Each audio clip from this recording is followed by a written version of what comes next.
Matt Rule got to experience that for the first time last week in their home opener, and he has the chance to savor the flavor again today as Nebraska takes the field against Louisiana Tech. With Matt Millen, I'm Mark Followell. Good afternoon, and great to have you with us here for Football Today on the Big Ten Network. And the other thing Matt Rule got to experience last week was a win, and nothing improves the vibes quite. What is going on, everybody? Welcome into Big Red Rant.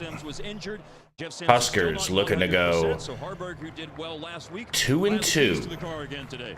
And they're looking forward to it because there's a lot of things that he has. Good to have everybody. Nice size to him, right? That's should be hopefully a nice, easy, breezy, cheesy game. Know what I'm saying? And number 4, he's got that big, powerful arm. Now, I know what a lot of you are thinking. Why is Gary making a Joe Biden face on the bottom camera? Well, Gary's not here yet. Gary's off gallivanting all around town. So this is what we call the Gary window. All right, it's a window into Gary's what it would like to be like to see Gary. All right, this is just, you know, this is so I feel like I have somebody to talk to until he actually gets here. You know what I'm saying, Gary? You know what I'm saying. All right, man, this game is almost here. Say what's up if you're in the chat. We'll shout you out.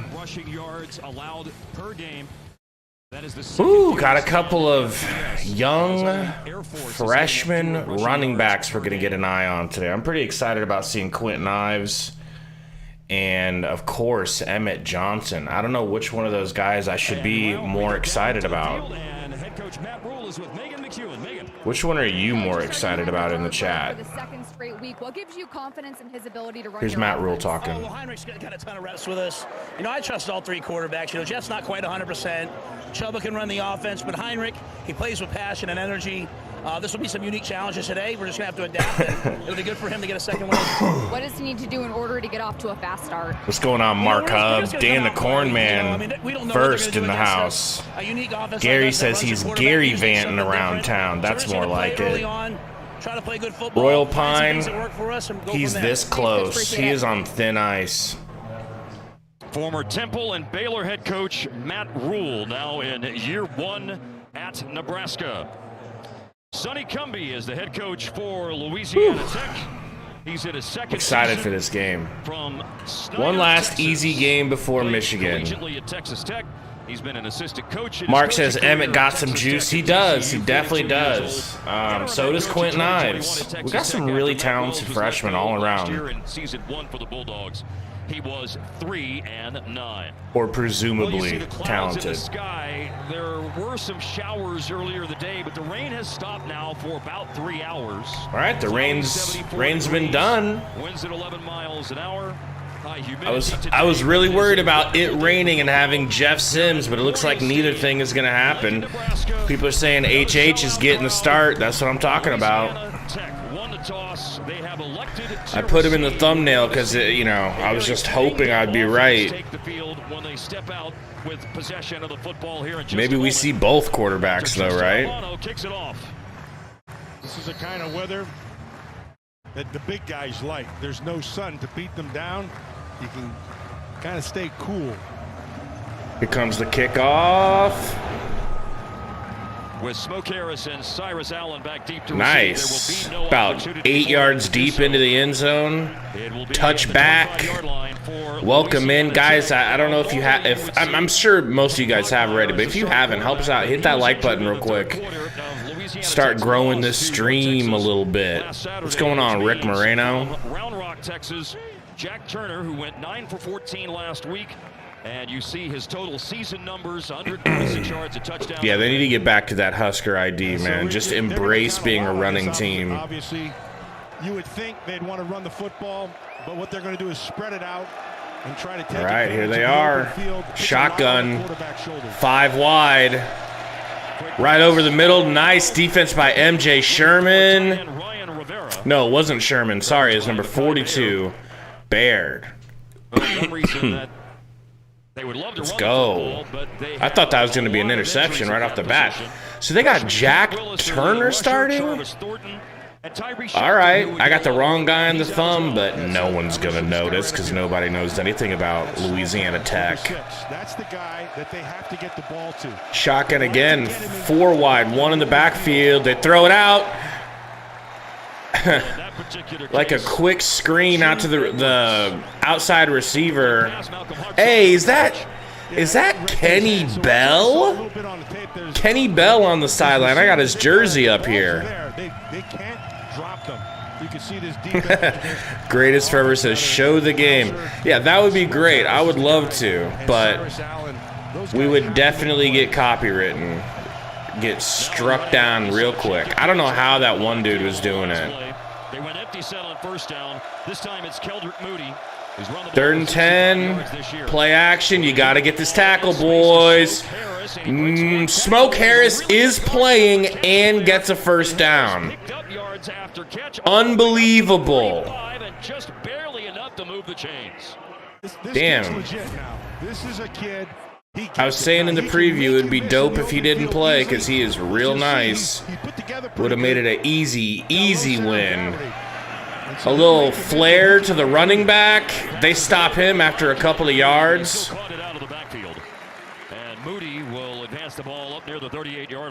Really was hoping for a 3 and out, but all right. Let's get it the hard way. Nebraska Cornhuskers, and you're looking at this offense. You're saying, okay, there's 6, and then there's everybody else. We can't let that. Shotgun again, 4 wide, 1 running back in the backfield. Huskers got 4 on the line. Let's see how many they bring. They're bringing 6. They're bringing 6. They bring 6 and stop that run after 2 yards. Might be 2 and 5 or 2nd and 5. Those Nebraska starting defenders right now. Well, what you see is Hutmaker in the middle. He's the key to that whole thing. He's right over the nose. He determines everything, how that run goes up front. Reimer, you see, very active. 3rd and 5, 2nd and 5. Another guy who makes a lot of plays.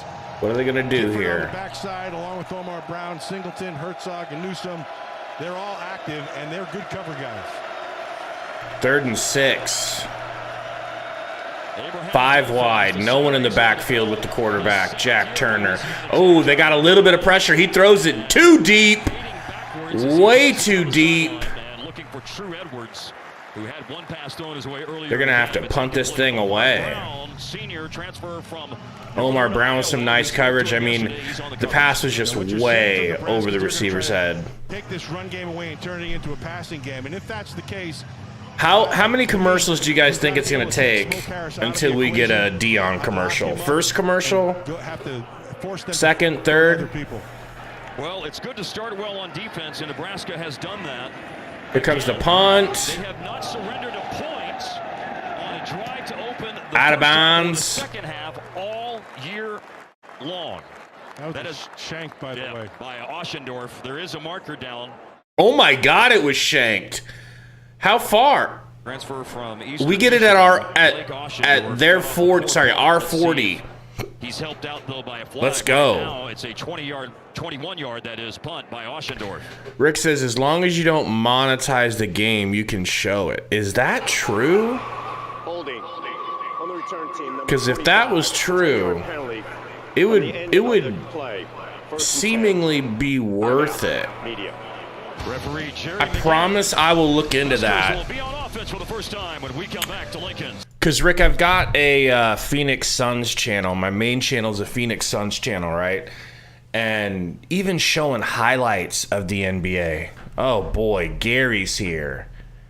Look who decides to show up.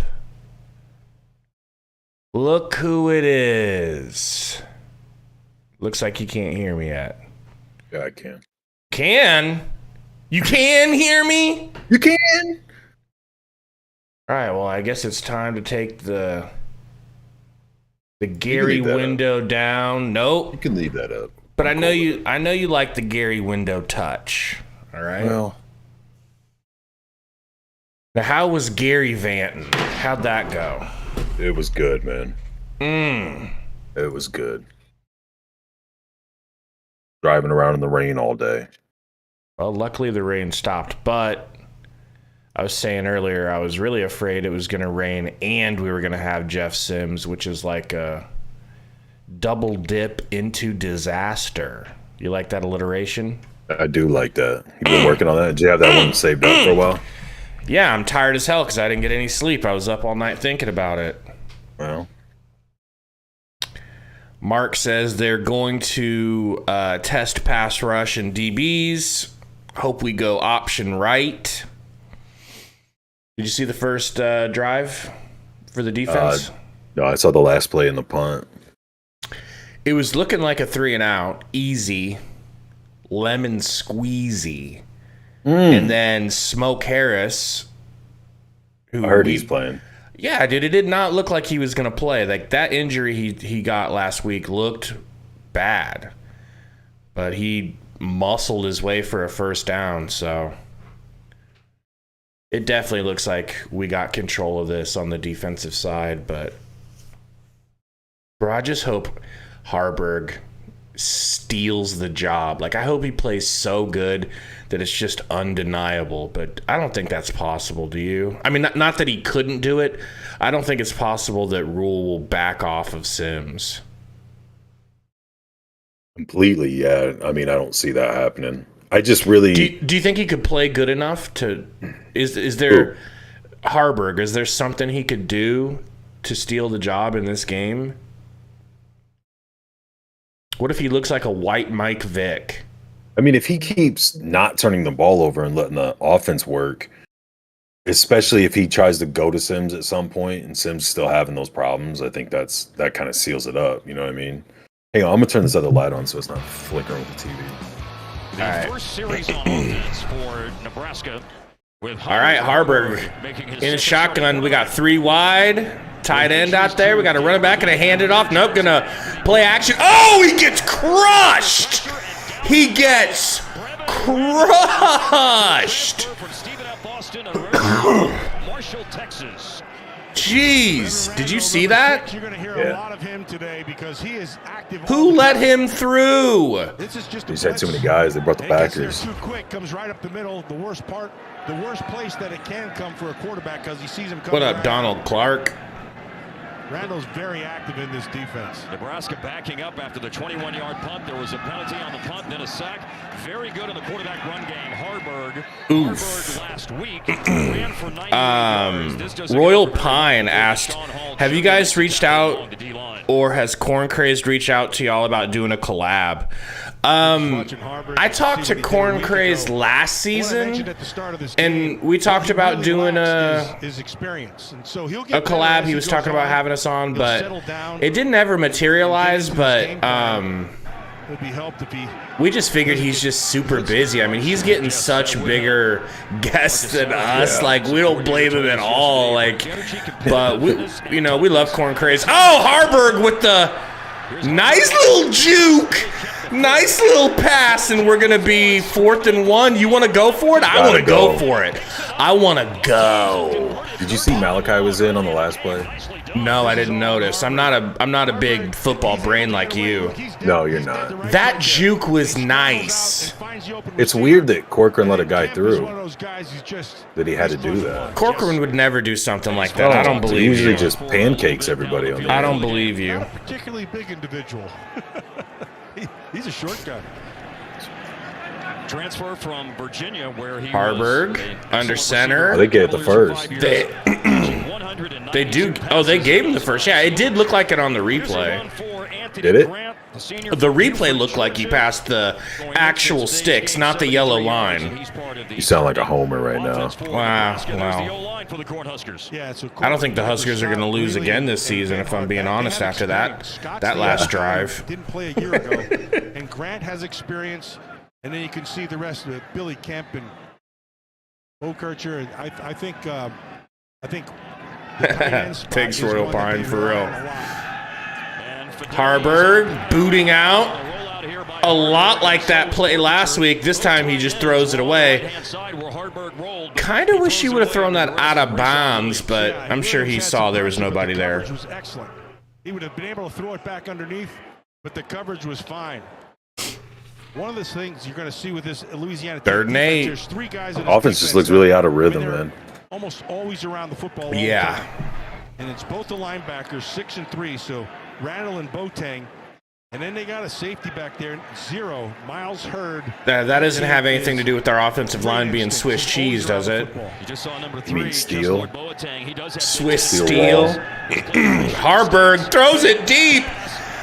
Oh! Haarberg throwing it deep. Keyshawn Paul. Walk me through that play, if you will. As it was a deep ball intended for Billy Kemp IV. Paul should have had a pick right there. He was tracking that I mean, it thing. should have been He intercepted, read shouldn't it it? perfectly. Yes. Just didn't come down with it.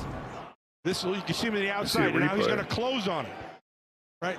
That's should have been a pick. Yeah, he's got to throw it deeper, man. Ball hangs up He was there, past and the he's able to coverage. go. He missed it completely. I mean, that shit would have definitely hit Kemp. I mean, Scott Power, the I just But you don't think needed he to throw it expected about that second 4 yards defender. deeper. he's in his second year. Last year, the team forced 22 I mean, you're going to turnovers. get... Oh, that's offsides, bro. Hands on some more You're going to turnovers. get This is a big defenders play. like that when you're letting it hang up There's a marker down. behind. You know what I mean? Brian Boucher. You Yeah. just got to slow down, 2 turn years back, and ago, wait for it. Montana was the FCS punter of the year.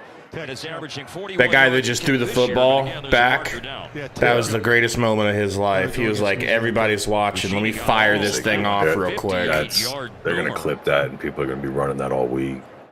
Well, and the So if this is- game, that's where the If this is 4th and 5, you going to go for it? Or, sorry, 4th and 3, you going to go for it? By Louisiana Tech. Number 23. Yeah. 5-yard penalty. Repeat 4th down. You think you've got the balls for something like that? I'm stupid enough. If they don't with the leg Sometimes like doing that, see if stupid you shit don't try works to out, see you it know? inside, they just jump. With the leg like this, try to take it to the corner. See if We're you can what? We're still get it out of kicking bounds it? down there. From Helena, Montana. Get I mean, it's Buscemi the off the right- field. And there It's is the right Smoke decision for where you're Harris, at on the one field, of the but great all-around players. Come on, man. wide receiver, This is a kick good returner. opportunity after to it. get Be 3 aggressive. yards. Smoke got At a lot of midfield. missing. Yes, he You're the does. guy that always wants to glowingly about him at his press practice conference. shit like this. Lincoln, and Bushidi is angling Good punt. this one for the sideline.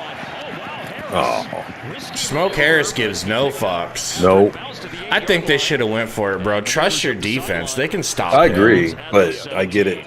We're about 5 First drive of the game, you're down there. You don't want to give them good field position and have a play break or something, and all of a sudden you're playing from behind. Can't you feel? I mean, I feel comfortable playing from behind against this team.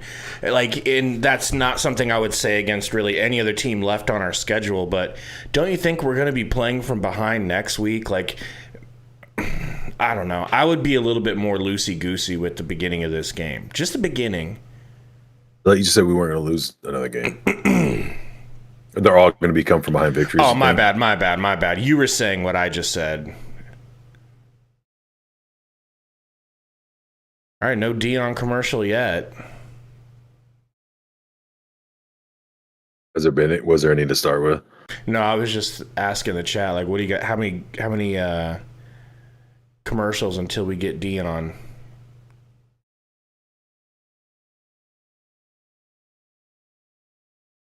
What time do they play today? Do they just start 2? I think they 2:30? started right with us. Yeah.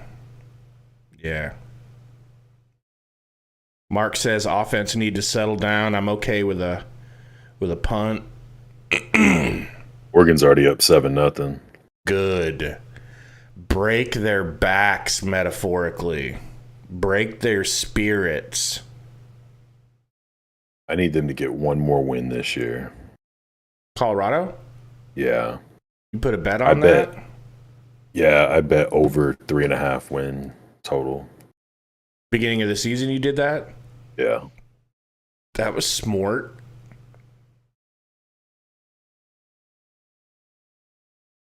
Definitely smart. Man, dude, I just feel like we should have gotten. I don't.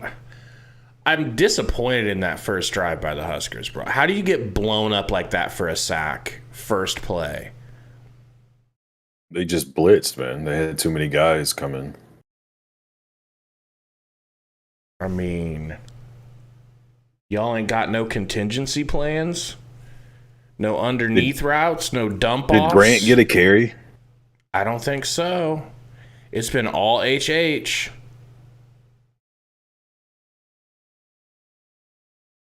How dope would it be if his middle name was a H?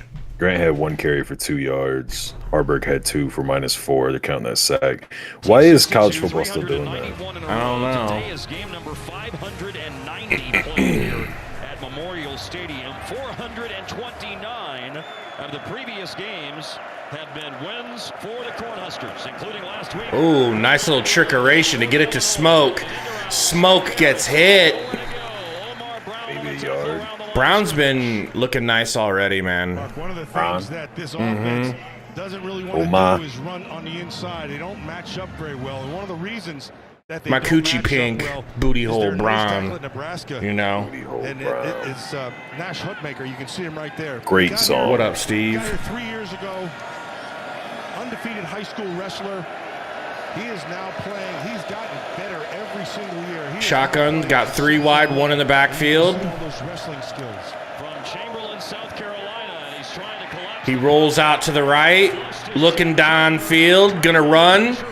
Gets pushed in the back, almost breaks a coach's leg. What's the flag?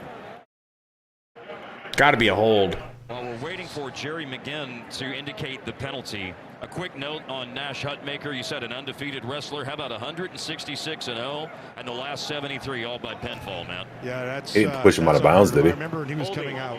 Defense, number 13. Holding on Hartzog. Automatic first down. Yeah, that was on Cyrus. Cyrus Allen was who he was holding. Yeah, Hartzog holding. Yeah, Hartzog got the hold right there as he scrambled out of the pocket.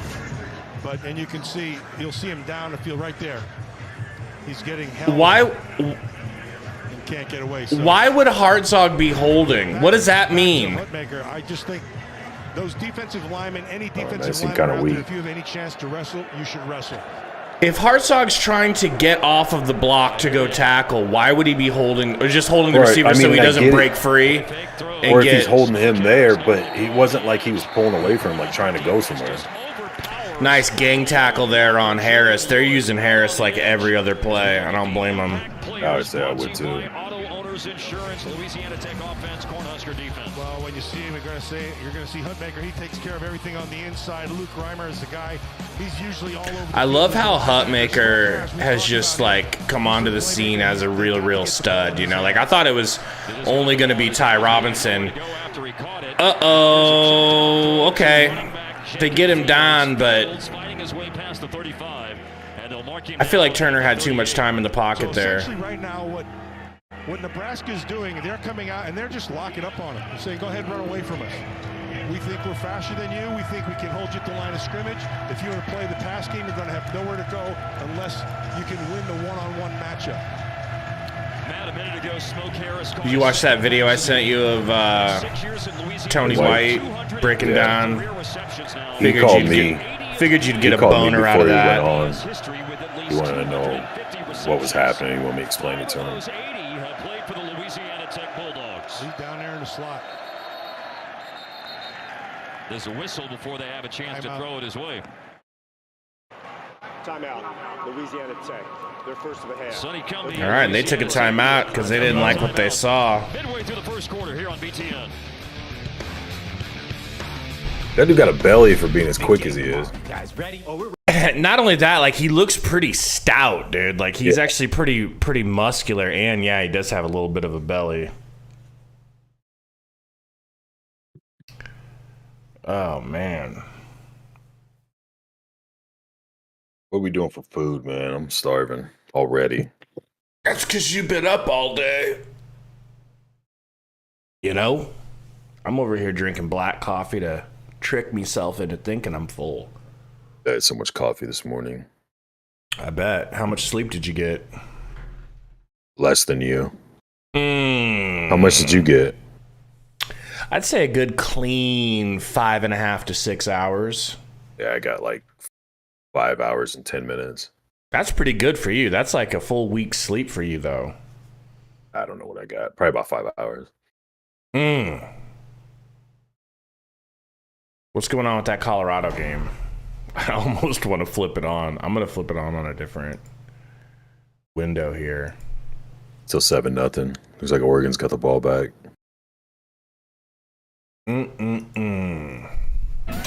So Imagine And Matt, like, what would it be like if we had signed Dion? If we went that route, dude?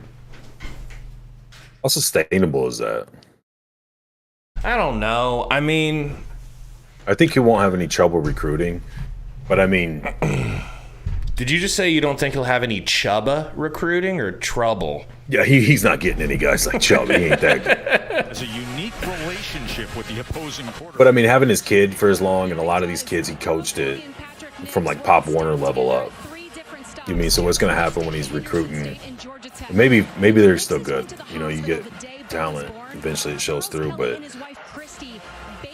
I don't know. Curious when like Hunter and his kids and all that leave, and he's got a shorter amount of time, a smaller window to try and develop guys in, fit them into the system and shit like that. How well it'll. You argue the other way, man. If it was as easy to rebuild your lines through the portal as it is to get all your skill players, they could be really, really good. So maybe over the next few years, he builds that up and maintains all the skill level guys, you know? Yep. But I also think he's going to bounce for a Texas for any better team, yeah. Shotgun, 3rd and 3. They're going to throw it right up over the middle. Luckily, it's a bad pass because Brody was wide open. I mean, what are we doing here? On the film last week, the ball started taking off on him. So he's got to be able. He has good protection here. He's looking Smoke's way, but then he just lofted that way too high. And of course, Harris getting attention on the outside. Here comes their second punt. He did engineer a rally for down 17 to tie the game when he came into the fourth quarter last week against. No, we're gonna fair catch. Kemp gets the fair catch at about the 15, 16-yard line. And of course, we must go back to commercial. We must. The business is constantly changing. You need to stay ahead. What's up? Aeon says, did you see the goodie bags Dion was handing out to recruits? I mean, good Lord. No. What were they? Did you? Tell us about it, Aeon. I did not see that.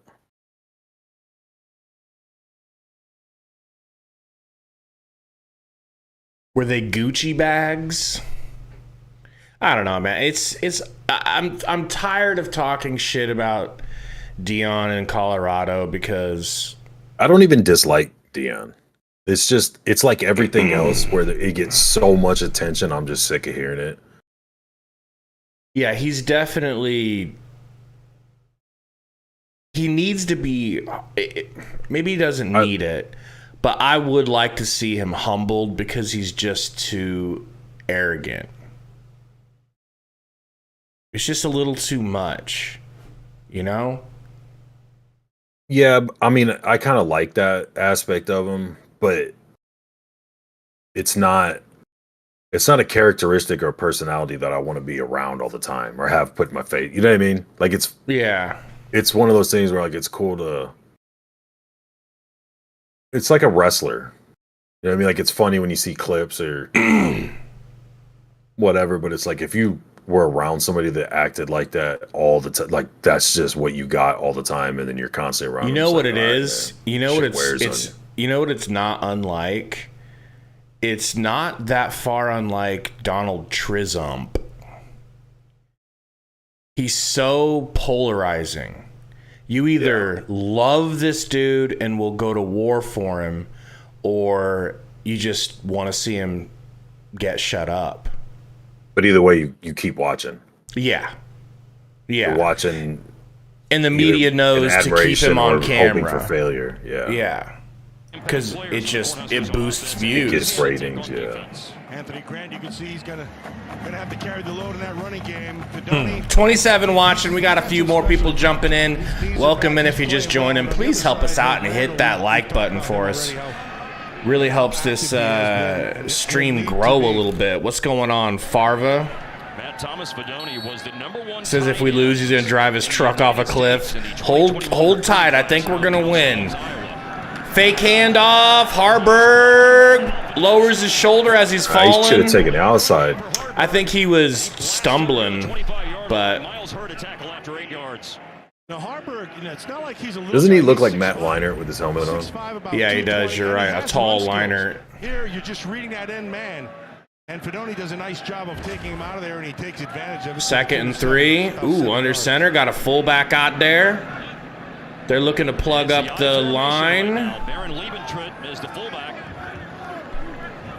High back is Anthony Grant, and it is officially 2nd down and 3. Option. Not going to pitch it. Doesn't need to. Gets that first down. Beautiful. What do you want to bet they do not run option again, even though it works so great there? Say it again. Farva, just at least, open the door and jump out before it goes off the cliff. And he picks up the first down before he does. I was saying, I bet you we don't run option again, even though it worked great. From Kearney Catholic sure they High will at some School, point. Heinrich Haarberg. His dad was a walk-on fullback in the 80s. And he's the first Division I football player out of Kearney Catholic. Shotgun. Finally, we run it with a running back. Handoff to Grant. Gets 2 yards. And New Mexico Military Institute picked up 2. Anthony Grant's at his best when he can get to that second level. If you can get him to the second level, he's a big kid. He's got good strength to him, and he's got some speed. But once he can get the edge or he can get to the next level, that's where he's a problem for the secondary. 915 yards and 6 touchdowns on the ground for Grant last year. Fumbled in the opener against Minnesota. And Haarberg's got Grant and shotgun with him. 3 wide. Nice slant to Billy Kemp. That was a good throw, bro. Yeah, it was. That was a heater. Nicely done by Kemp. And he's Put it right where it needed to be. Spot on. So this is just a route that you're going to know the inside. There's a backer sitting there. You're going to beat your guy.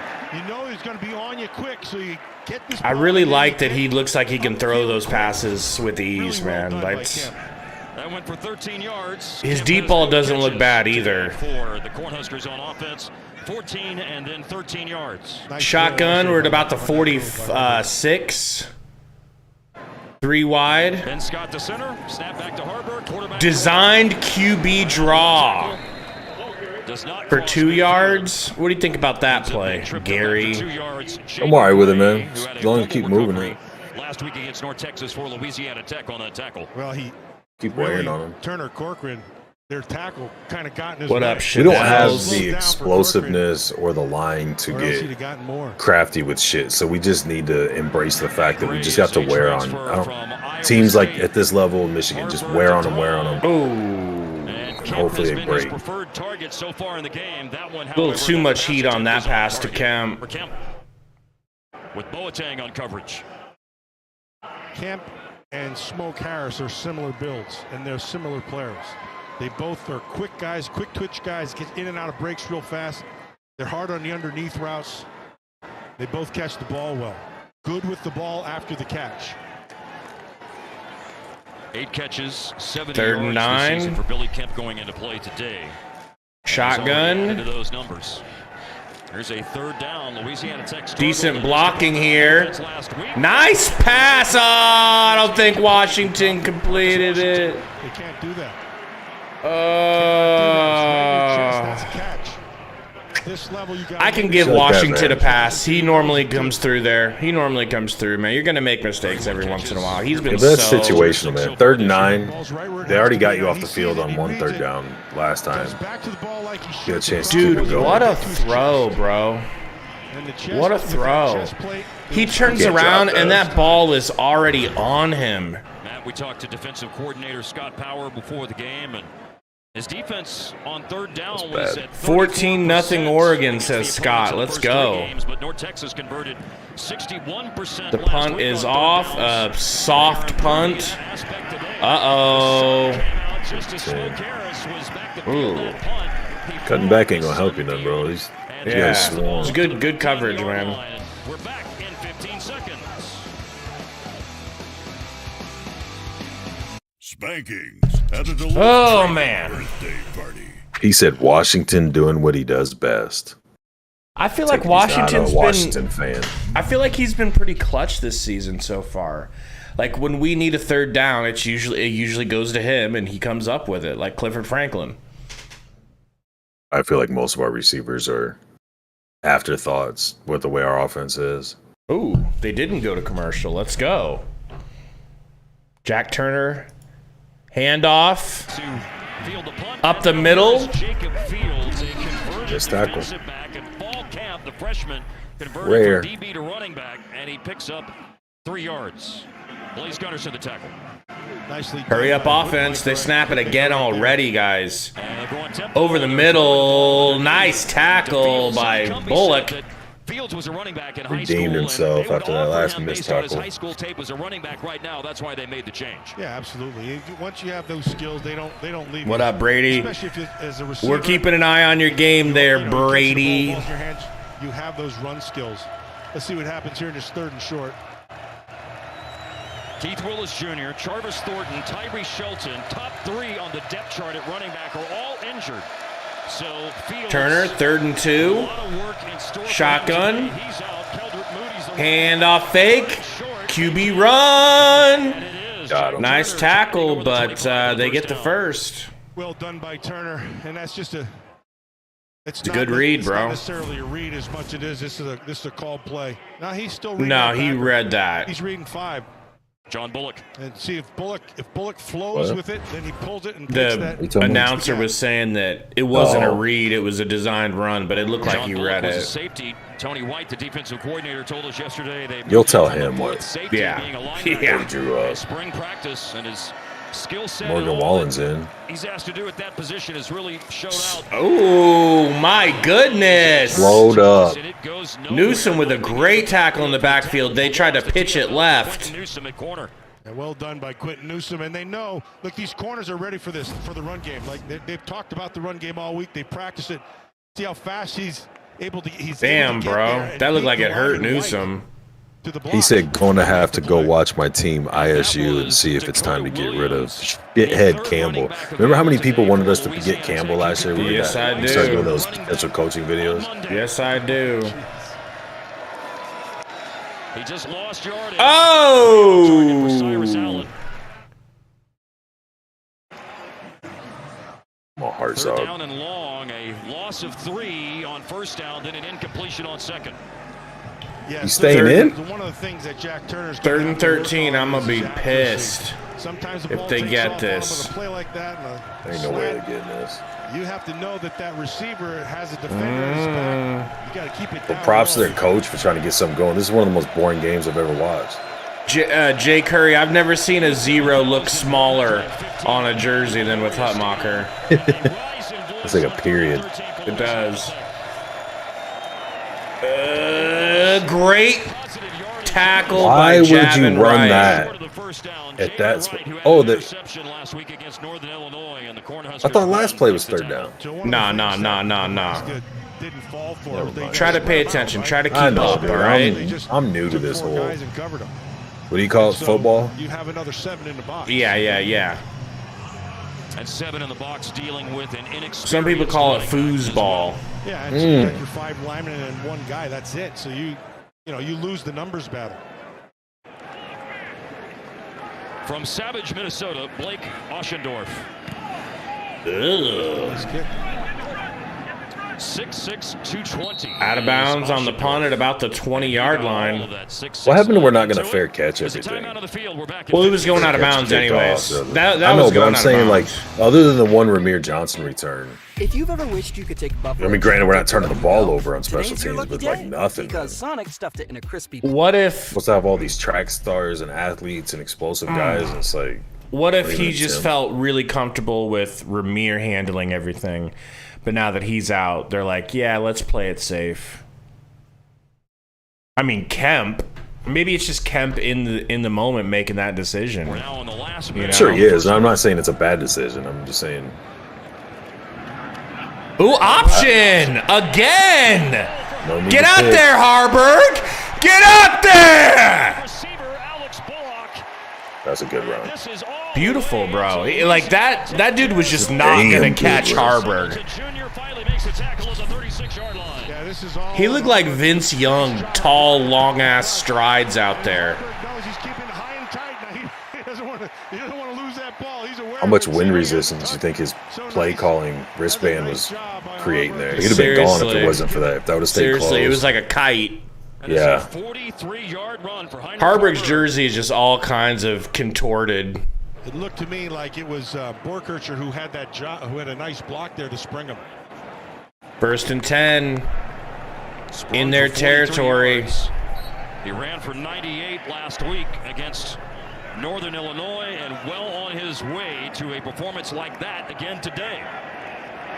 I'll throw into the end zone. They're going to hand off to my boy Grantsky. Stays on his feet. That a baby. Beautiful.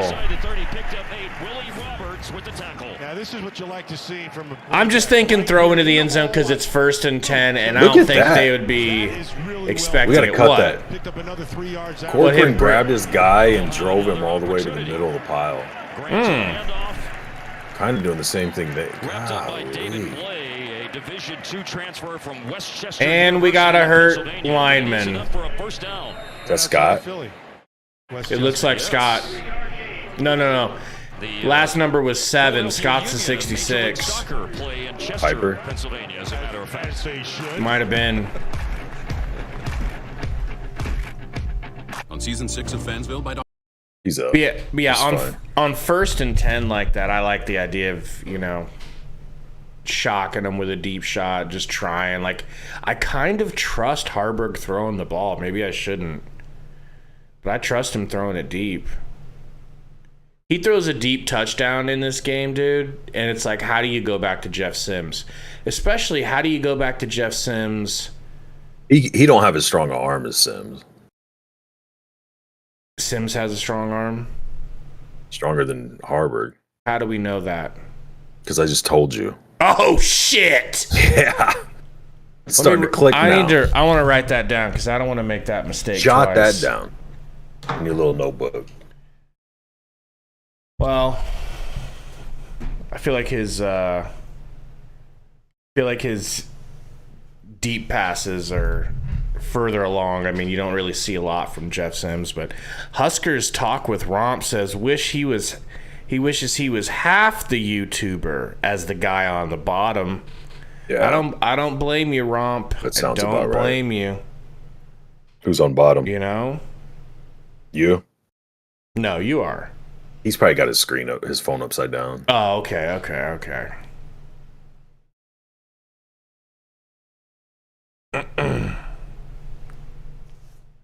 Sam says HH hasn't given you a reason not to trust him. I agree with that. I do too. I don't know, man. I mean, I can't think of one deep pass from Jeff Sims that looked great. I mean, remember that one that he... Yeah, I don't disagree. I'm not saying that he's underthrew? better. He should be out there throwing the ball around the yard. I'm just saying he's got a stronger arm than Haarberg. For deep shots, because these medium passes look like rifles. Yeah. Like his medium and short throws have serious heat on them. Like, I guess Jeff Sims kind of do as well, his medium shots and everything, but... I think Sims is fine throwing-wise, other than he stares at who he's going to throw it to, so there's, you know what I mean, the routes get jumped. Right. Which, obviously, you can't have him in the game if that's his problem. I'm not trying to make an argument for Sims. I'm just saying that strong arm. Like, I don't know how far. Jay says Joe Milton has a stronger arm than Hendon Hooker, and that meant dick. That meant dick. Shadell says Sims has a much higher ceiling than HH, but is a much bigger liability. Like, I agree. I know, like, Grant, Gets about 7, maybe Nice 8 run, yards. Lane. Really was. It was good blocking, man. I don't feel like I agree that Haarberg has a lower ceiling, dude. Like, Haarberg, we barely get to... How? We barely even get to see what Haarberg can do, and everything's been pretty good so far. We don't know what his ceiling is. Does he jump off the screen to you or look explosive when he's running like Sims? Do you think No, but Haarberg he's would have a taken long that strider. 57-yard run play against Colorado to the house? I think if Jeff Sims had that big run that Haarberg just had, he'd have scored on. Maybe he Fair wouldn't. I'm just saying, argument. that's what I feel like. But you could just be racist against whites. Well, of course there's that. You know? It make me sick. What up, Corn Man? After making 28 starts at Arizona State. Yeah, Dan, I feel like we should definitely have scored by now. Twice. I think he's pretty good. Piper on the inside. You should be getting points every possession. That particular play, they doubled on the left side. This game and blew the guy and out. last game. Haarberg went Yeah. a little too wide, missed the hole that was back to the inside. Which means it's third down. Tommy Hill. They're going to give it off to Grant, though. Nice tackle. There's a shock, huh? Nice tackle. Tackler 11 tackles a game, Matt. Yeah, well, So replay, how'd that dude get through so easy? Bro, this is not the tackling we saw in their first 4 games. No. 4 games. Watching them Like, highlights, what they the couldn't hell tackle is shit. going on? where he thinks he needs to be, and he has a really good feel on it. Does a good job. Of What a coming up and making tackle. a tackle. Hurd's a good player. One of 4 different players that starts on Louisiana Tech's defense that transferred. And from we're Stevens settling for a field goal. where Scott Power was previously the defensive coordinator. Tristan Albano has gone 1 out of 2 on field goals this year, made from 27. A fake! A fake! It's a fake. Oh, man, I wish he'd have kept his feet. That was kind of a sick fake. That was nice. Timmy Bleak Road. Buschini is the normal hold. See, Bleak that's what I'm talking about with Road. the not punting last time. And he ran it right through the right side. You know what I mean? Just try doing some shit here and Bro, they tripped him. They tripped him in the pile. If he could have got loose. They're loving him right now. All the way down to the 9-yard line. We're about ready to snap it. We're under center. We got a fullback out there. Buschini is the holder, option. so the alarm bells go off. We got an option play? It is. Dude, on every option run Haarberg has done this season, I haven't even seen him look at the guy to pitch. Like, I haven't even seen him fake a pitch or even consider pitching the ball. The options are like options in name only, but they're really designed QB runs. Did he get tripped by a foot? Looks like it. And a backup place kicker as well. Alvano has handled the duties this year. Buschini is the kickoff specialist. So that is quite a moment for Bleak Road. Running the ball on a fake field goal and put End around for Billy Kemp. Billy! Let's go. Cornhuskers on the board early. Let's go. Thank you, Bleak Road. Great blocks. 2 guys to get blocked, and both got blocked. Thank you, Bleak Road. Really well done. Borkircher did a nice job, and Fedoni also. They were on their guys. They got the move. Oh, bro, I'm hungry. Inside and it was a piece of cake. This is where you need to DoorDash. Marcus Satterfield. All right. The offensive I don't think coordinator DoorDash told us delivers yesterday here I think they do. Billy Kemp involved early last in this week, gated which they did. They community. wanted to continue Well, to get him involved early and more frequently. even if it were He ran gated. at that time and scores, ending a 9-play, 79-yard drive. I mean, there's a gate on my Everything was chain a link rush fence. on that drive, including this end around by Billy Kemp for the first touchdown of the day.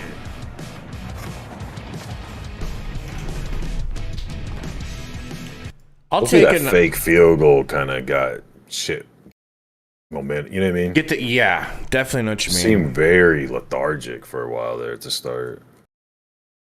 It looked like we're playing them the way we're gonna try to play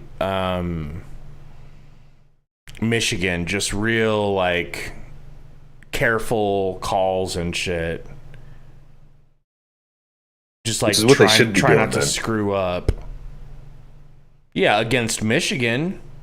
Against everybody. Like that needs to be True. MO right now until they keep developing and recruiting and getting guys on the offensive side that they can get a little more creative or crafty. Whether it's mostly the offensive line or whatever it is, you just can't. Every time they try to do something quasi-creative, it looks like shit. Go Big Redcast tweeted, first quarter, LA Tech, 0, Nebraska, 0, commercials, 87.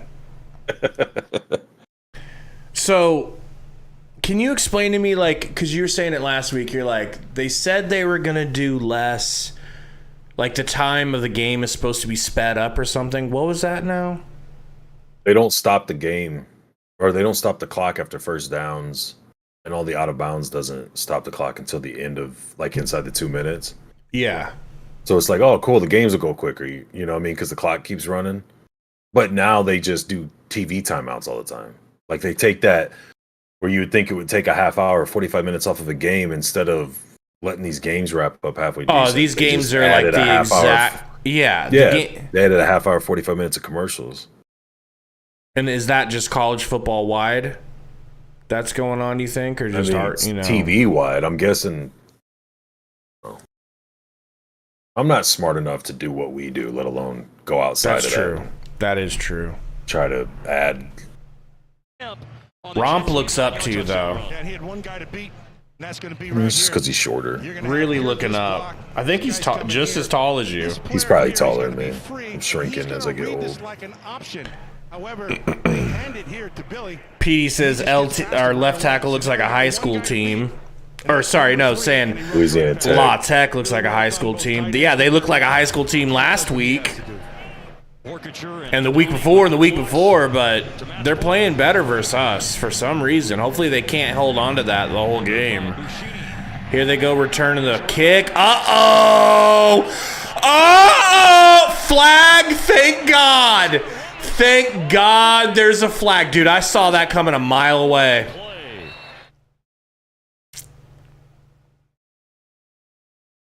It's coming back.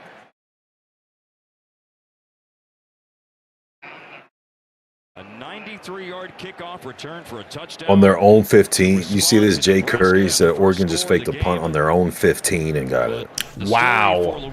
Good. Who's their coach? Shit. Come on. Whatever. Him and Dion don't like each other, right? Or there's been a lot of back and forth, I should say. Woo! Bringing that kickoff back. Thank God. Cyrus Allen, his moment in the Lincoln sunshine does not. Sorry, you were saying, sir? I'm looking for 21, and you can see Cyrus. He's off to the races, and they're not going to catch him there, which we saw. Let's see if we can see it. That's the call right there. I'm not going to be able to see it. He called it on 21. Zach Zimos. Yeah, I don't know if they got the right guy or, we might have got bailed out there. They're at about the 13. Shotgun, 3 wide, one in the backfield with them. Throws out to the edge. Sorry, it was 4 receivers. I didn't even see him. He was so far off screen. That dude went in motion, didn't he? That smoke. Yeah. Looks like a 7-yard gain. So much for Maryland and its slow starts. They have jumped all over Michigan State. Tyrese Chambers. Maryland's up 14-0 on Michigan Dude, Maryland's State. offense is good. Do we play them this year? Yeah. Thanks to Goody. here in Lincoln, 7-0. Nebraska over Louisiana Tech. Markers down. On Louisiana Tech, their first of the game. What was it? Sideline something? Second down. Yeah, I didn't see what happened. Sonny Cumbie, second season as the Louisiana Tech head coach, 42 years old. Yeah, it was a sideline violation. I didn't catch Sideline warning. Sideline warning. Yes, okay. yes. The next one will be a penalty. Sideline warning, Louisiana Tech. Smoke Harris caught that pass, and officially that goes for 6 yards. He has caught a pass in 37 straight games. Smoke Harris, 6th-year senior. Throw out to the edge. What a catch, bro. Coverage, but a first down is picked up. As it is grabbed by Nebraska transfer DeColdest. Ridiculous. That was DeColdest. Was it? Yeah. This is his first appearance in a game this year? Maybe. Yeah, I went through the stats on when we were watching the other games, and I didn't even see him. He maybe took some snaps, but I didn't see him with the reception. Well, he just beat the Huskers for a first down there.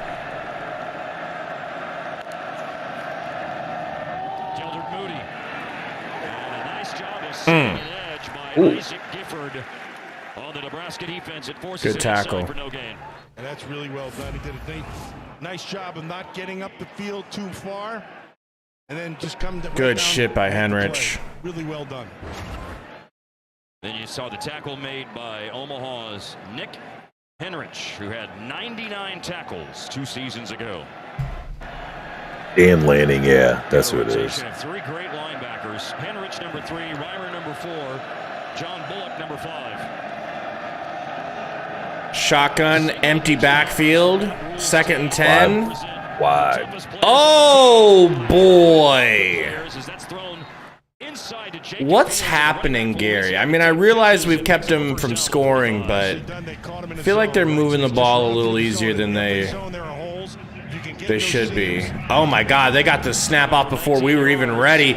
Great gang tackling. That was all Omar Brown, though, setting that up. I'll tell you who it was. When we did that video, and we were talking about, like, we were talking about wanting turnovers and shit, and I was like, I'd like to see, I know they've had a good number of sacks, and they're doing well pass rushing on the season, but I wanted to see, like, more of a consistent, like, rushing the quarterback, you know what I mean? Yeah. They haven't really done that at all, have they? Not really. That first drive, I missed most of it, but... Shotgun, we got 3 down linemen. They bring 5. They might have been in man. I get they're going 4 and 5 wide so much. That's why you don't have a lot of extra guys to try and blitz. But I mean, the 3 isn't getting it done. He has running back skills, and he had them. He's not, 3rd and 7. He showed up in a running back spot, but he's definitely one of those guys. Yeah, Tony White sounds like he really likes to try to get those 1v1 wins. In this game, Louisiana Tech is 2 of 5. Bringing 5 one way or another. How many are we bringing now? 7? They'll drop. 6? They'll drop the linebackers. You think? They're bluffing. I'll bluff you. They got the timeout before the play clock expired. Mark, I'm surprised right here. Okay, so when I'm hey, we got a few more people watching. What's going on, everybody? Welcome in if you're just joining. And get these guys free. Hit that like button for us if you don't mind. Huskers up 7-0. Did you hear anything about Jack Turner starting over that other dude, Bachmeyer or whatever? Is it an injury? Just a decision to start a different quarterback? What's going on there, Gary? What's going on there, Gary? You let us know. No idea. Anybody in the chat know? Back to you. Gary. And we'll be right back after a commercial break. 21-0 Oregon. Let's go. We're all Oregon Ducks, all right? Ducks fly together. That's what I'm talking about. What up, Cornborn Mike? Just chilling, big bro. Just chilling. Hoping that the Huskers can start to look impressive because, Gary, I'm so interested. How do you sit Jeff Sims for 2 weeks against cupcakes that he could have gotten some stuff, worked out? How do you start him against Michigan? Me personally? Yeah. I don't. Okay. Let's just pretend Jeff Sims is twice as good as Haarberg. That's not enough. That's not enough better than to overcome the turnovers against a team like that. Mm-hmm. So, like, even if you've got to play, I don't think he's a lesser talent. like I said, we were talking about the ceiling and stuff like that. Like, that's little intricacies, but I'm saying, like, I don't think that Sims is a better talent than Haarberg. Really, kind of period. There's things I think that he does better, but there's things I think Haarberg does better. But even if he was, you still can't sacrifice turnovers for that. Like, if you're gonna have a chance in hell against Michigan, you've got to protect the ball. So it's like, I don't care if he's healthy or what's going on. Like, you got to keep rolling with Haarberg. That is a great point from a man with a very big dick. You know. Who told you? Who said it before I did? I've gotten some calls. And I'll leave it at that. Some insiders. Mm-hmm. I just happened to say what they said, huh? That's cool. Does have 2 Big Ten wins against Illinois and 1 against Michigan State.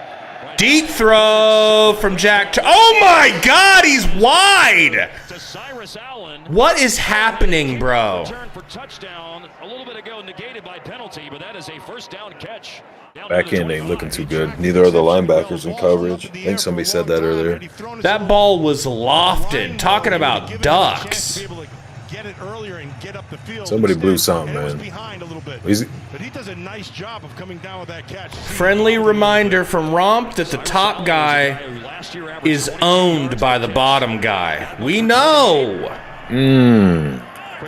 Oh my God, smoke out on the edge. 2 Huskers run into each other like bad news bears. I'm a fan of this guy. I think this kid's got next level potential. It's Smoke Harrison, and he's got great confidence. You can see that. God, I can't get over how that dude's belly makes me think like definitely not a football player. Now he does. Elbows down. That's a catch. Yes. Body part down in bounds. Yep. 2nd and 1. Can you stop him and force 3? Hand off. They get the first. That's a hold. So he reminds me of Tyreek Hill. He's not as fast as Tyreek Hill. He has that quick twitch, make you miss stuff in him, and he plays with the what same up, kind Cowboys? of 5 rings. What's good? And he repelled opportunities going into Noetic Justice in the house. What's going on? Go elsewhere. He was approached with opportunities, but Sonny Cumbie said he wanted to stay and cement himself as one of the great all-time Louisiana Tech players. Sonny said his son wears number 6 in flag football, as a matter of fact. Here we go. Now we got the bunch. Shotgun. We got 4 wide, 3 on the right. Running back switches sides. Gonna hand her off. Uh-oh. Uh-oh. I don't like that. I don't like that at all. This is for sure the worst our defense has looked all year. All year. This tackles guys out of position, and it's not like a play, like a, oh man, look good on that player, that drive. Like, it's been pretty consistent. There's a difference between hitting somebody. Middle of the field was open and the difference is pretty much whenever they wanted early on. Now you're seeing guys deep wide open. It's going back to guys diving at people's feet instead of wrapping up, missing tackles. That they didn't keep Fields out of the end zone. Fields has his second touchdown. I'm speechless, man. Oh, they missed the. What? No, he made it. That looked like it hit the goalpost. You don't really know shit, though. I don't. So I'm not going to pretend that I do. I do feel like I know that was really ugly defense, that whole drive. Yeah. Mark said, told you they're going to test DBs. We knew that they had some explosive players that could lead to some explosive plays. But we should be up 21 now 7 on them. Like, it's just they're just playing. That's what it is. We are playing down to the level of the competition. Not happy with that, man. PD Husker says the high school team scored. Where's the D?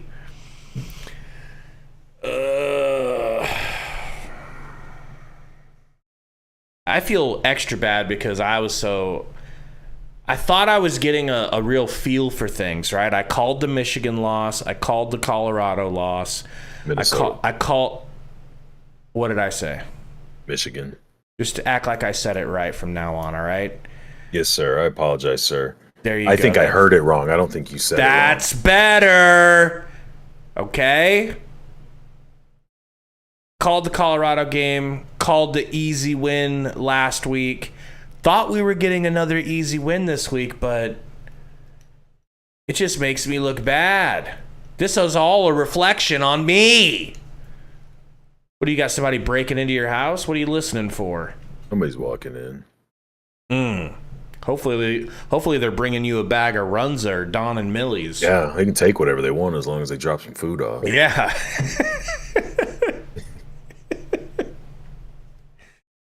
They have you at gunpoint. They're like, but here, they throw you a bag. Here, we got you a double with a large fry. You're like, wow. They're watching you on stream. They knew you'd be preoccupied. They're like, he ain't paying attention. Yeah. He's too hungry to fight back. We heard you were hungry on stream. We heard you don't have a DoorDash account. But we will be taking your flat screen. It's event. They just blew him off the ball by about 5 yards.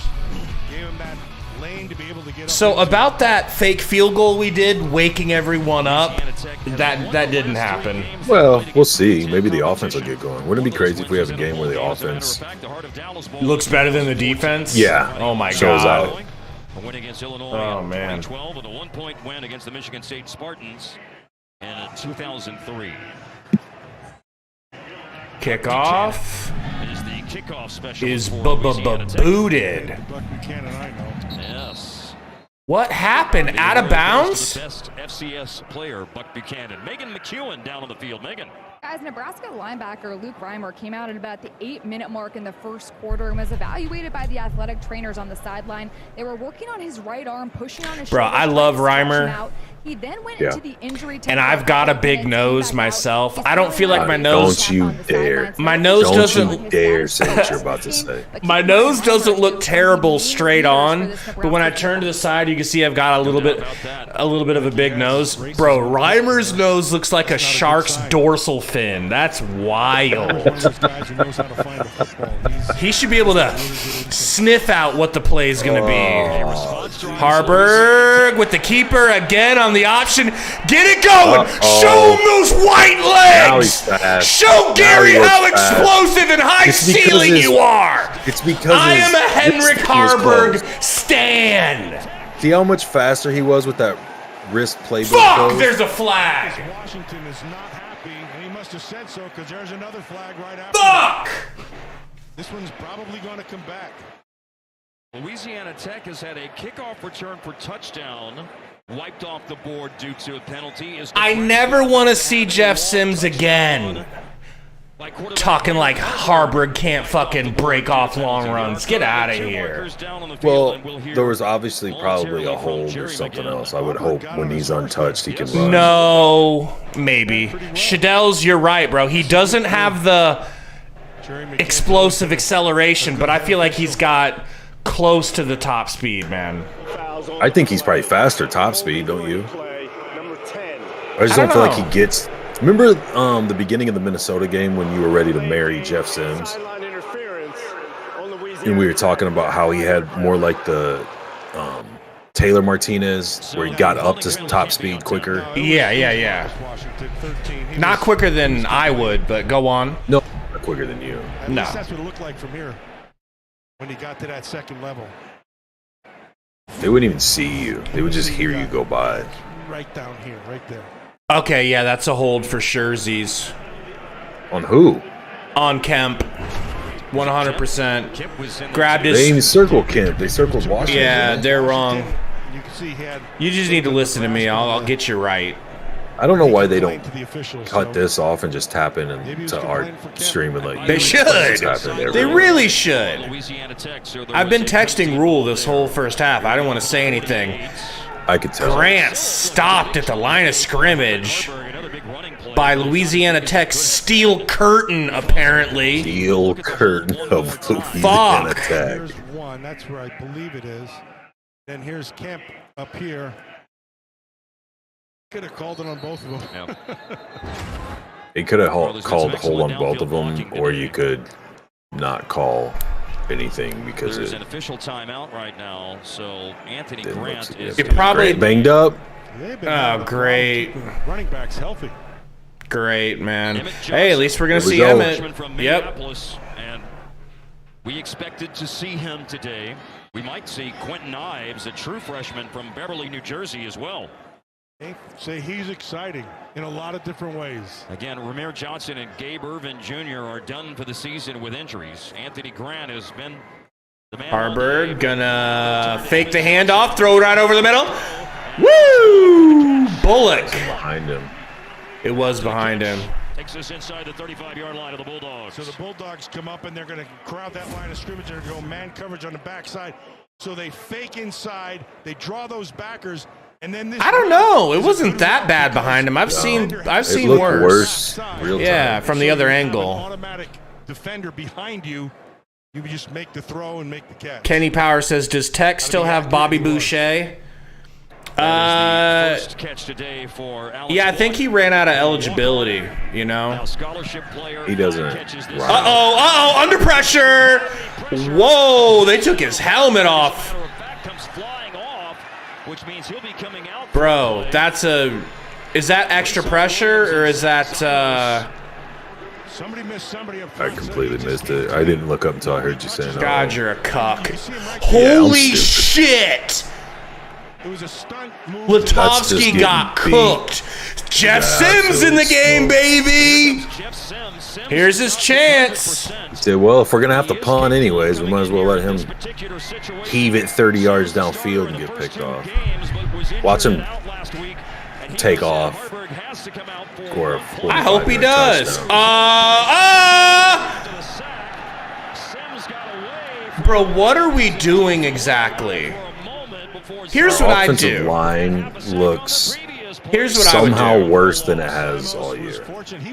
If I'm Rule, I call a timeout. I pull a glove out of my back pocket. Right? You just have one all the time. Yeah. Nason was part of the pressure on the quarterback as well. And I slap all 5 offensive linemen like I'm Bugs Bunny. Don't say a word and just send them back in and see if that message is received. Grant's back in. Well, this is third down. We throwing deep? Haarberg. Choice, 3rd and 22. Woof. That was a nice ball right there.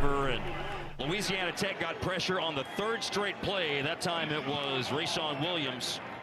Louisiana Tech talking a whole lot of shit. As well they should be. Okay. Whoever just locked up Kemp or says he locked up Kemp just hit Kemp with the "I'm wearing you like a seatbelt" emoji. That touchdown run that they had, old boy gets into the end zone and sniffs his finger like, "I just finger banged you." Finger banged you. You know?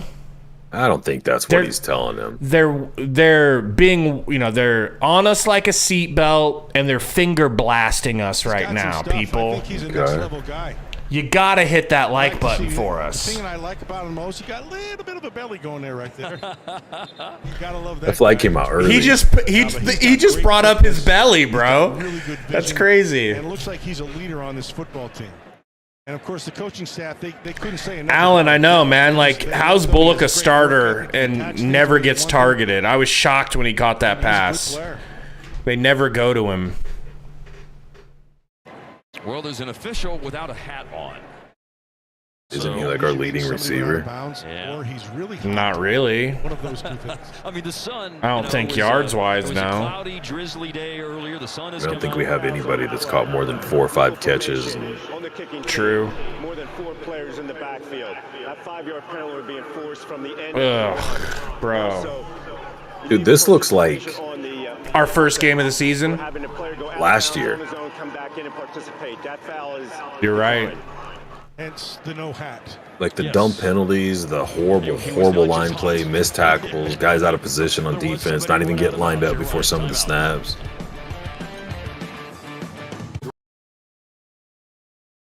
Yeah, this shit is terrible. Team Croft said this offense is not improving. It's very frustrating. It's almost regressing. Well, okay. I'll be honest. I'd rather have this over fumbling snaps every 2 seconds, snapping it into the motion guy, throwing dumbass interceptions. The defense has to step up and just start winning. The line has to start winning. Our defensive line. Why are we not getting to the quarterback? That's the biggest thing hurting them. Gosh, man. MWI says Rule watched our O-line play last year and said, "Yep, he's my guy." I mean, they did bring in Ben Scott. Just the O-line in general, I think he's saying. But yeah.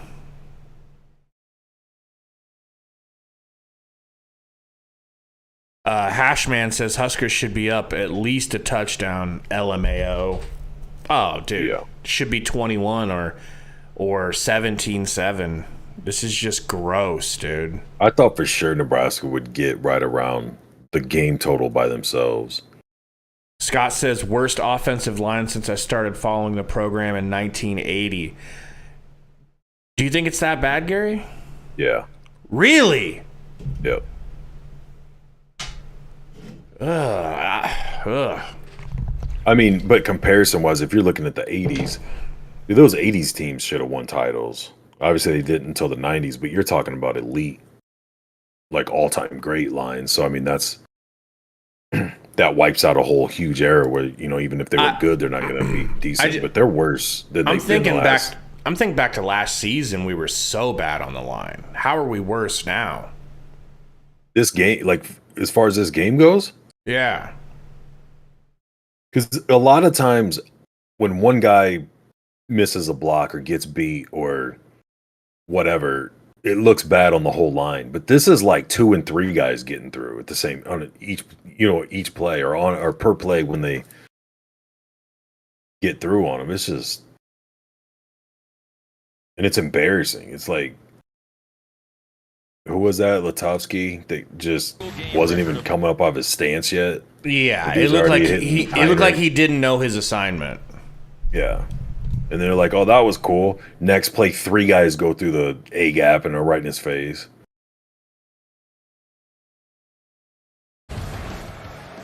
Nobody is anywhere close. All right. We bring 3, get no pressure whatsoever. He's dancing around like Patty Mahomes. Nice D. The Hartzog, that was good. Yeah, it was good coverage. Yeah, True made a mistake right there. He stayed stationary.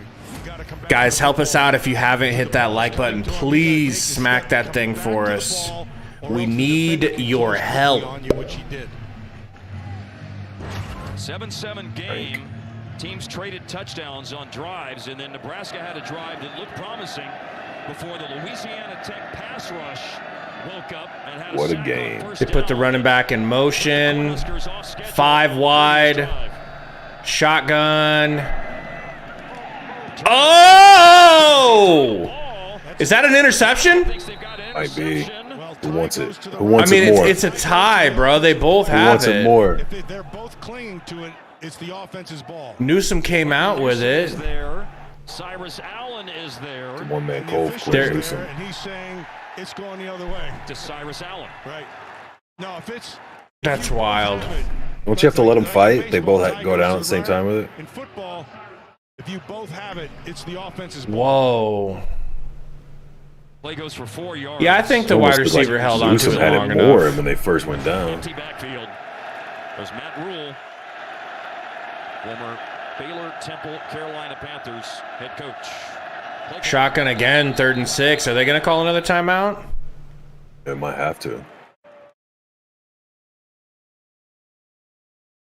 A timeout is called. Sonny Cumbie going to talk to his QB. Young lady who is mid-30s. 3rd and 6, man. What would you do on defense here? Stop him. Oh! Yeah. The brilliance. The brilliance. I like doing crazy shit. Let me ask a little bit more specific. Man to man. Oh, okay. On the edge. Okay. Maybe one guy over the top. Okay. And then just hope you get home on the line. How many people are you bringing? 12. Oh, baby. So we're going to put an extra illegal defender out there. Yep. That is you ain't cheating, you ain't trying. That's a bold call. I think I'm going to bring minimum 5. Oh, they ain't doing. Well, maybe they might. I'd go 5. 4. I would have put like 5 up, had 1 drop. And they bring 5. They bring 5. Get a little bit of pressure. Oh my God! Smoke Harris dropped it, baby. He smoked it. That was luck, bro. Dipped. I don't know. I thought the spiral kind of got wobbly. It looked like it kind of dove. Maybe not. Let's see. Come back with the ball, and he just lets it get through his Yeah, Brown might have gotten a hand on it when he was trying to bring it in. No, I thought it got tipped at the line. Like, it seemed like the ball came out as a spiral, and then started wobbling and kind of didn't have the juice on it when it got to him. But maybe not. Northern Iowa said, man, I love to touch the ball. I love to cover, but I love to intercept. Big punt. Good coverage by bounce out of bounds at about the 30. They're going to give it to us at the 35, 34. They've got good field position, and Mark, let's go. Points on the board. They've got to establish some confidence. Scott says Satterfield play calling is absolutely irrefutably abysmal. 3rd and 2, and he calls a slow, progressive end around to the short side of the field. What the F? I don't disagree, but I don't think that Satterfield is aware of how bad the offensive line is. Like, he doesn't. It seems like he wants to run these plays, and it's like, yeah, that'd be cool if you could protect for 3 seconds. Or if you were still at South Carolina. He wasn't off to a good start last year. They ended the season last year. I just can't imagine they had a worse line than us. They haven't been I don't think anybody did. The only thing that they really haven't been able to handle has been. What up, Brady? We're struggling, Brady. We're struggling. But we're very happy you guys are humbling Dion. It's still 21-0. I don't know. Just a moment ago. It's your job to know. Wow. Stupid dick. Oh, shit. Fake handoff. We're running a little option. Once again, not even a thought about pitching it. I don't think he's allowed to pitch it on these options. I don't think. Yeah, but he picks up 7 yards there. So it's just 3rd and 1. Or 6 yards, whatever it was. So it's 3rd and 1, and Haarberg's had success getting to the edges. Yep. That's where their run game has been. I remember there was a. Yeah, he said they're still up 21-0. 28-0. Have 42-0.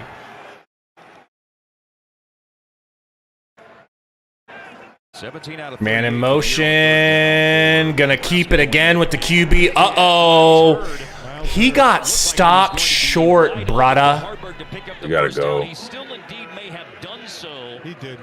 42 seconds left. Got 3 timeouts. You gotta get a field goal out of this. Miles Hurd standing right in the hole. Great instincts will take you right there, and he does that. Hurd's been cooking. He's also unaccounted for in their blocking. Man, he's got to be a little bit more. They got Prohaska in there. He's got to be a little bit more aware. He got right up to the line. You know what I mean? He should have got low and just kind of lunged forward. And he stood up. I guess at this point we just got to hope for a strong second half like we had last week.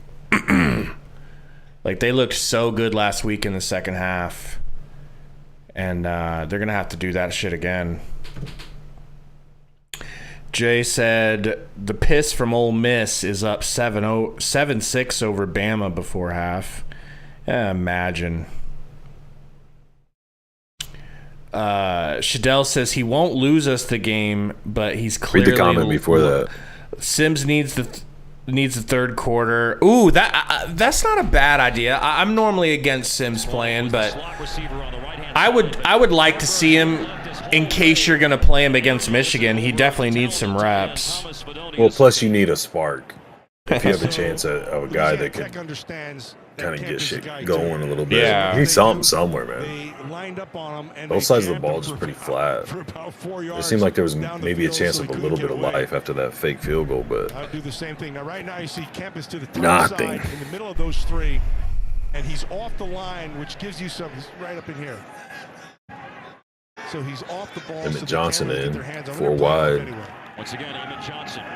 He'll start stretching the shit out. Nice pass from Haarberg. Nice catch. Don't diminish the pass. Nice catch. Don't diminish the pass. Way to bail the quarterback out on that horrendous throw. 28 seconds to go.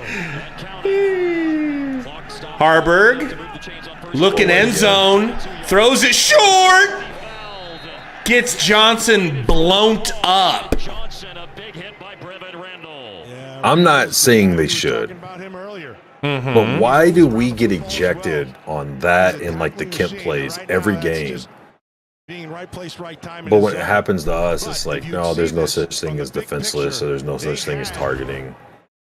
I'm not saying it's. I'm fine with that. Like, Right. playing like that. I just feel like it happens so often. Or like what was it, Robinson in the Minnesota game, where he like comes through and as he's leaning to tackle, their face mask click. Which Yeah. is, last time I checked, why they have helmets and face masks. Like, nope. Rest of this game, the first half against Colorado. HH drops back, looking deep again. Throw. Hey, he's getting held, brother. He's getting held. Thank you. Thank you. Is that spot of the foul or 15 yards? 15 in college. So he should be good for a field goal. That's why you get One paid more the big shot. bucks. Yeah. Yep. That's why Jacob I'm said it's a better soft than game you. now. Sad. Super. I agree 100%. Number 2, 10-yard penalty from the previous line of scrimmage. Automatic, first down. Fellas, we got 116 watching now, man. Thank you guys for coming and hanging out, man. These live streams are always more fun when we got everybody in here. Help us out, though. Hit that like button. I think that's what's been helping the stream grow. People must be hitting the like. Appreciate it, man. And he'll get better the more he's gets his And comment a lot. That way I can listen to less Gabe and more of you guys. Yeah, less me, the better. Haarberg looking end zone again. Again zone. Woo! Another hold. Another hold. Yeah, but good coverage. Or was Bullock just selling the hold? Prayer from heaven, because the coverage on that thing was dead on. Excellent job. I don't know, because for some reason Do you kick the field goal or do you take another shot? I don't think we have enough ourselves time. an end of the half against Minnesota situation here. Yeah, there's not enough. Yeah, because it takes If they were down as close as they were there, you're down inside the 10. You can take a quick shot, but They're kicking it. They're kicking it. Brian Buschini will put the ball down at the 31. 41-yard field goal coming up here for Tristan Albano. And Buschini is the holder earlier when Appreciate you, Frank. They ran it with Bleak Road on the Ay, ay, ay! 41 yards way. Bro! Chance to go in front at the end of the first half. Okay, let me just... I know most of you guys are watching this on TV already, but for anybody who possibly can't see what that kick looked like, maybe you're driving or something. Let me just say, as Louisiana Tech runs off the field flexing for their fans, if you set up a goalpost right next to our goalpost, like alongside it, I don't think it would have made it in that Still would have been wide goalpost. left. It still would have been wide left. What a shat show, bro. What are we doing? MWI says this really will be a long project. Apparently, man. Apparently. Like, I'm not mad at... Oh, let's listen to Rule real quick. Go ahead. I'm going to go bathroom. I'll be right back. I guess there was a hold on that, so I just think, for us, like, move the ball there again, miss the field goal. Just got to keep stacking plays. Got to find something a little more consistent in the run game. They're playing a little differently, playing base personnel. So we'll get in here, we'll figure some things out that'll help us and try to play the second half. Thanks, Coach. Appreciate it. And try to play the second half. What does that mean? Yeah. So I'm shocked, man. I'm shocked. The film that Gary and I watched all of Louisiana Tech's games before this one for our preview, and this is not the defense that we saw. It's relatively the same offense, although they have a different quarterback in there. We thought they were gonna have Bachmeier or whatever, but. I'm wondering what you're saying here, Donald. I'm wondering what you're saying because I'm not mad at anything Heinrich Haarberg is doing. I'm mad at the offensive line, and I don't love the play calling 100% of the time. Is Jeff Sims... I do kind of want to see Jeff Sims a little bit, though, as weird as that is, because I got a sneaking suspicion that they're going to try to play him against Michigan. And I just want to see, if he's healthy, of course, I want to see him get a chance to scratch off a little bit of rust, right? But at the same time, I'm not mad. I don't feel like it's anything Haarberg has done. I don't feel like, I don't know. I'm questioning whether or not we can even do more with Jeff Sims when your offensive line is this bad and your run game is this non-existent through the running backs. I feel like almost all of our rushing yards are coming from Haarberg, and that's cool. That's fine, but Shadell says, bro, HH is 4 of 11. I know. He's had a couple of drops. He's, what do you do here? Do you guys in the chat, do you want to put Sims in or do you want to do Haarberg? Donald says if healthy Sims, if not, keep HH. I guess that will probably have a big part of it, right? Is like, how healthy is Sims?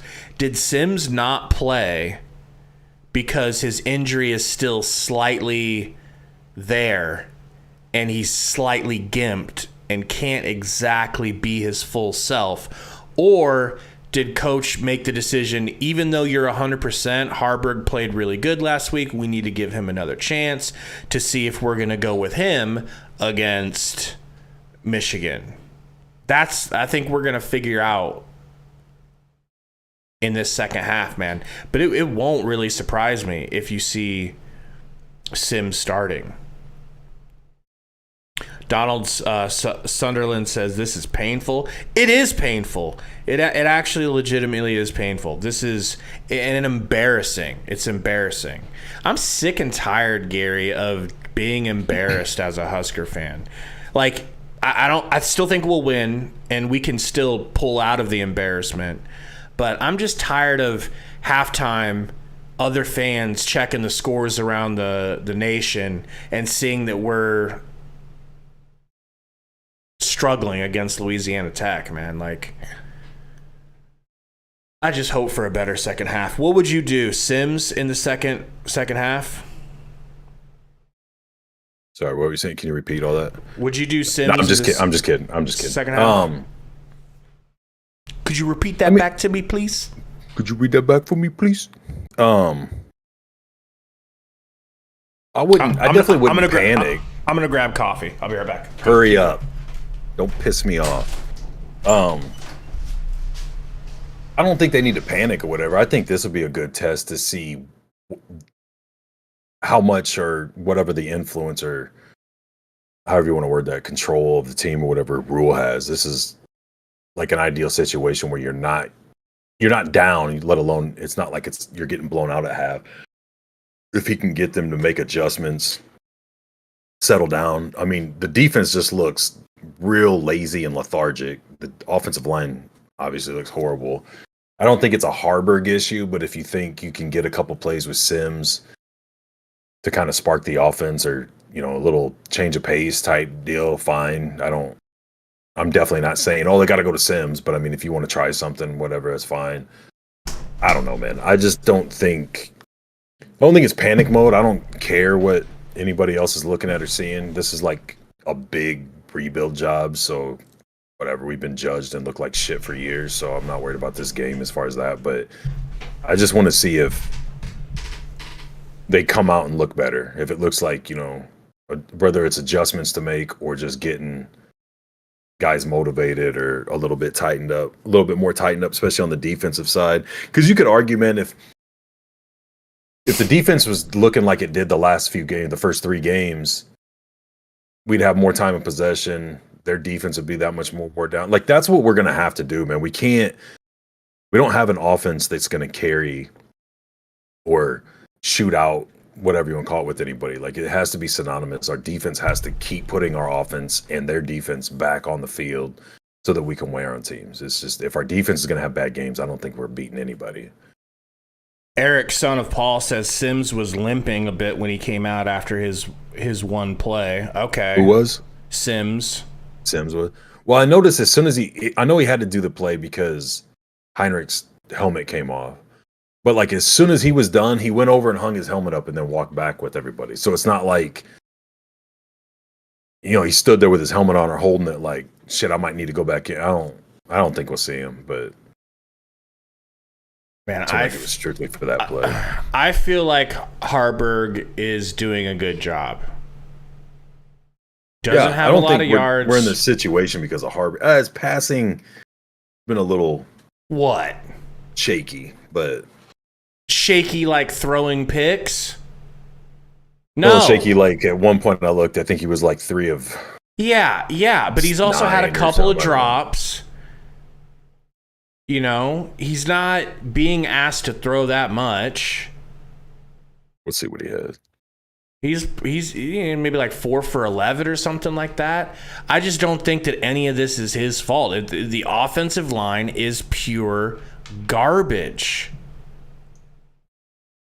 And he's 100%. More secure with the ball than Sims. And apparently Sims really still isn't, healthy enough to go.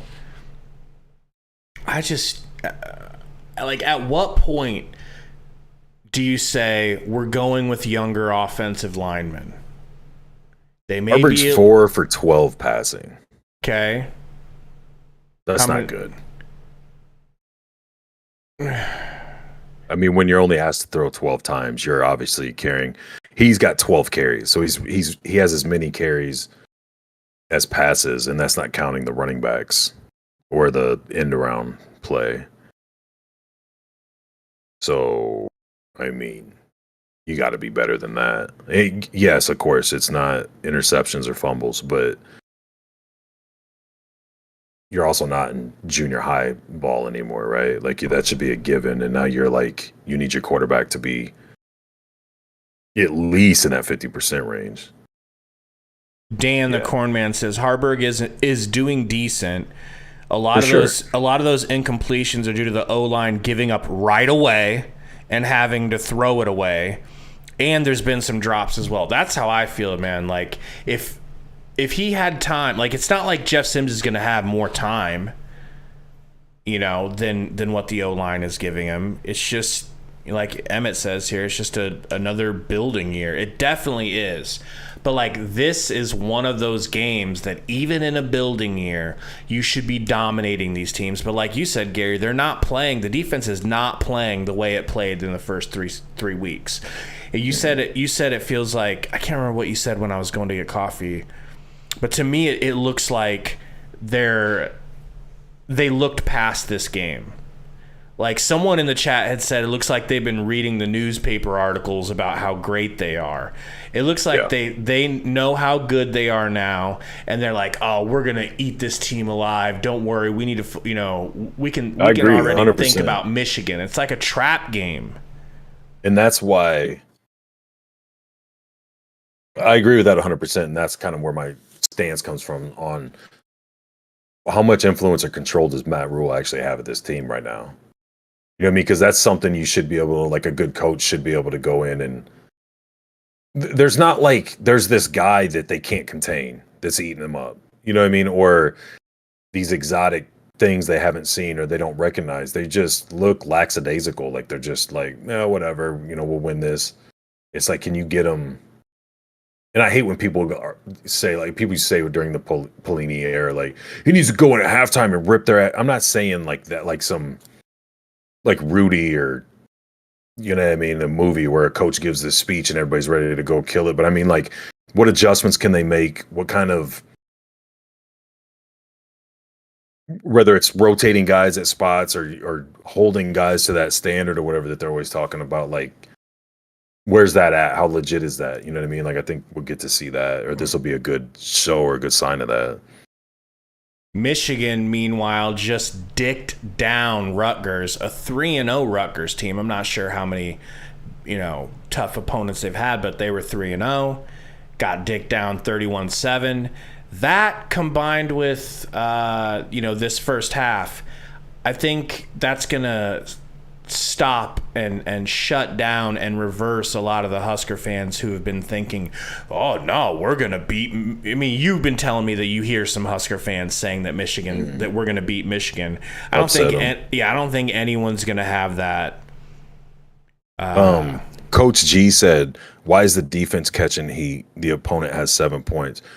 You're 100% right, but the reason why is because they've actually looked like a Power 5 powerhouse defense all year. The offense, nothing about the offense has.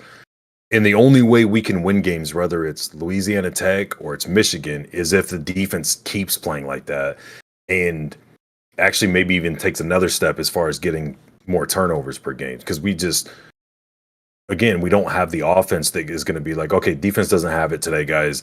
We're going to need to drop mid-30s or 40s on the team. They can't. The only way that they're going to get high-scoring games like last week is if they constantly keep getting 3 and outs and the offense just goes back, and then finally the levee breaks and they start stacking up points. But it's not an indictment on the defense or like, oh, defense sucks. It's just that's what you hang your hat on if you're Nebraska this year, is your defense has to get you many more possessions than you would just normally get. And then when they're not doing that, the offense isn't going to come out after being on the sidelines for a while and put together a quick scoring drive. Yeah, if this was Frost's defense last year, or when Mickey was running the defense, or running the team, we'd be like, hey, they only gave up 7. That's improvement, right? But this year, with what we've seen, what we did to Minnesota, keep wanting to say Michigan, what we did to Minnesota, the way that we, honest to God, should have had Colorado blanked in the first half 2 weeks ago. And then last week's great defensive performance, where we almost held them to a record low. If they didn't come in and start putting up garbage stats, we would have had a record defensive effort. To go from that to this, where you're getting pushed around, you're getting ran through, you're not tackling, and you're getting beat, and there's wide open receivers. A couple of wide open receivers have been hit in stride or at least made completions. But there's been a couple where they had wide open receiver just get, a bad pass over his head and whatnot.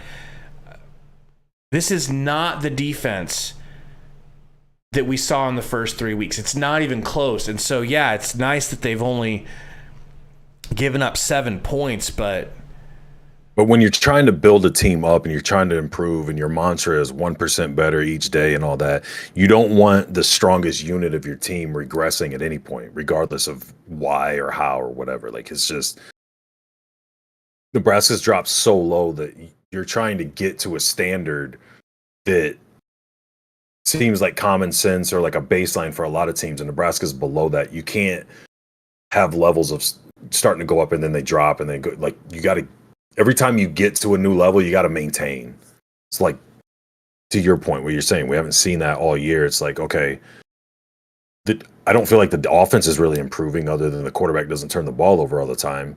But I mean, like, as far as the offensive play, whether it's play calling, drives, points, or whatever, I don't see it really improving much. You definitely can't have your strong point regressing. But what about, nobody's really brought it up. I know everything's about the quarterback controversy, but it came down to right before the Minnesota game, before they decided who the kicker was going to be. And Alvano's, 1 of 3 on the year? I think he made 1 at Minnesota, he missed the 1 at Colorado, and he just missed this one pretty bad. Do you think there's a switch at kicker I would do it. I would, bro. I mean, I would definitely. It's a lot for a freshman. You'd think he'd be able to handle it just because of how he looked like in high school, kicking in pressure situations, look good.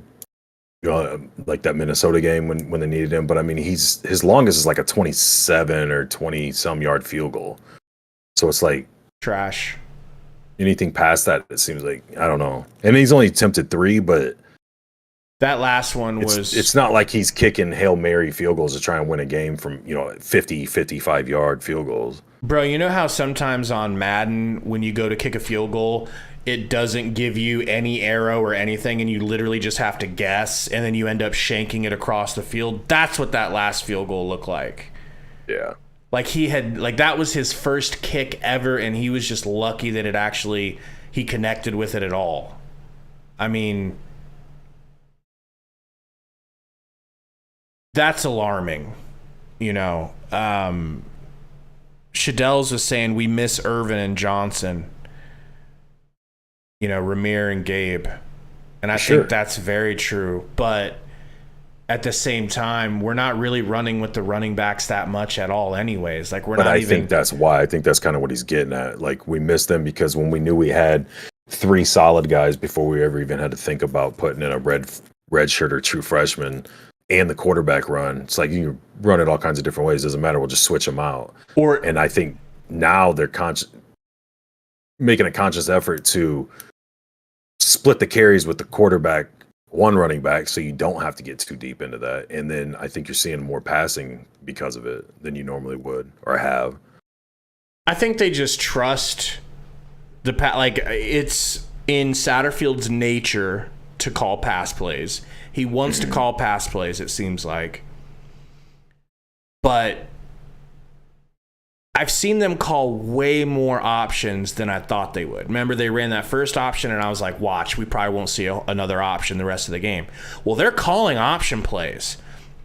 Haarberg is just literally not even look. He doesn't even think about it. Never registers that there's a pitch available, and he just keeps it every single time. Like, I think that's another reason why Grant's not getting carries. And it's probably called an option play, but they're just quarterback run plays. Yeah. So, Scott, I don't know. Scott said, who built this O-line? The guy whose sub imploded near the Titanic. Oh, man. Blabberer says, yeah, Gabe really just grinds teams down, LOL. Maybe, or how many times in his career, once or twice, he's a show pony. I mean, I think Grant is enough to get the job done. Grant should be cooking these dudes, but your offensive line is... They belong in a trash can, Gary. That's why those option looking and quarterback plays are working, because you don't need to come off the snap and create a lane. You know what I mean? Like, you get a flow going and then everything's on the move. You don't really have a chance to get blown up. I mean, you can, obviously, if you don't move up, but that seems to be the only way to get a little bit of a lane or a little bit of an edge so that people can run. Because, I mean, when we were talking about the line play, I thought last year the lane that Grant needed was rarely there, but he could cut back and go somewhere. You know what I mean? Like, there was a lot of bounce back where he had big runs or would break off some good yardage. He don't even have that. Like, there's just multiple guys collapsing on him in the back. In the backfield. And it's bad, man. It's really bad. I was just looking to see if this I felt like he got tripped by a foot, Bleak Road. But I got a little bit of confidence that our second half will be better, man. I feel like Rule makes some pretty good adjustments generally at halftime. And here comes the kickoff. This game to set the tempo will make a difference. Huskers on offense. Upcoming. Huskers double dipping. They had the ball to end the first half. They drove down and had a 41-yard missed field goal. We're going to take it. They have the ball to start the second half. Let's go! Oh, no! No! Kickoff return. And they got it. There's a Who was marker that? down. Louisiana Tech has recovered. And there's a fumble on the kickoff return. At least Louisiana Tech says they've recovered it. Was that Tommy Hill? We kept it. I think so. No, Tommy Hill picked it up, didn't he? That wasn't Tommy Hill returned. Nah, it looked like Emmett Johnson. He was scooting with that thing. Involving players who could return kicks like Ramir Johnson. During the return, holding, return team number 31. 10-yard penalty from the spot of the foul. First down. Hey, shout out to Tommy Hill. This is one of the first times we can really say that he did a good thing here, right? Getting on that. It was Tommy Hill, bro. It was. That's a fumble, no question. Dog, that's crazy. Yeah, the ball can't come out on that. But good on him staying at it. Yes. I don't know who recovered it, but he was diving in and had to like switch direction, go back over. Huskers got it.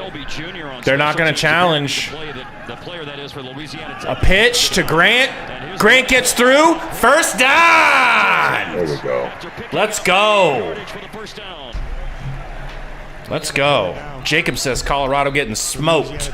Gotta love it. It was a nice cut by Anthony Grant. Kept his balance and then kept on going.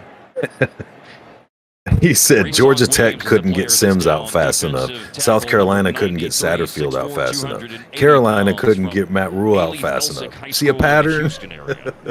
That's rough, man. That's rough.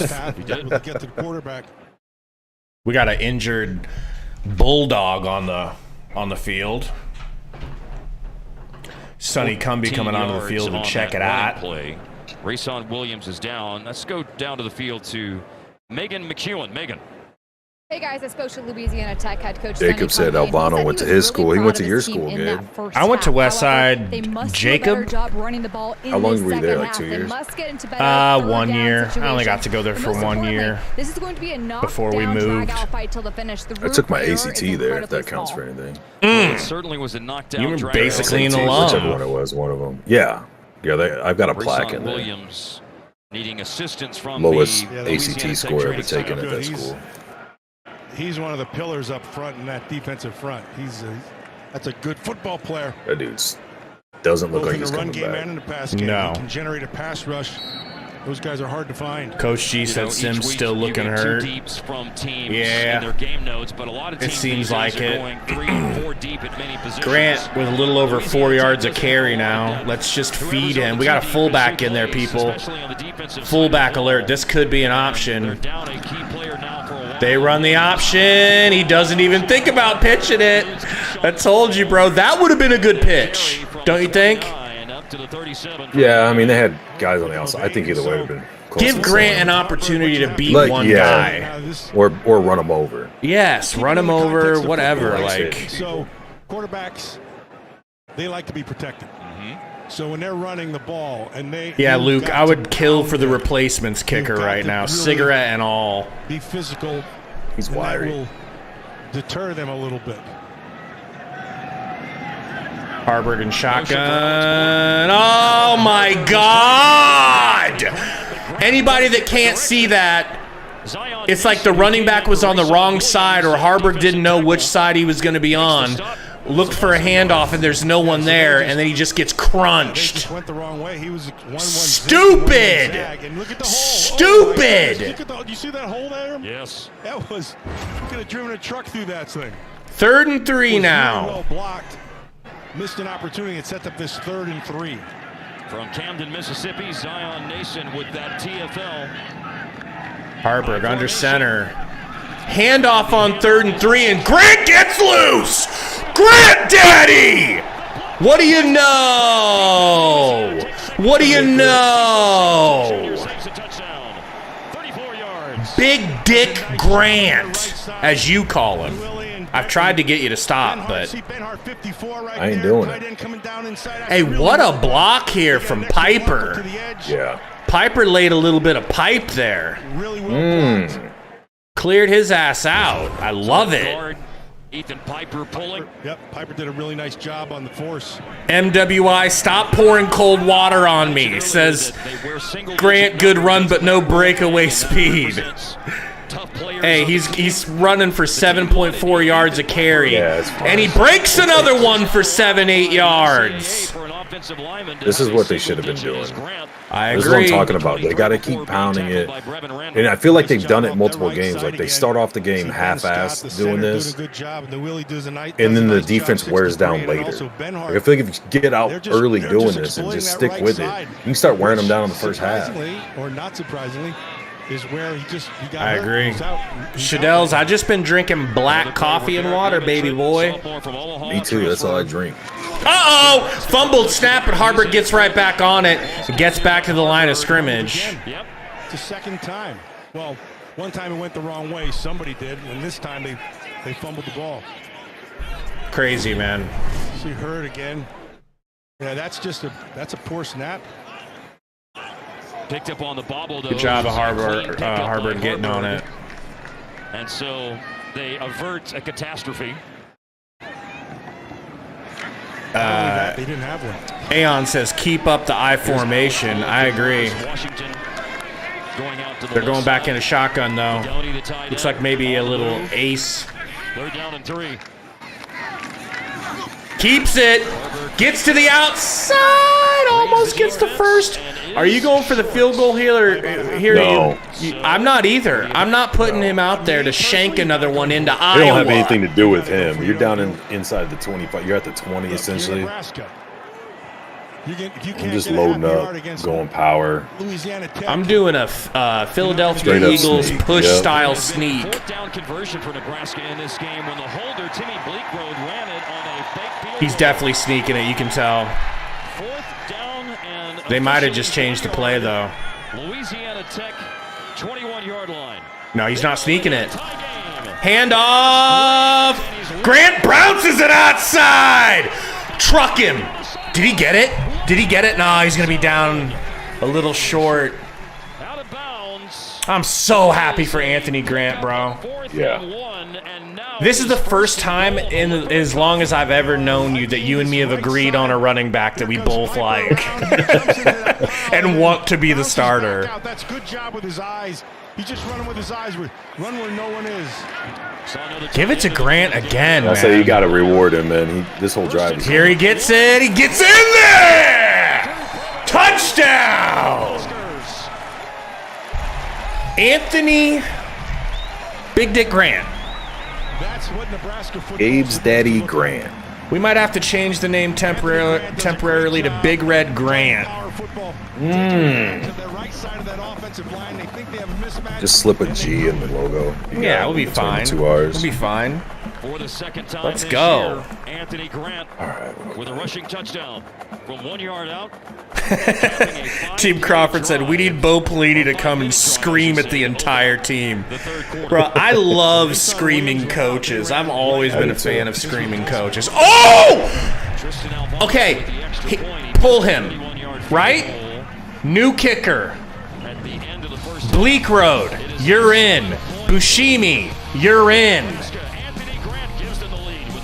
Jeff Sims, come on out here and kick with your bad ankle, because at this point, it can't get any worse. He is lucky. Dude, he tried everything he could to shank that extra point. I'm done with him. Remember the first one you thought he missed it? Yeah. Because you're a dum-dum that just doesn't a dum-dum. understand how uprights work. Scott says, or Charlie McBride. Was he a screaming coach?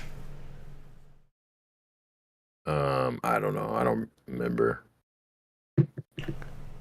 Cornman says our kicker's making me nervous. Dude, I'm done with him. I'm done. Take it easy. He's a true freshman. Okay, great.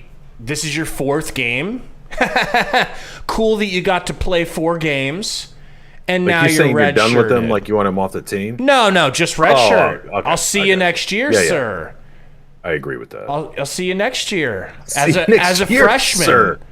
Okay.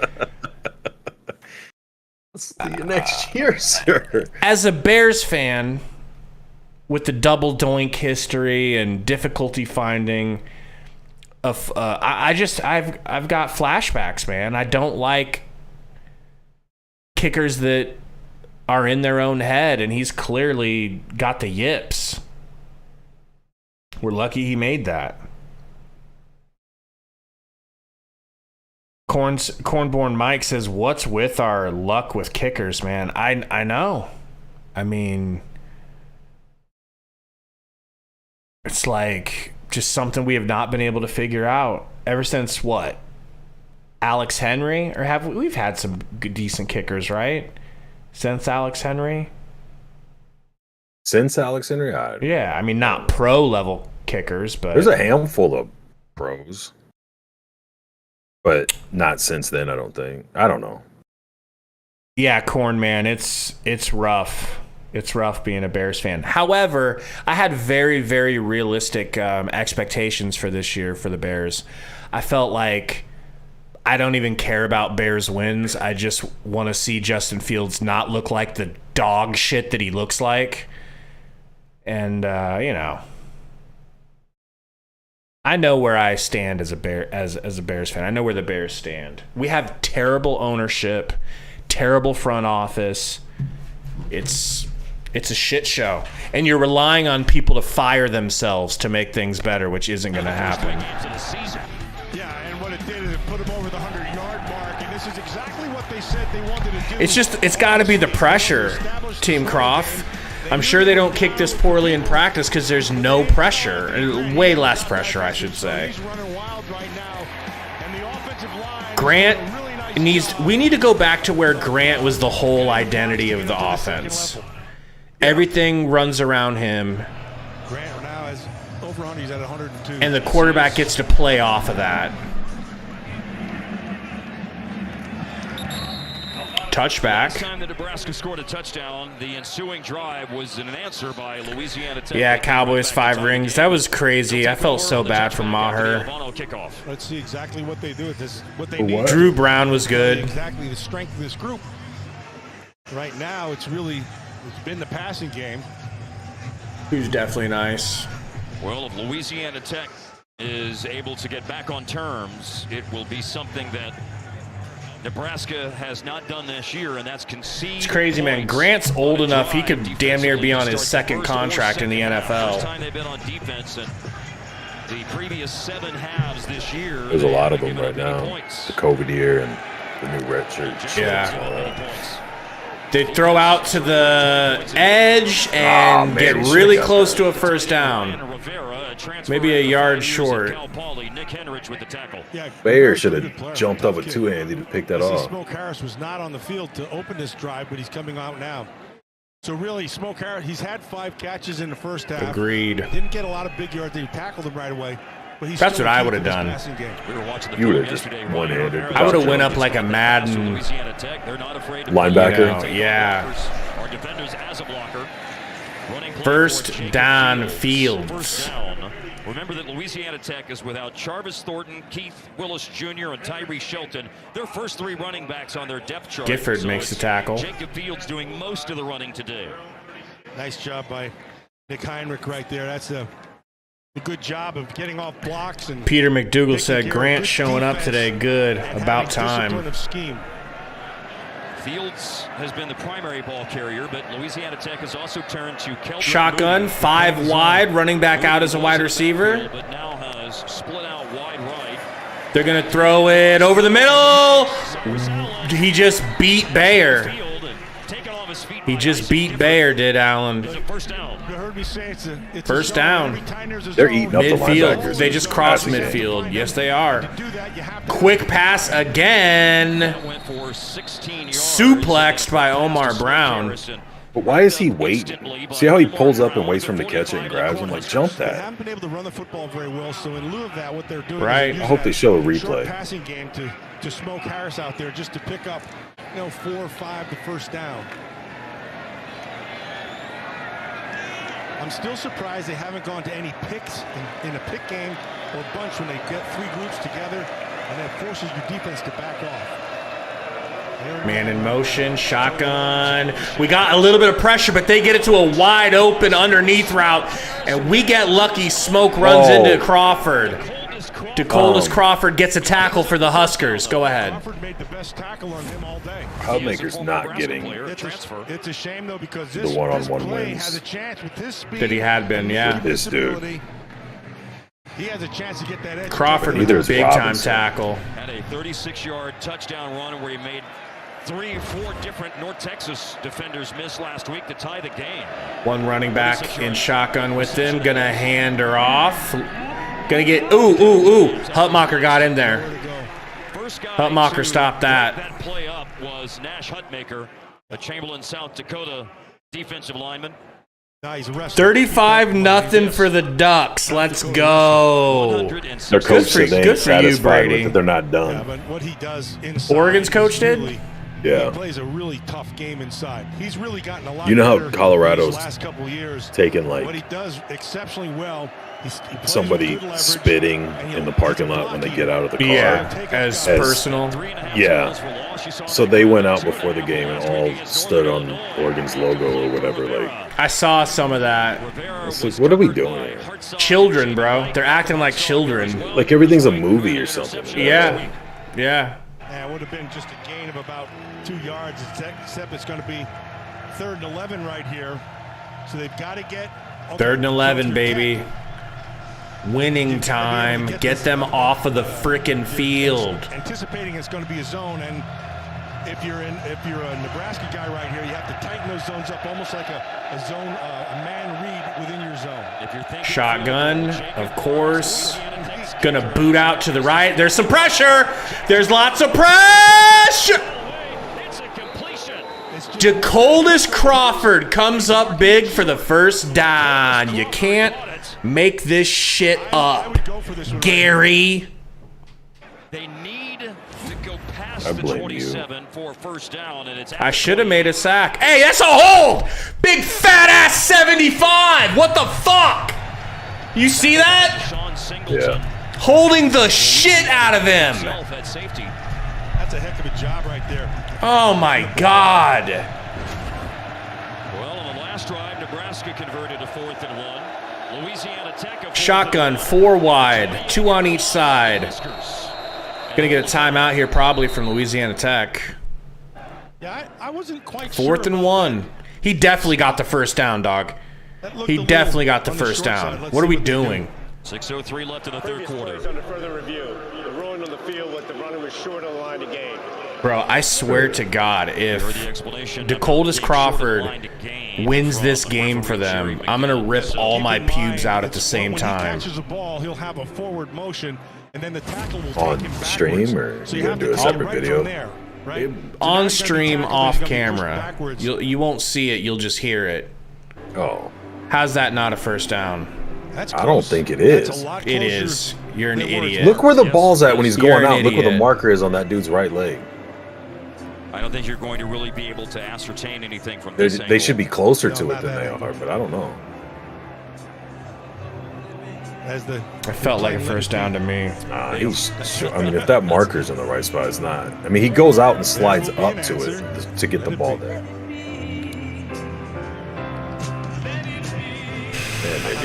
Yeah, so he is able to get more up the field right there. Ruling on the field stands. I mean, that's good for us. They basically So did they move it at all? just say, "Gabe, you're a dipshit." I'm definitely right. That was a first down, no question. Well, you're a bozo. Just deal with it. This year, Louisiana Tech has gone for it 6 times, converting twice on 4th down. This is 4th and 1. It looks like they're getting ready to sneak. Hutmaker right up the middle. Oh, we stopped him, baby! We stopped him! Just like I would have stopped you. And we'll just see what the spot is here. There's no way he got that. They didn't even move. Let's go, baby. Huskers ball. Let's go. Let's go. Finally, a call went our way. Boys, let's not get ourselves injured on the sideline trying to chest bump and fall. Because you stopped Louisiana Tech on 4th down. you have a problem. And he does a Those great 3 job racks. of getting off the ball and not giving any ground. Yeah, I didn't think he was going to get it or even attempt the sneak. The way that his feet were set, he set his feet like he was gonna hand it off. So I mean, we got to just take whatever we can get at this point. Now this guy reads. Now you read technique and stances. Okay. I didn't realize. Well, that you're dealing with a football savant. Yeah. You didn't. I told you. I've been paying attention this year. All right. Now, what kind of beer is that? You drinking a Bud Light? It's all I drink. Good boy. It's Miller Lite. Ever since we got that sweet sponsor deal from them, I figured the least I could do is pop a few. Aeon said back to the power run. Absolutely. Yep. Grant, the whole rest of the game. Grant, Lil Mo Grant, Haarberg sneak, Grant. Get this dude 200 yards rushing. MWI says our only chance to pat ourselves on the back is today. I mean, I do think we can win other Big Ten games, but we're gonna have to play. We're gonna have to play great. I don't think we'll have to play great to beat Northwestern. I think we could get away with some shit and still beat Illinois. Purdue, especially offensively, looks pretty underwhelming. Michigan State. So you're calling for a bowl appearance, is what you sound like. Well, I didn't really say that. I'm just saying those teams aren't as good as they were last year, and that's saying something for Northwestern. They're showing Hut Make. Hut Make literally made that. Plug the hole. Pause. Strong shoot right there, and they are. Haarberg got a man in motion. Rolling out. Gonna hit Grant. Grant can't even get back to the line of scrimmage. Pass short. Why is he coming out with? Yeah, that's good. That's one of those plays to the short side of the field. Like a game changer. Nobody knows about it. No, like you ran 5 plays for 75 yards, scored a touchdown. Then you come out on first down instead of establishing, getting it going. All right, let's do a rollout to the short side of the field and throw it to our running back. The line can't help you. You know what I mean? So it's like anything in a play action or a rollout where it's going to take a second, he's going to be getting chased down. And then his only option is a dude 2 yards behind line of scrimmage, running out of bounds. And then we get a damn commercial timeout. Jeez. These timeouts are brutal, bro. MWI says, all jokes aside, I don't get starting out the drive with that call. If I could argue for Satterfield, I imagine that, first of all, there was pressure in the backfield immediately. He got chased. Why you don't do that? Shut up. A real man's talking. Where? He gets chased immediately, rolling out, short side of the field, like we both said. I bet you the pass was meant to be further downfield, but it was rushed. The route couldn't develop, and so he just throws it to Grant. Grant's not exactly Shady McCoy in the passing game. He catches the ball 2 feet away from out of bounds. Like, it is what it is, man. But you're right. They should be running. It seems like we've gotten them to the point where, like what we wanted to do with Gabe Ervin, you wear him down. It feels like they're already a little bit worn down on defense. Grant's got to be averaging close to 10 yards a carry right now. Vince says, Shitterfield getting too cute. What a good name.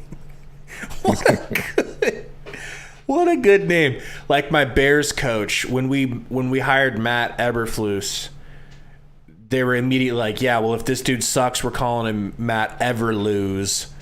Shitterfield just fits perfectly.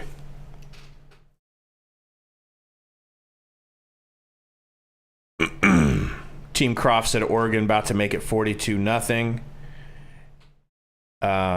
Aeon says, yeah, the play calling needs to set up other plays, complement them, but you rarely should pass on first in power football.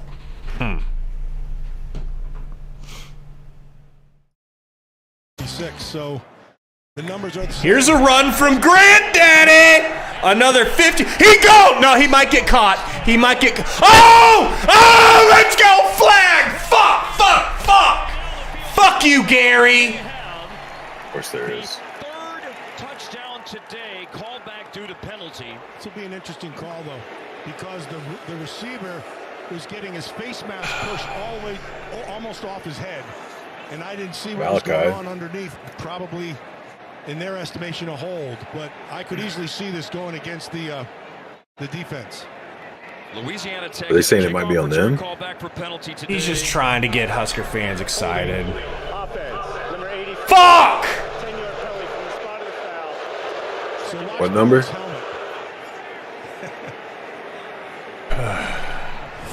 84. Yeah, you're going to watch him. He's right here. Bullock.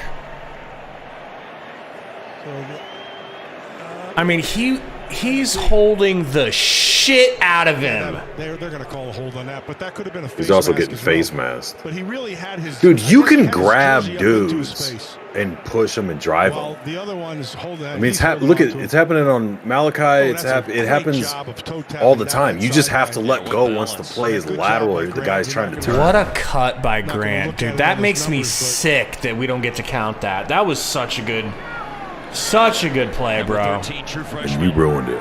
I know.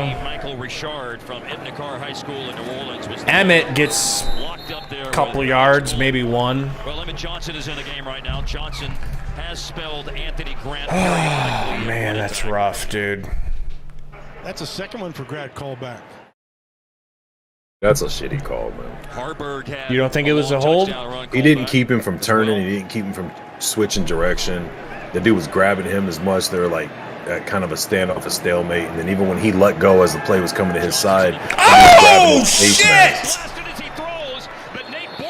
Bro, he might have broke Haarberg's back. Ribs, yeah. These offensive linemen need to be slapped, Gary. Yeah. Slapped. Inside, wasn't it? The motion of the arm did not start going forward. That's a fumble. Nice job. He could have off the edge of that blitz. Squared up on his back a lot more than he did.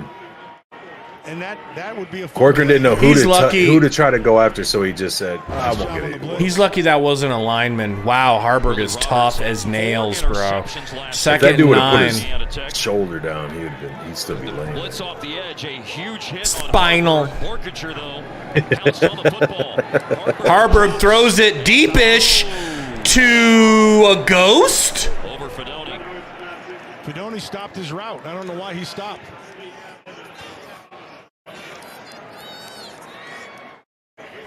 Somebody was getting held bad. Was it Fedoni who was getting grabbed? Somebody underneath. Watch when they come across. Yeah, it is Fedoni. Fedoni just stopped running. Oh, I thought he grabbed him. Yeah, I just seen the ball go by and him having his arm out. That's a miscommunication. You got to adjust on the fly on that thing. Well, now the Huskers are looking at 3rd down and 9. Shotgun. Haarberg looking. Throws it out short right.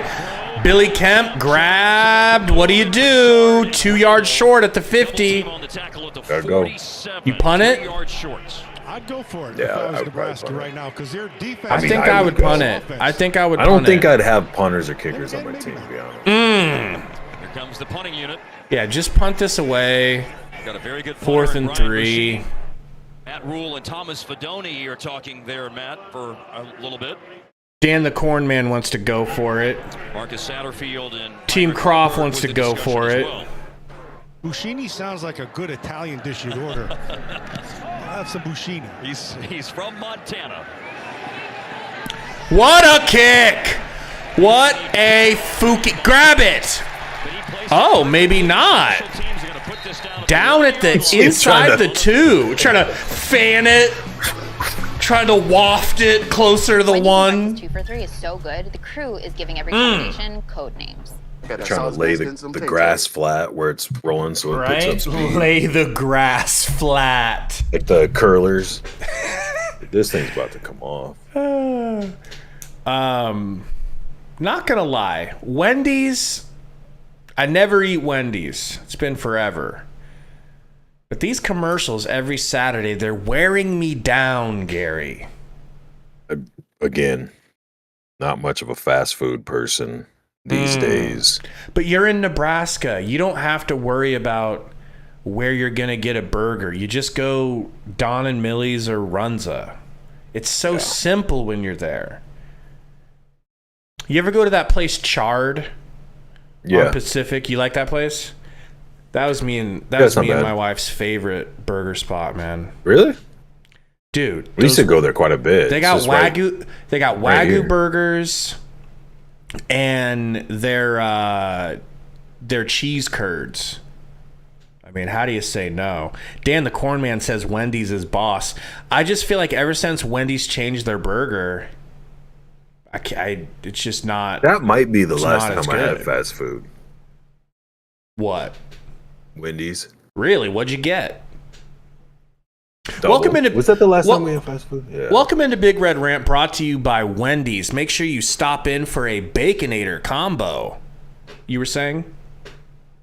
Not much. I was just listening. Jacob says Charred is amazing. Absolutely, man. I used to live really close to Westside High School a few years ago, back in 17, 18. We used to hit Charred all the time. I didn't know it existed until we moved here. Bucko says, LOL, I'm eating runs on my lunch break right now. Dude, there's some pretty good places in Texas, don't get me wrong. But nothing to me compares. Nothing compares to Runza for fast food. It's just the cream. You like Runza's burgers over Don and Millie's burgers? Yes. And Really? You do too? No shade to Don and Millie's, but Runza is tough. goated. Sam, I live in Austin, Texas. We got a lot of good food down here, but I'll never put it. Not burger-wise, though. Yeah, our burgers. I like Whataburger, but it doesn't even compare to Runza. No. You guys got a lot of other okay, he can throw that away, right?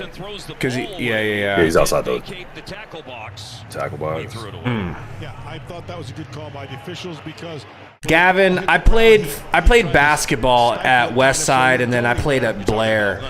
I stopped playing football stupidly in 8th grade when I broke my arm. So Nebraska just goes up there on a touchdown play that got called back. For a hold. Yeah, it was stupid ass hold. I should have slit that dude's dad's tires. Shotgun on the goal line. It's going to be a 3rd and 5, maybe 3rd and 4. We got a flag. We're going to get a hold, baby. Let's go. Guys, we got over 200 watching. Thank you guys for coming and hanging out with us during the game. If you guys can help us out by hitting that like button, if you haven't, it really helps out these streams. Got Bucko in here. We got Rusty G says, I feel like Runza shrunk their sandwiches. That'd be a shame. The last time I had it, maybe last 2 times, it didn't taste the same. It just tasted like, I don't know. Louisiana Tech. It was like the meat wouldn't stay together, you know what I mean? Like it was like little tiny pieces. I don't know. It was weird. Shoulder pads up high. But anymore. The face mask up there. Every play, I can't tell the difference. Are they going to be back on the goal line now? Should be halfway. Yes, they're in the end zone. In shotgun, of course. 3 wide. Get wide. You got 2 down They're here. throwing it. Throws out to that. Woo! Let's go! Got Smoke Harris back at the 1. What a tackle, bro. That's the defense. What a tackle. See, that's what I'm talking about, man. Since halftime, the defense looked like it did the first 3 games. Hartzog. Sees it, pulls the trigger. Let's go. Sets up this third down. I agree, Sundito. Daddy needs a safety. Yeah, or like a sack fumble. God, that'd be nice. Tutty. You should get some of them red and white stripe overalls, man. That would be Start dope. Oh, what a tackle, baby! Woo! Omar Brown. Omar Brown. Let's go. Man.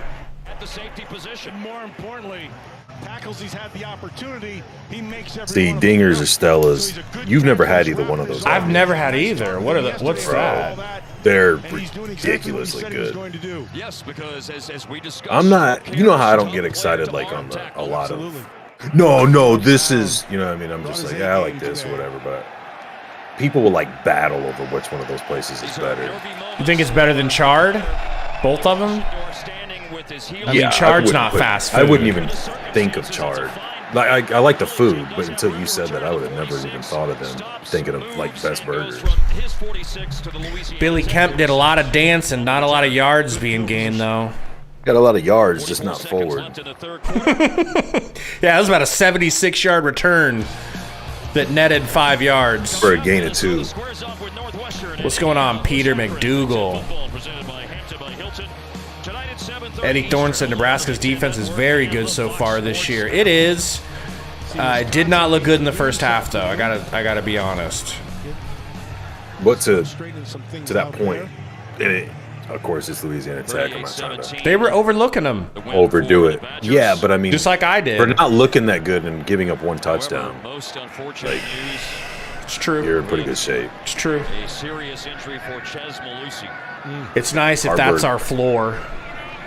Haarberg must have 2-part epoxied his ribs back together. Grant stopped at the line of scrimmage. Hey, what is this? Thank you for the flag, ref. Late as frack, but thank you. That dude just slapped Corcoran in the back. Yeah. What was that supposed to do? Like, come on, high side seriously. Was just like, yeah. That was the most bitch-looking slap. Except for when you do it. Joseph says, Dinkers. Is it Dinkers? Mm-hmm. Steakhouse burgers, hands down the best in Omaha. On Rotella's garlic bread, absolute perfection. I'm going to have to flizz-eye up there at some point to snag a quick burg. You should do it. Come up here. We'll go to all 4 of them in one day. One day, 4 burgers. And die of a heart attack. And then you decide which one's better. You do like a Dave Portnoy burger review. If you don't like one of them, you take a bite and throw it back after deal and walk out. Thank you, Peter McDougal. Handoff. Grant gets stopped again in the backfield. My God. And that's going to take us into the 4th quarter. I hope you didn't bet the overs on this game. I was dead set going to, and I just got home. Forgot to, didn't have enough time. That's fate, baby. That's fate. Well, I could use fate a lot more than down there.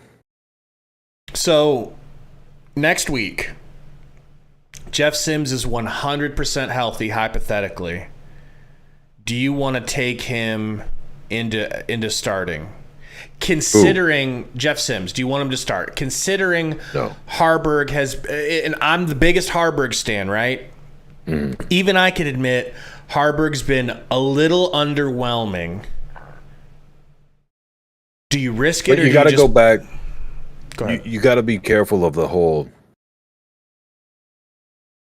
I feel like people forget like big picture of things too often, especially with this team. Like the loss to Minnesota was like same old shit, and it's like, well, yeah, for us, but for most of these people and the entire staff, that was the first game, and then it's like Stem sucks. Got to get him out. I mean, look how quick. I know I give you shit about it, but in seriousness, look how quick you shifted on Sims just in the Minnesota game. From the beginning when he's running all over him to when he's giving the ball away. So you've still got to keep the big picture of Haarberg might look a little underwhelming, but the offensive line is dog shit. We've established that. We're one-dimensional because the only thing we can do is run. We're still winning. We're still getting yards, still moving the ball to an extent, and he's not turning the ball over. It's like you can't forget or just get complacent with like, okay, we haven't turned the ball over in 2 games, so now that's fixed. That's not going to happen, and then go back to the dude that did it just because you want to see that next step taken on the offense. What I would do is I would teach him how to pitch an option, because I guarantee Michigan's going to watch game film and be like, this dude never pitches. And like, he never pitches. Just swarm him every time they do an option, and then actually pitch it out, and you could probably gouge him a few times.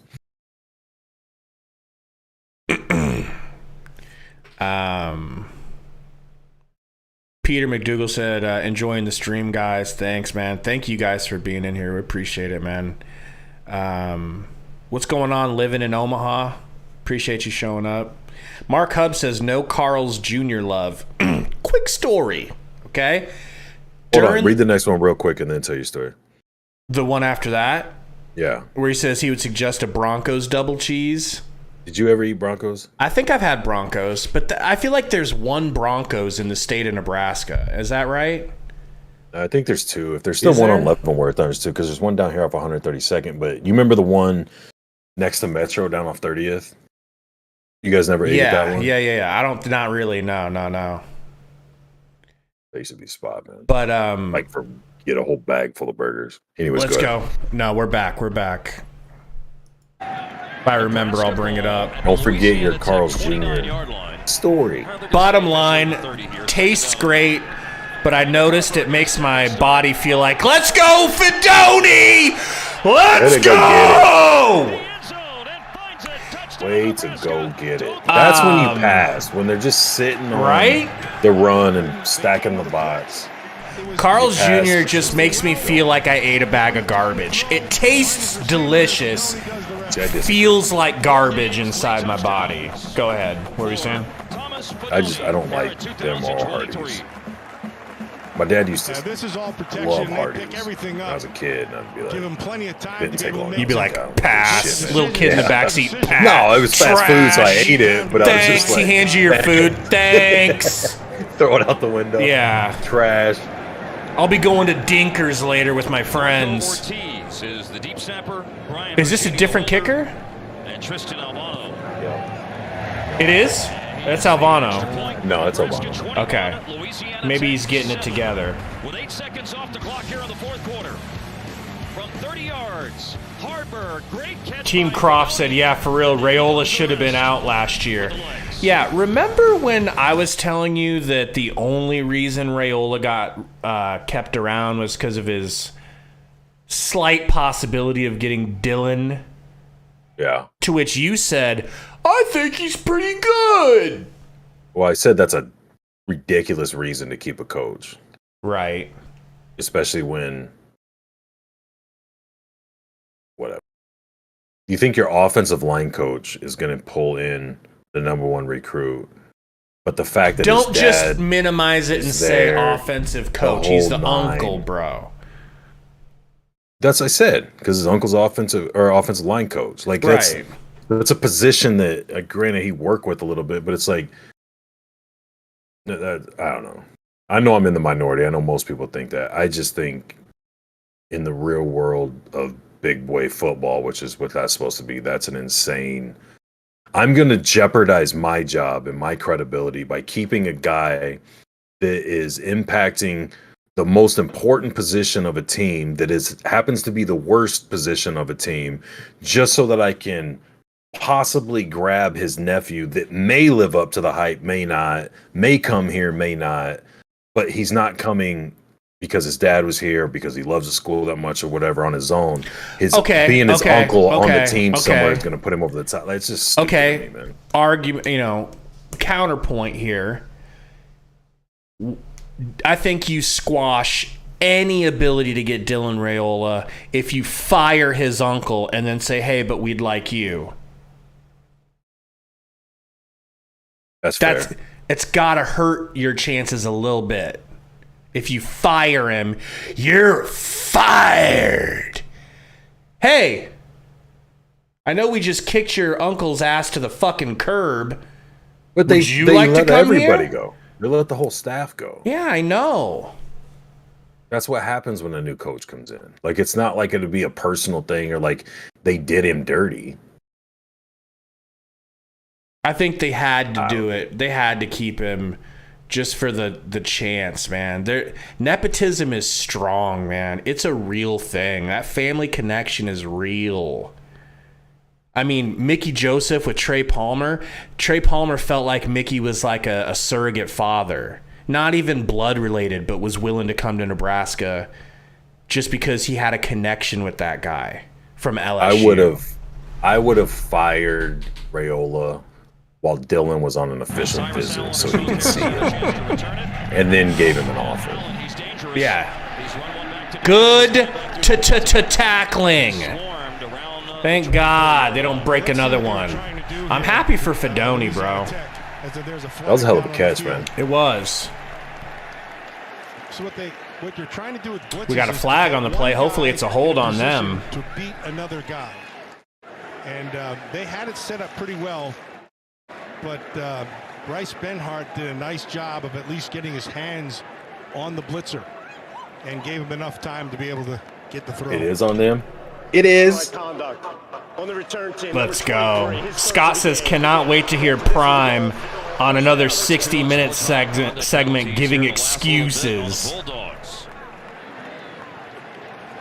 Yeah, I'm loving that they're getting that ass whooped. You think he makes excuses, but I don't think he will. I think he'll call out, like, because he was saying, like, we haven't played a complete game where all three, offense, defense, special teams been on the same page or done. I want to hear what he has to say in juxtaposition to "We coming." You still coming? Because it looks like Oregon's coming all over your backs right now.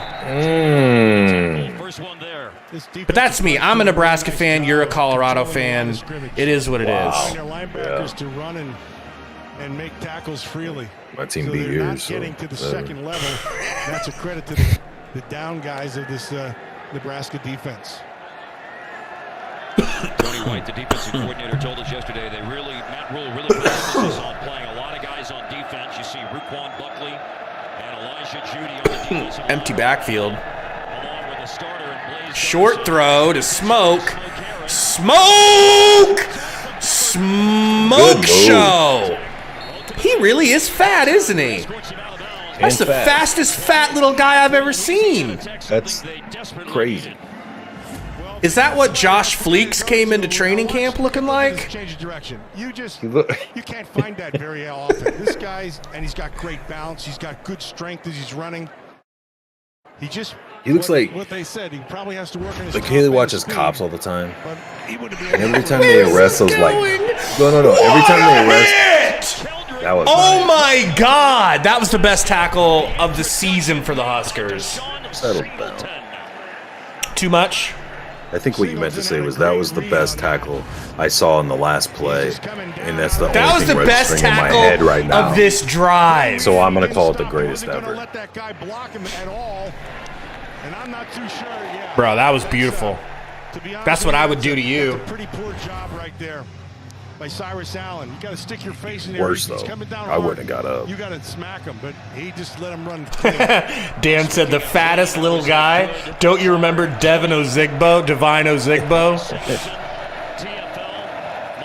Throw tipped. Oh boy, that was a chance. See, you would have caught that and taken it to the house. Ah, dude, one-handed, and I would have high-stepped like Prime the whole way. Well, you would when you block.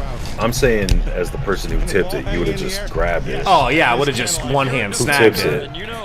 Like J.J. Watt. No, that's on the jugs machine. What's his name?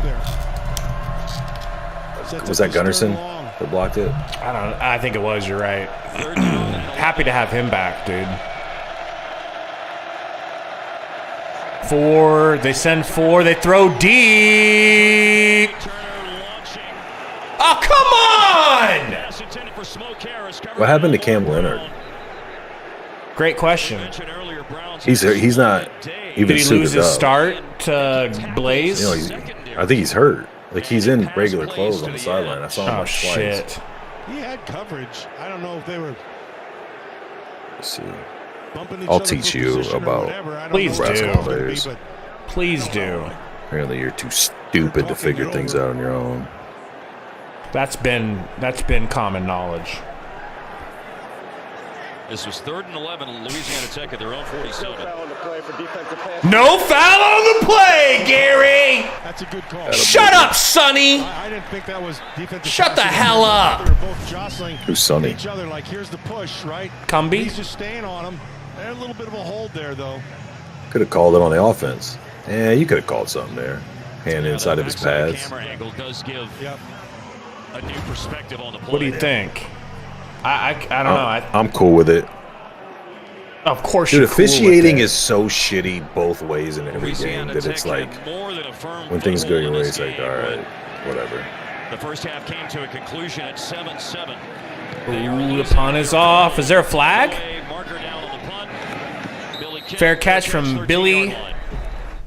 Off the Blake Oschendorf punt. Catfish Billy.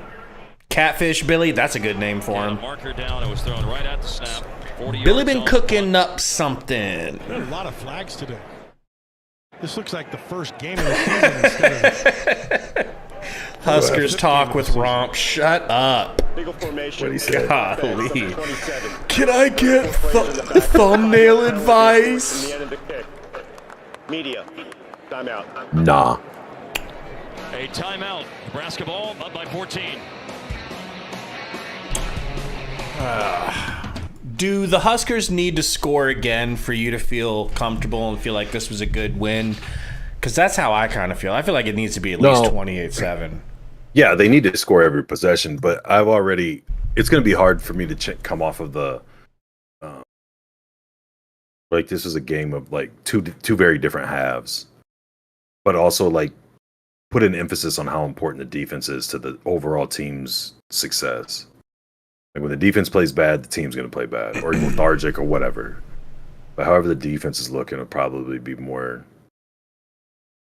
of an indicator how the overall game's going to go or overall team is going to do throughout the game. I definitely think we lose next week. No question. My hope is that we can minimize mistakes, obviously, on offense so that it doesn't get out of hand. But I have this feeling like we're going to do that Nebraska DNA thing where, in a positive way, we play up to the competition just like we play down to competition. I could see that game for a brief moment looking like we're going to keep it really close. Maybe they could win, and then, you know. I think it'll be relatively close the majority of the game. Like, their offense so far hasn't looked as good as it did last year. Our defense is way better than it was last year.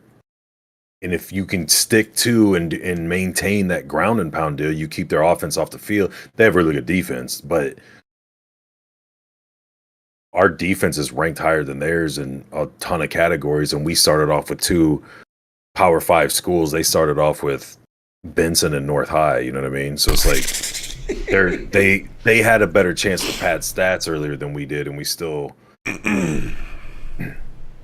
have better rankings in some areas. So I don't know. I don't think we're going to win by any stretch, but I think it'll be a closer game. It just seems too unrealistic. You know? I'll tell you. I'll let you know next Sunday who I like. But that Sims interception is disgusting looking, bro. They just showed the one from Colorado. Why would he throw that? Here we go. We're under center. Hand off to Grant. Grant dance.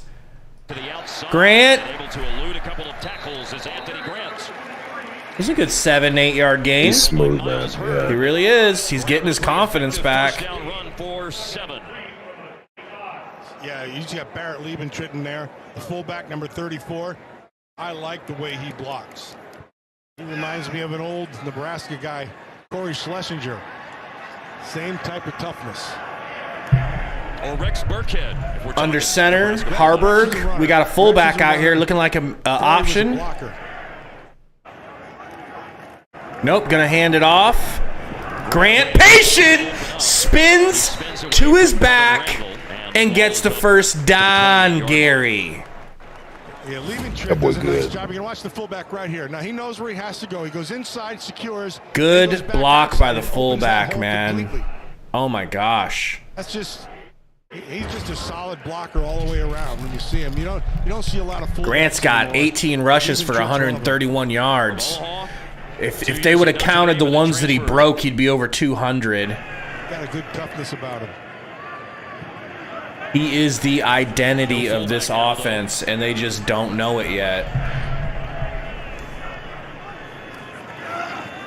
Option, keeper, Haarberg! White legs! White lightning, baby, let's go! Don't call a flag. Please no flag, please no flag. In the back. I'm Gary. I think Jeff Sims is more explosive.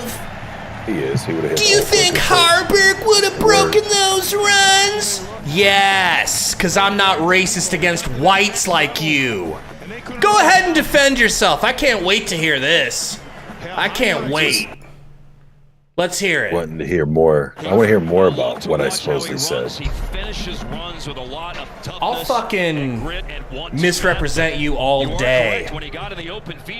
But you did say that. You've been acting like this guy can't break off runs. No, I didn't. Yes, I said he's got the top end speed when it's there to do it. He doesn't have that acceleration to hit gaps as they're opening and explode off the shit.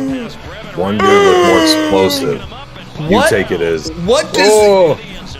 you hate him? You hate that dude? No, I said this dude was more what explosive. Does top so end you want him speed... off the team? Wendy's new breakfast 2 for $3 is what does top end speed give you when you're fumbling every snap? Haarberg probably has more top end speed. So you don't even know what you're arguing anymore. You're just trying to. I don't like where this is going, so I'm gonna change the subject. Deep. You're trying to hurt me. If scale of 1 to 100, right? Let's go 99. Let's say it's like college football, the game. Like if you were gonna guess what their speed is, what do you got Jeff Sims at out of 100, and what do you got Haarberg? I'd say Haarberg is like a 93 or 4 speed. Yep. Sims is a 90, 91. But Sims' acceleration is like a 97, 98, and Haarberg's is like a 92 or 3. Yeah, well, if it's that, I'm fine with that. If it's that close, and Haarberg is having such better experiences with not turning the ball over, I think you got to stick with Haarberg, bro. Yeah, that's what I was saying. Because I told you that. Because you taught me. I didn't think that until you good boy sat me down and taught me the foundations of football. Good boy. Eddie says he is slow, but he handles pressure. I think he's not slow. I think he looks slow because he's so big. Like Vince Young, people thought he was slow, but he always broke those runs. You know, he's a long strider, man. He's just tall as shit. He's like 6'5". Like he somehow looks bigger out there than Jeff Sims, who's a monster. Jeff Sims, can I be honest? I wish I looked like Jeff Sims. Dude is like physically impressive as hell, and Haarberg is even bigger than him. Ooh, look at Haarberg keeping that ball high so it can't get stripped. You know? 72. That was beautiful. On the previous play, 28-7 Nebraska. Sundito says Sims is geared like a Subaru, Haarberg like a Z71. On the defensive side. MWI said, let's be honest, Haarberg looks slow because he's white. Now that could be it. According to this, Heinrich is an inch taller, but 5 pounds lighter than Sims. Sims got a lot of muscle on him. For 55 yards a game, that's what they have today as well. Louisiana Tech 8 penalties, 63 yards today. Megan McEwen. I get such a good vibe from Haarberg, bro. Yeah. It's just his teammates, Heinrich Haarberg, you know what it reminds me of is like as soon as Haarberg came in off of that, he might not be the hot Instagram chick that you want to bang, but he's the woman you need in your life. He's the one that you make a wife. All right? Okay. Not intercepted, but incomplete here. It's an incomplete. He's the woman that's going to fold clothes, raise your kids. You know? Yeah, and they've done a lot with that. He's not going to back talk you. That turns into an assignment football game when you start. He's not going to cheat on you. And it looked like they're what's the right point? there, except he made Randall miss, and there's nobody there. Dakota Williams at running back. Louisiana Tech has been hurt. And incomplete. As the case was right there. Bad field position here recently as well. Yeah, too many drops. There's still 11 minutes in this quarter. At this level, yeah. The ball's there. There was a couple tough catches, but there were a lot of them right in their hands, right in the chest. I guess I'm not getting food anytime soon, huh? Jay Curry said, take HH home to mom. Exactly. Such a great crowd here. 87,000 strong today on the 35-yard line. Shotgun, 3rd and 10. Oh, we got pressure. Dude, he tackled him. Woo! Incomplete either Butler way. Tackled trying to get through the. To me, it looked like he collided with his own guy. No, but watch you could be when he's right. coming around. He's got him. He's like bear hugging around his waist, pulls his jersey, and then falls on his legs, and he goes down. Yeah, you better call that shit, dude. That was blatant as it could be. Yeah, Butler had got a nice jump and cut back inside, and that forced that hold. And they'll have to punt it away. Tanner Hall says, when are you boys going to come out to the Steve-O's Lounge and hear me tear up the karaoke floor? Now that sounds tempting. I'll be out there. I don't know where it's at. I've never heard of it. Punt is deep. Dude, why is he calling fair catch with like a 15-yard bubble around him?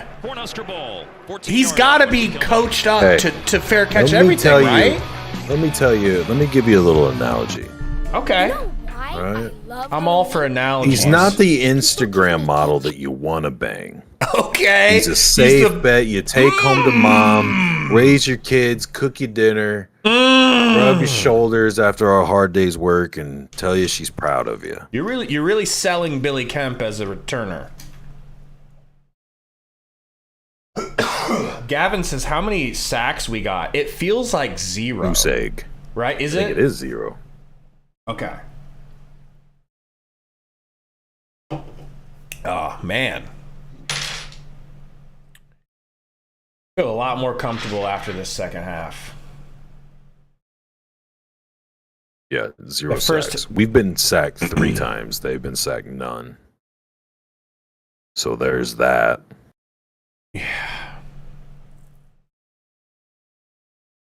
I mean, I feel like that should show you that they actually have a better offensive line from us. Not just situations are different, because we have a better defensive line than they do, but their worst defensive line is getting through our offensive line. Like, it's crazy that explains just how bad our O-line is. What is Michigan going to do to our offensive line? Like, it could get ugly.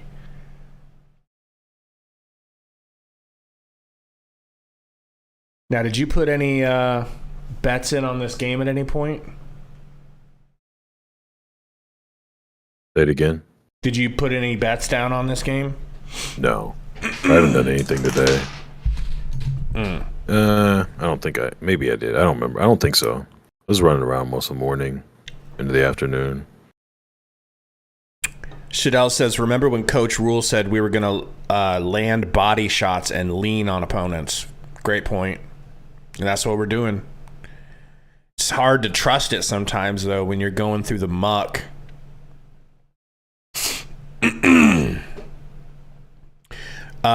Rizipped said, just a coincidence we're playing the worst two teams on the schedule. We are. No, it's not a coincidence at all. That's exactly why we look like we do. Yeah, but I will argue that last season we would have lost one, if not both of these games. Probably one of them, right? Almost lost to North Dakota or whatever it was. Did lose to Georgia Southern. Was that the following week? Yes. So it's still a step forward that we needed to take, man. But we're not going to get ahead of ourselves. Right. Offense is worse this year than it was last year, and we're still winning games we're supposed to, kind of. I mean, you're supposed to win that Minnesota game at a point. You get to a point in the game where you've got the lead in the ball. It's like, okay, this is a supposed to win deal now. Crowd clear now. The Nebraska athletic program, John Cooks. Emmett stopped after a couple of yards. And what a night that was. You could have seen it right here on the Big Ten Network. Got a run there by Emmett Johnson on first down. Picked up 3. I thought we were going to see more of other running backs, but I'm actually happy that they let Grant be a true bell cow today. And now we have rain. You might have seen him by now if they would have stuck with Grant more in that first half. Again, the rainy day feeling. Oh, that's probably why people are heading out. Rain's Just back. Lord Boateng. Watch out for loose balls. That's the player that's down right now. So does this mean that we didn't get a sellout? Because the crowd does not even look close to sold out. Well, the game's over. And it's 10 minutes. No. Even earlier it didn't look sold out. Yeah, it's sold out. Just Lord Boateng is now up and walking off The boosters will make damn sure that sellout streak never ends. It's true. Don't you worry. Let me go shut my dogs up real quick. You shut them up before I do. Yeah, I'll give you play-by-play on this dude getting his shoes tied. You can see the strength of this offensive line. And this offensive line started off a little bit on the slow side, got their stuff together, and they've been opening some pretty big holes. And really, though, Haarberg with that option, he's been the difference. Yes, it's the difference in this football game has been him. We have 4-13. There's no plays. Oh, bitch. One dude's getting. I bet the chat is just loving your coverage. The other dude is getting his shoes tied. I'm trying to find something I can read here, but guy can't even read. And that's what Matt Rule was talking about. I'm getting there. Yesterday, he's like, Lou, we got to get that running game going.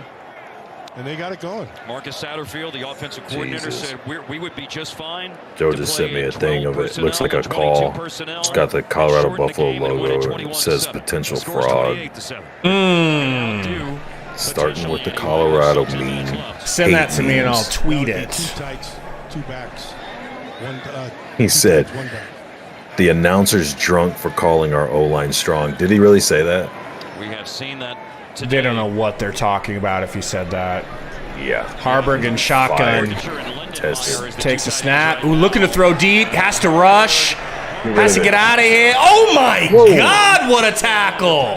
Which is a key thing, although I think it did come out. He tried to stiff arm and got his arm grabbed and freaking dragged to the ground. Crazy. Dude's got Nebraska in a 4-way with Duke, Miami, and Louisville. Have any of the other games played yet? And how much we talking if that hits? And that's a loss of 7. Scott says, I've questioned CU being overrated and overhyped and was told several times that I was racist. Now the ball back at the 10-yard line. Yeah, us too. We had people in our comments being like, this is just a melanin issue. Like, okay. Yeah, I forgot about that one. Billy Kemp! Almost cut loose.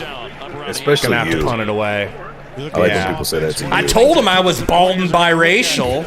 He didn't want to hear it. Billy Kemp's that guy that he's their go-to guy. Dude didn't give a crap. There's no question. He's got quickness. He gets in and out of his breaks well. He runs pretty good routes, and they know it. And so they're going to they like to get the ball in his hands, and it's smart. It's just like Just like go this guy Scarface right before this game? Is that why he doesn't have the? Oh yeah, I don't know why he's not licking his lips. Nobody had the balls to ask him about it either. Smoke Harris got stripped, but it immediately went out of bounds. Good job, Phelan Sanford. Sanford and Sons out here. He said everyone's covering that 4-teamer. They'll pay him $18.22. Damn. Well, good luck to you, sir. Nice job there, Mr. Sanford. You know, it's interesting, just kind of referring to our conversation about what Matt Rule says he wants out of this program and guys who love football. And, you know, the other thing he said was... First and 10, Turner's got 181 yards on 20 of 34. It looks like rain's coming down. Maybe is that just wind? No, it's raining. That's what you said. So the rain's back. I wasn't listening. The game will be stopped. You're probably going for weather issues. No, it won't. No, it won't. For some rain? You gotta be shitting me. What the fuck have we become, dude? Well, and that means my Phelan Sanford story. You can't hit nobody, okay, whatever. But like they don't. Do you remember a game ever being canceled or postponed ever for anything ever growing up? No, and it doesn't even look like that much rain. Rain. What the fuck are you gonna do if it doesn't stop raining? 28, Louisiana Tech 7 is the score. Due to lightning in the area. Oh, let's just wait until God decides to stop sending lightning. Is that what we're doing? This is ridiculous. Wow. Well. Well, you know, good thing we're already live. We can try to help entertain these folks. Maybe get some of the post-game show out of the way, right? Maybe, but I'm going to see. Unless it's over, I'm going to check the final minutes of this. Ooh, Colorado? Yeah, let's switch it over to Colorado. Ali Roddy, 5.5 minutes left. Let's go. 112-0.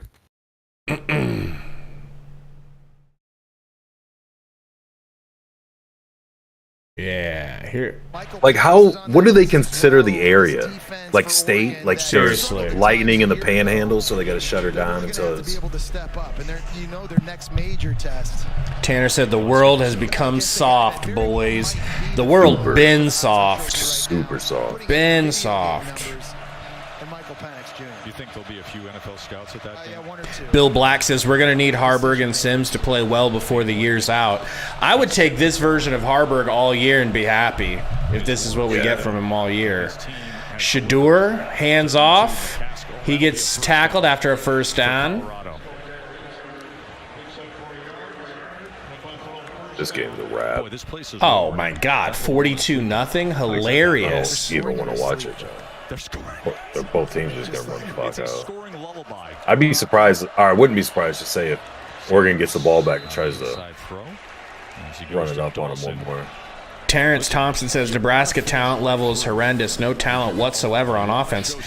I mean, you're entitled to your opinion, bro. I'm not trying to tell you you're wrong. I just disagree. I feel like we have plenty. It's just our offensive line is so insanely bad that it makes it impossible to see what the talent can do. What do you think? Yeah, I agree with you 100%. Like, I'll name you some talent. Anthony Grant, talented as hell. I think he's an NFL caliber running back. Billy Kemp is nice. Marcus Washington's done things. We never get to get these guys the ball. Alex Bullock, our starting wide receiver, barely ever even see him touch the ball. Because the passes get rushed and ruined. Shadur rolling out to the left, throws it into the middle of the field. Off of somebody's hands in the end zone. That wasn't a bad pass. It's been very hard for Shadur Sanders to just find a rhythm. The look on Dion's face, bro. He's able to get his shoulder turned around, but his ball kind of sails on him. You don't see that happen very, very often. Really nice job there by Nico Reed. What time is that game next week, do you know? I don't know. Let me look real quick. Aeon says he wants to see the post-game press conference. We'll definitely be showing the post-game press conference. Shador out to the right, and that might go for a TD. Oh, he does get stopped, but that 4th and 4 is good. Dan Lanning was running down the sideline trying to get a timeout. You know, called. He couldn't get it. And what's his name's going to be pissed. Same time next week, 2:30. See here, he's on the sideline. He's trying to get a call. You got another gallivanting expedition before the game? 2:30? Next week? Yeah. Probably. If not, I'll make sure I fill something in there just to piss you off. And what he wants and what he declared to his team. Evanception says, I don't see how there's nobody on the O-line room that's better than Turner Corcoran. This has been played with intensity throughout, even though. Well, Gary will cape up for Corcoran. Go ahead, Gary. I don't. That's offsides on the quarterback moving before the snap got to him.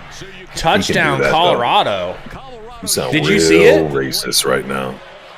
No. Yeah, it's true. I better calm down. You would have had to go back to 2012 against Arizona. That was the Jay Curry said, hey, Colorado, since we're all racist for cheering against you, try that in a small town. I bet you won't. See how far I need to get it Sundo. goes. You got to get Sundo in here. So we you really guys can do. send everybody. On the board, and that's something, showing this coaching staff that they're willing to keep fighting. Oh boy, are they even going to put the game back on? Are they just going to play another game? That's a really good scheduling question. wise, they'll have to go to something else, right? That's going to be some BS. That's going to be some serious BS. Scott says, what's going on with Teddy? I haven't noticed him one way or another. He was in today. Did he play the majority of the snaps? No. Timmy says, I don't think I've seen a delay since Frost's first game as head coach. Yeah. That's true. Man, I guess you just never really know what head coaches are going to make it and what aren't. I was talking to some dude here in Austin the other day about Tom Herman. I thought Tom Herman was going to turn the Longhorns around. It's like, how can you be so good at Houston and then get a chance to coach the big team with the big resources and not have it translate? But it really does not work like that. It just doesn't. Yeah, and then you also have where like that first or maybe part of the second year, a coach looks like, oh shit. You know what I mean? Like he's going to be legit. They're going to be good. They're going to, this many years down the road, they'll have this many titles or they'll be perennial top 10 team. Just falls off. Right. Oh, I'm glad I remembered, man, while we've got a bunch of people in here. If you guys want to join our Discord, we just opened up a Discord recently. Links in the description. It should be like first or second line. We'd love to have you guys in the Discord so we can talk with you guys throughout the week and stuff. And you tell us how stupid we are. You guys can tell us how stupid we are. You know, mainly me. You guys can give us information that you have. You know, that maybe we aren't seeing. You guys can suggest videos for us to make, shit like that. JS says Illinois in a fight. They don't look very good this year at all. Good. No, they don't. Robert says Huskers winning. Amazing. Colorado putting up a goose egg against a true 25 team, top 25 team. Priceless. They just scored though. Yeah, they did, but still. Garbage time. Nobody's going to care about that. They're still going to get talked shit about just as much. Cowboys 5 Ring says, we're talking about college talent, not NFL. Grant was a monster his first year. We already know that he can make big plays. That's true, A1. That's true. Very true. Romp but says, it's just not fair they don't get to bother us back. Romp said the Discord invite sounds predatory. Maybe it is. Maybe it's not, but maybe don't it is. Ruin our grift. Is it too much to ask for the lightning delay to be over? especially when it's sunny out. Well, it's sunny in Omaha where you're at, but they just showed the stands, the empty stands, and it's like, there's clouds, but I mean, it seemed like a big dark cloud was passing over, and we wouldn't want to risk anything. I don't think that one cloud is going to send one bolt of lightning. Well, you know, all the times through. Well, it happens all the time that football fields get struck with lightning. You know, you gotta be careful. Common. They're constantly having to regrade and re-turf the field because it gets around the structure and goes straight in. To where, like, if people were in the middle of a play, it'd hit there. The helmets, too much metal in the helmets. You know. I think it draws in the lightning. Evanception said, "Did Casey Thompson get hurt or benched at FAU?" And then Coach G said he thought Casey tore his ACL. I didn't hear that. I just heard he was dealing with the injury. I didn't know he tore his ACL. I hope not. Scott said, "On a serious note, you two are a blast to listen to. Good work, fellas." Thank you, Scott, man. We appreciate it. Terrence said, "Bro, for real, we have no difference makers on that offense, period. No one, not one. We have no speed, no game breakers. I don't know what you've been watching, LOL, SMH. Yeah, I mean, wide receivers, I agree. All of our explosive players are freshmen. Like, if you want to go just by 40 times, almost all of our freshmen wide receivers have a faster 40 time than Trey Palmer, right? And Trey Palmer was fast as shite. So it's there. We just don't play it because Rule's more concerned about who's going to be able to block, who's going to be able to understand the complex system that he considers them to run. I heard him talking this week about it might be difficult in the beginning for them to wrap their heads around the system and what they want them to do, but in the long run it'll be worth it. So he takes the slow approach with them. But I agree, Alex Bullock ain't burning anybody. I agree with them that the same thing. Like, we don't have, like, I think your best player is Grant, and he's not what you would call like a dynamic or explosive like Trey Palmer was last year. You know what I mean? Like, I don't think we have that. We, in theory, like you hear we do, but we also heard Jeff Sims was going to be an NFL quarterback. So I agree with him. I see the same thing. I think I said that earlier when we were talking about why you've got to lean so heavy on the ground and pound to keep your defense fresh and keep other teams' offense off the field, because you don't have a guy that if you're down 2 scores, you can be like, hey, dude, we got our defenses need to go 3 and out, but other than that, we need 2 drives where you just go beat you. You don't have a guy you can really say that to.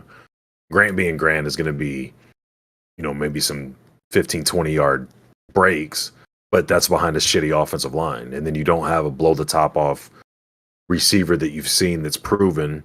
You don't have a quarterback that you can count on that has that Taylor Martinez type blow-the-top-off or Tommy Frazier, Eric Crouch, whatever. You know what I'm saying? Yeah. Like, I agree with them. We might have some of those guys on the roster, but we haven't seen that from them, and we don't have a style that lends itself to letting them showcase what they can do.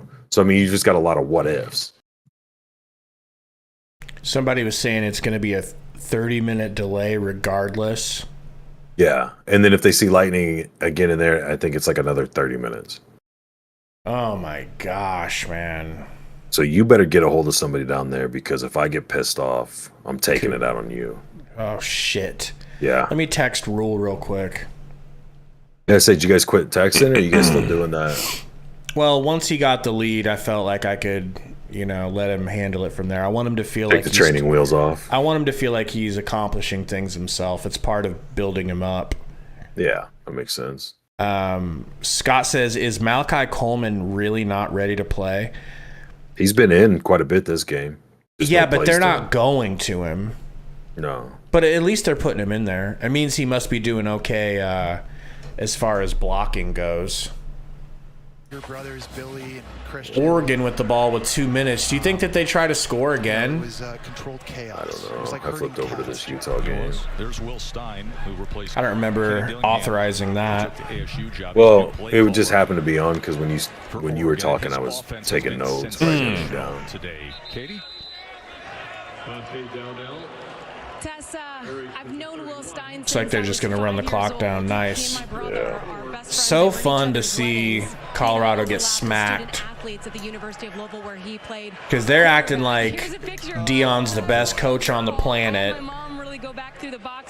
And they're acting like Colorado's going to the Super Bowl.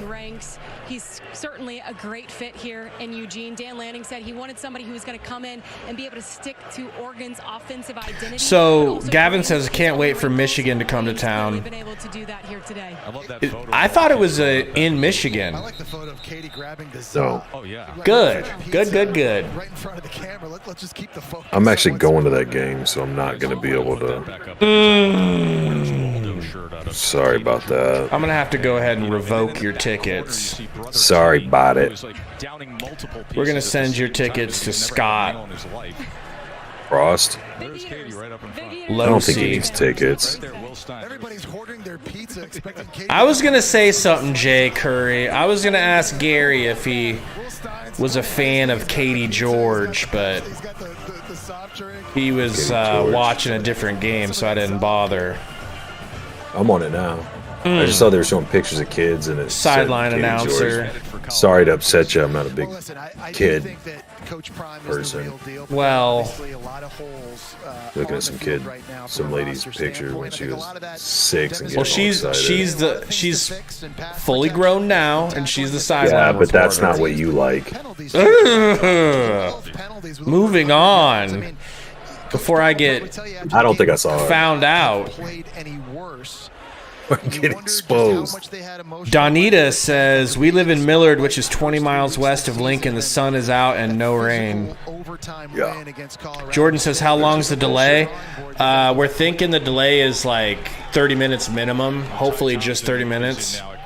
Gotta be about done, right? They're going to punt it back to Colorado. Let's see if Colorado brings out their overused phrase culture change. Backups. I don't think you want to throw Shadur out there and let him risk any sort of injury for nothing. One word you will hear over and over from the coaches to the players is, we are old school, coach. But you know they're going to be Travis prideful. Hunter, they probably would have won. Oh, they would have won by 40, according to ESPN. Oh, that game's got to get ready to come back on, right? Oh, here. Prime is setting in practice, and if you don't live up to that, there are consequences. If you don't practice hard, if you don't give great effort, if you don't have an intensity, you don't love football, you're not going to play or you're not going to be part of this program. That's how you change the culture, Joe. Brian Hayes said drive-through time. Yeah, this might be a prime opportunity for me to hit up DoorDash. They're not taking it seriously. That could not be further from the truth. But there are old school. Because I'm not scared to DoorDash like you. Is instilling in this program. Terrified, that's how man. you get things turned around. And listen, the truth is, and the reality is, you trust people just driving around with your food in their car and nobody can see what they're doing? I mean, I probably should be a little bit more skeptical, but around here, they seem to do a pretty good job of really sealing the fuck out of your food and like making it look tamper-proof, so that like if somebody opened your bag enough to snag a fry or something, you would know it. You know what I mean? Like because getting a stack of pizza boxes or bags from Burger King and some stickers is basically impossible. I mean, bro, if you're as diabolical as to be a DoorDash driver that carries extra sealing stickers, I'm just gonna you're say a this, scumbag. I worked at Godfather's in high school, and some of the stories that I heard and shit that I seen, I don't really trust fast food unless I'm like at the counter watching. Unless Godfathers wants to sponsor the show, in which case nothing's ever bad happened there. See what we can do for you, Well, it's Godfathers? not a Godfather's thing. It's some clowns 30 years ago. Yeah. Well, nothing like crazy. I'm not saying that. I'm saying just story. You hear stories. That's all I'm saying. Oregon blows out Colorado. That game is final 42-6. Let's go back over to the Husker game and see if we've got it. It's showing the Illinois game. They responded with a little bit of a triage at a couple positions. We had guys going down left and right. Had a lot of true freshmen. Bro, Brett Bielema was a coach I always have wanted the Huskers to snag. Why? I would have. Why? Because we can never beat him. I like it. He created some things with his feet. When's the last time we beat Brett Bielema? Obviously the biggest Not never. We got 4 Big Ten games coming up in a row. Obviously, but I mean, to start it up. We're excited. If you're coaching in practice this week as you head into Big Ten. like Wisconsin in the middle of their run or doing whatever, and then issues what they do offense, defense. I just don't think I don't see him as. So we know we got to work that out. Thanks, Coach. Congrats. How do I word this? It seems weird to me to want to coach because he keeps beating you, even though he hasn't really won or done anything. Oh, I'm not saying I'm being rational. I don't think I'm in the right because of it. I'm just saying I've always looked at him as like one of those coaches that knows something that we don't. He always has a really good offensive line, and he always runs the dick out of the ball. For you from last week to this week? It's been a week for sure. Now this girl's got Katie George beat by 1.5 miles. I was going to ask you if this is who you're talking about, but I did realize I was on a different game. I think. Let's see if when they turn and we actually get to see her face a little bit better, but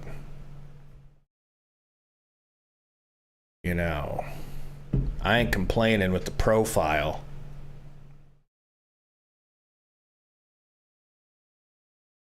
No.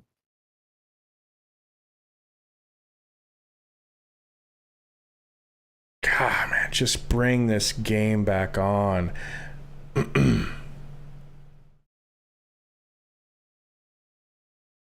Coach G says Nebraska Bo Nix with 85% pass completion. Say what? Who is Bert? Who is everybody referring to as Bert? Kreischer? What are you talking about? Oh, it must be saying Brett. I'm seeing Bert. He said he'd eat all the Runzas. Huskers talk with Romp in the house, everybody. Says, can we get bottom guy on 2K tonight? Probably not. Still hasn't even downloaded it. 2K19. I'm still breaking that in. Tiger Shark Diver said him and Sean Callahan would literally eat every Runza in Nebraska. Callahan's not even fat. What are you talking about? I don't think Callahan. Or is he just not like a Sean big Callahan? Maybe if we're talking about Bill Callahan. Bill Callahan wasn't big. Whereas Sean Callahan just that Runza obsessed. Jay Curry said, Jenny Dell that covers the SEC is the hottest, though. You're welcome. I have to try to take notice. This is some fresh kind of hell having to watch an Illinois postgame show. I mean... Like, can we at least go back to the Husker game and let them talk about it? Or have him do his postgame press conference now. So they can go run the clock out afterwards and just have everything seriously done. It's 28-7.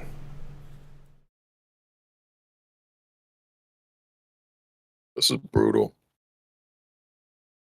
Do we at least know how much time has passed? Does anybody know how much time has passed? No.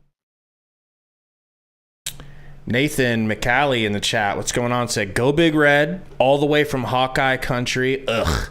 Des Moines. That's what's up, Nathan, man. Appreciate you showing out. Tiger Shark with a really good question says, you guys sold on Matt Rule. I'll let you answer that. Yes and no. Like, I didn't want him. I was pretty adamant about not wanting him or whatever. He definitely has swayed me.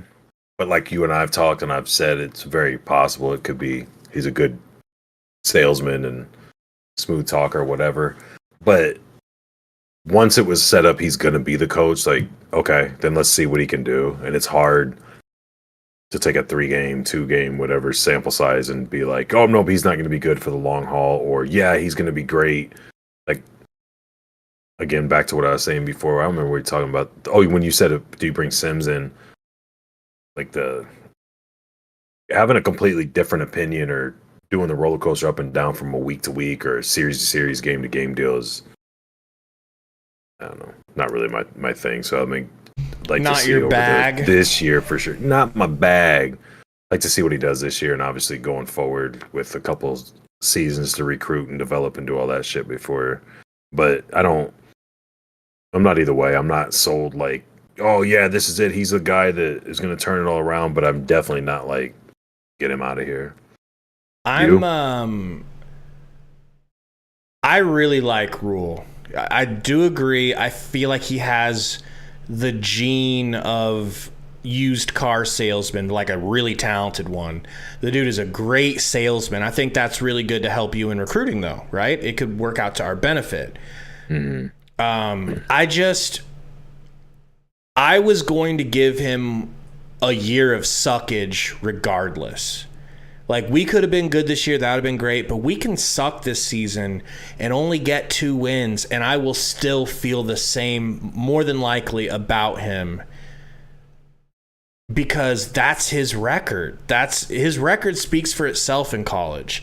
He takes over a bankrupt bottom feeder franchise. They look terrible in the first year, and then they become very impressive, I'll say. Try to be modest with it. So, I mean, what else can you take him on other than his history? His history proves it in college. It didn't work out in the pros, but Nick Saban looked like a chump in the pros. So you can't hold that against him. That happens.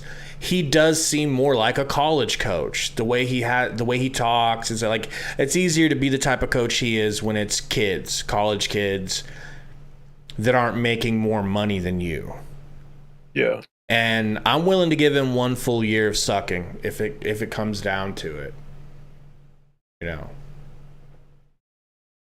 Along the way, I would hope and pray that we get to see good decisions being made, Gary. Like, if Jeff Sims comes back and he's still turnover prone, I think I would be mad at him. I would doubt him more if he wasn't willing to go to Haarberg permanently if Sims comes back and is still shitting down his leg. Yeah. Like, I'm not saying that Rule can't do anything wrong, but you got to give him 1 year of just getting the hell off of his back. He inherited an absolute shit show in this franchise, this program, or program, you could call it. Program. Some might say. He took over a shit show and has proven that he's able to reform shit shows. It just takes him more than a year. We would have been so happy if in year 2, year 3, Frost had gotten shit together. We got to give Rule that same chance. I just think that him fizzling out in the pros has earned him a bad name. That's undue. Yeah, for me, it wasn't even that. For me, the biggest thing was like the same reason why I didn't like the idea of Dion is I always felt like he was one of those guys that as soon as he had a better opportunity. So like, say your Bears eat shit for 3 more years, they keep back to back getting the first round pick. Call him up if he turns Nebraska around, or call up, you know what I'm saying? Or a better program or job open somewhere. Like, he doesn't have a track record of sticking around too long. And that could be because, he started at Temple. And Baylor's not a prestigiously, historically prestigious program. Like, they're obviously building up and trying to do their thing. But I don't know, man. I was just worried that, man, if he does start getting shit turned around, it won't be long and he'll bounce out and we'll be right back to square one trying to rebuild. But The biggest question, I think the most the thing that's going to continue to go unsolved is, can he do it in the Big Ten? Because the Big Ten is a different monster. And the Big Ten has been a really tricky code for the Huskers to crack. Yeah. That's my hang up, is can he do it in the Big Ten? He did it in the Big 12, but we all know what Big 12 defenses are like. Are they coming back?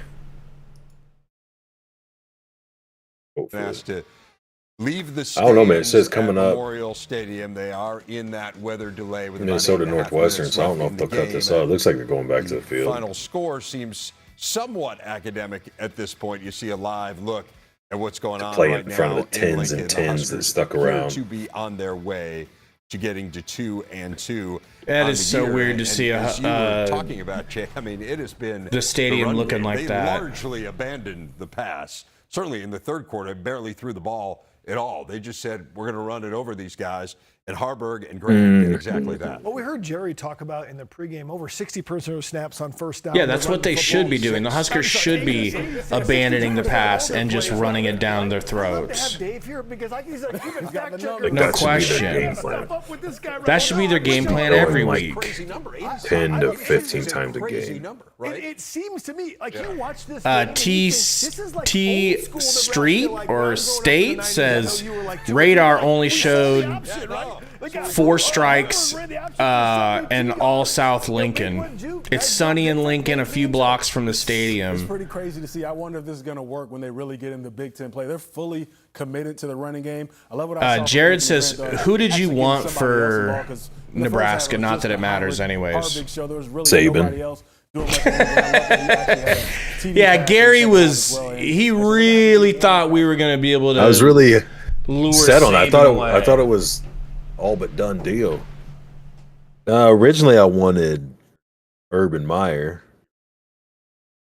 and then when I realized that wasn't going to happen, I liked Fickle.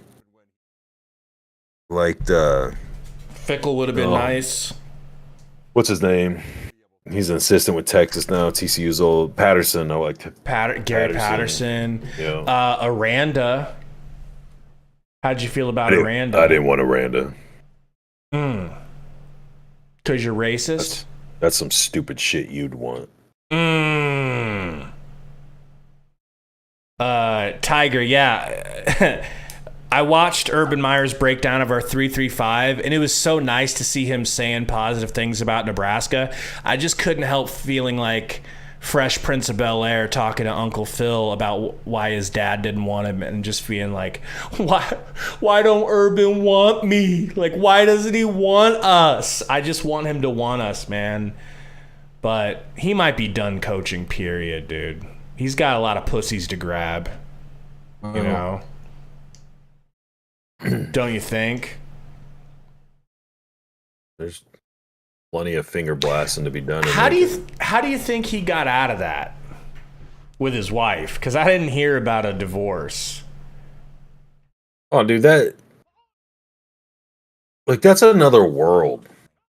You know what I mean? Oh, you think because you're Urban Meyer, you get to grab on co-eds, and your wife just has to deal with it? I think when you get to a level of success and money and power and all that, your wife I'm not saying across the board, I'm saying many of these people, why else would you get married like these athletes when you know you're always going to be on the road? You know chicks are throwing themselves at you, everything else.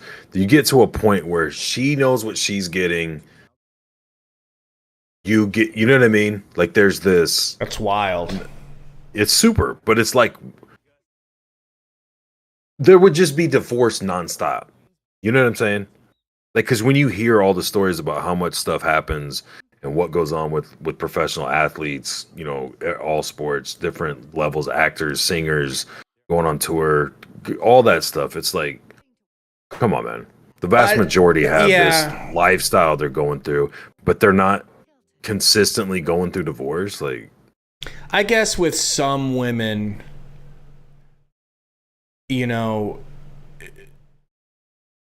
not all women are built like this. Like most women are gonna, they'll at least say to your face that they'll stab your eyes out, they'll cut your dick off in your sleep and shit like that, right?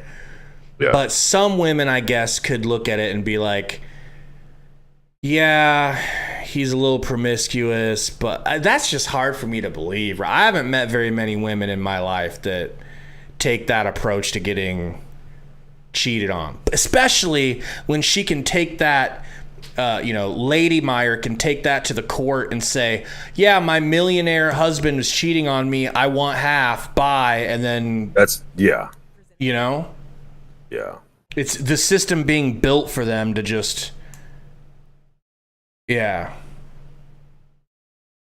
Scott says Urban's wife dropped his ass afraid of all that money. Did she? Tiger Shark I don't get it. Diver says Matt Rule looks like an Ewok. Dude, that is spot on perfect. Oh, God.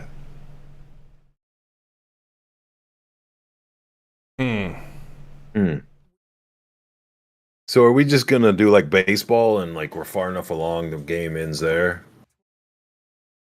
We'll have a double header next year if we play them. You'd think the teams would be willing to agree to something like that. Like, the players got to be cold now, standing around for that long. Hopefully they're stretching and whatnot. Sova Boy says this is a 4-win team. Rules making this a complete rebuild from the ground up. It's going to piss off the fan base, but that's reality. Hey, I'd be happy with 4 wins, wouldn't you? No, but I mean, I agree. He's right. There's a good chance that's what it ends up being. You wouldn't be happy How long with of 4? a weather delay do we need? No. 4 wins? What is there to be happy about with 4 wins? It's a step forward. We didn't get 4 wins last year. I think we had exactly 4. Did we have 4? Well, just that and compared to Rule's history of having 1 win or 2 win first seasons, 4 would be ahead of schedule. Like, it's not.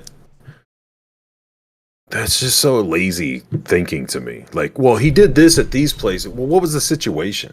It's just like when we lose a close game to Minnesota. Oh, it's more of the same. Well, is it the same team and the same staff and everything? Or is there a correlate? Like, there's, this happened again, so it must be more the same. Like, no, dude, it's why happiness is tied to expectations. And my expectations were that it could be a 1, 2, 3 win season. But if you expect something, it doesn't really make you happy, right? If you're expecting that, since we were talking about the Urban Meyer and his wife thing, if you're expecting your wife not to cheat on you, you don't get happy and excited every day that she doesn't. That's just what you expect. You're happy if something's above or beyond. So 4 wins, no, I'm not gonna be happy, but I'll be like, okay, it's a rebuild. They're doing their thing. It'll take what it takes, but I'm not gonna be like, oh hell yeah, dude, 4 wins. Like, why? What is there to be happy about with 4 wins? If we go to a bowl game, I'll be happy because I'm not really expecting it. I'm just in it for the long haul with Rule, Yeah, I am too. I agree. I'm expecting it to be long, not short. So like my expectations, I've already accepted, like when we lost to Minnesota and then to Colorado, I had accepted that we were going to win 1 or 2 games, maybe 3. So 4 is above that to me. Like, can't you see a world in which we only get that many wins, or do you think that the Big Ten's going to be right? No, I can see a world where we get it. That doesn't mean I'll be happy if that happens. Happy is a relative word. I guess maybe just I won't be bummed out and I won't be pulling the cord. I'm not going to be trying to pull the cord on Rule. No. Maybe happy's too strong of a word. I'm not going to be like, yay, 4 wins. Yeah, that's what you made it sound like. Not like that. Happy with that. No, but I'll be like, okay, we're on schedule. We didn't bottom out with 2 wins like it looked like it was going to happen.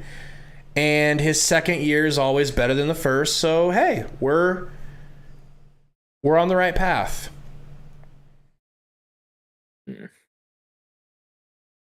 Gavin wants a 10-win season. Well, that definitely happened in this season. Tiger says Nebraska has Stockholm syndrome, like we're in Gitmo. I mean, yeah, my expectations have been beaten into the dirt. Tiger Shark also says he wants the North Dakota coach. Who's that? I don't know. Trying to think.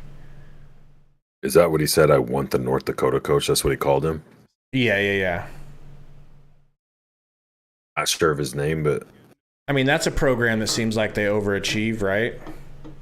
Isn't that South Dakota State? Yeah. I'll take any Dakota coach. Carson Wentz and Trey Lance and all them came from, right?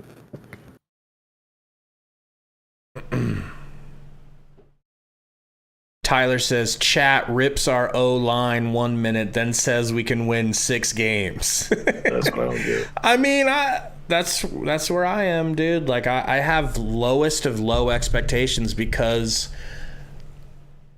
Gary, we just haven't figured out the foundation of football yet. You know? Well, we have one foundation. Yes, true. Our defensive line is much improved. If they can get that offensive line improved and next year have Malachi Coleman and Lloyd and those speedster receivers, it's going to look different. But it all hinges on the offensive line. I mean, maybe. That's what sucks is we don't really know how good passing-wise our quarterbacks are. Ethan said he means North Dakota State. I think you're right, Ethan. Cornman says, hits head on table. Continue the game. Oh, shit. It's definitely been 30 minutes, bro. Twice. Does anyone have an idea of... Okay, they're the clock. Back. Did anybody start a clock? Meteorologist. Well, they got fans back in there, so... It's as... Dude, the field is going to catch on fire. The sun is so deeply penetrating it. I'll be back. Pause. All right. But we're going to go watch the Indiana game real quick. Good Lord. You see Camper 9 catches coming back from that ACL injury last year. And now, as promised, Maryland. Appreciate you, Just Vibes. In the second quarter, we got some Suns games coming up pretty soon, Just Vibes. They actually went up We're 21-0. a couple weeks away. And it looked like game over, but give Michigan State some credit. Battling back.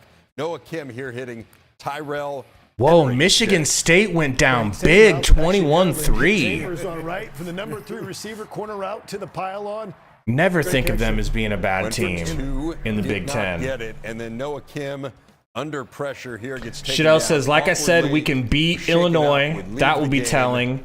We likely get Northwestern, true. After that, we likely get Purdue. Yeah, I mean, those are 3 winnable games, man.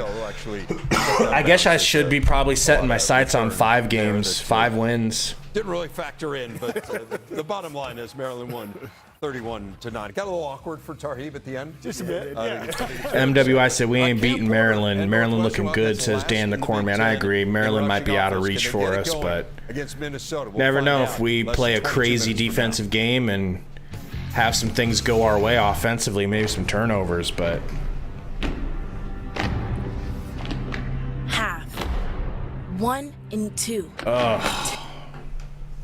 Anybody know what they're deciding? Because I don't even think the announcers know what's going on. Nathan McCallie says, on a more positive note, how about Husker volleyball? LOL, ranked number 2. That's pretty dope. It's nice that we have something we can still hang our hats on, right? Brian Hayes says, need more beer.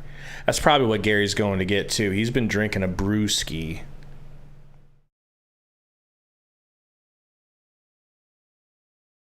Tiger says, I'm wearing Dion's sunglasses now. It's so sunny. His sunglasses are, I gotta be honest, his sunglasses are kind of dope. I kind of wish I could afford sunglasses like that. completely mirrored on the outside. Cornhusker 49, what's going on, man? Says, are they going to make this game a final? I think that they should at this point. Like, no one's in the stands. Steven's saying teams in the tunnel. Good. Pipe down. MWI says, why can't Gary ever plan his food situation? That's... Hey, check it out. He's new to the whole live streaming game. Uh-oh! Is that what I think it is? What is that? I don't know. It was sitting on the counter. That looks like a Twinkie. It is, but it's a... What's this called? Strawberry shortcake roll. I don't even like strawberry. But you're hungry enough to see if you can maybe like it this time? Yeah. What are we thinking? I mean, I'd eat fish right now. I'd eat sushi right now. Nah, I'm not that hungry. Bro, don't knock sushi. I just don't like it, man. Well, you need to go to a place that's closer to the ocean. And I swear, like, the thing about sushi, the thing about fish in general, it expires so fast that it can fool you. And when you eat it, you're like, I don't like that taste. Of course you don't. We've got the Missouri River, Carter Lake, yum yum yum yum yum yum yum yum yum yum yum yum yum yum. We've got all the finest seafood that you could get your hands yummy on right here. You're right. What am I thinking? You could pull a lobster. Boot. You could pull a boot out of Carter Lake. Old Cadillac, a dead body. You know? And sea urchins all in one net.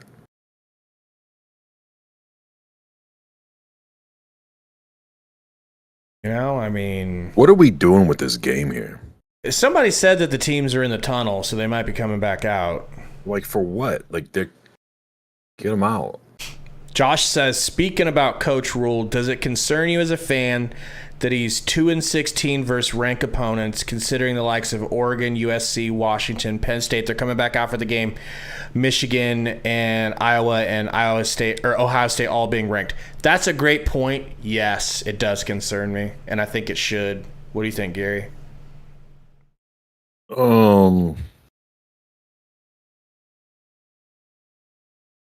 Not as much, because I mean, it kind of goes. It depends on the context, right? So, like you're saying, the programs that he took over and rebuilt were in bad spots. So, of course, he's going to lose all the time. Especially, he goes in the Big 12. Oklahoma's always going to be ranked. Texas is typically going to be ranked, especially back then. Maybe not then. I don't know.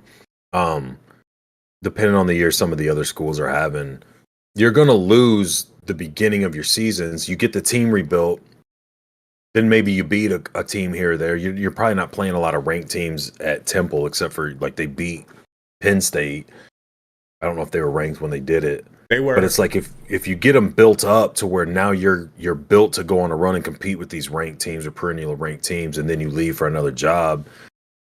Yeah, you're stalling your record out. So if he's going to be here for 3-4 years, whatever, build it up and leave. Ooh. Then yeah, that's a problem. That's what I'm talking about. But if he builds it up and sticks around, maybe we finally start competing with him. Justin says, Gary got a great voice for a Chevrolet commercial. Can we get some sort of Chevy commercial real quick? I got nothing. You got. What do they say? Well, yeah. What do they say in Chevy commercials? What's the tagline? Because we know built Ford tough. It's like a rock. Like a rock? Yeah. Well. Just say Chevy Silverado like a rock. Good. It's two sentences. I'm good. You say it. Let's hear you. I don't have that voice. I don't either. I'll sound like a damn, 8th grader trying to say it. Just say Chevy Silverado like a rock. Come on, it's simple. This guy is such a cock tease. Good. All right? Unbelievable. This really isn't that good. It doesn't look good. She thinks they're good? What? Yes, they are. Shut your mouth. No, they're not. You should have ate them all, so I didn't have to eat one.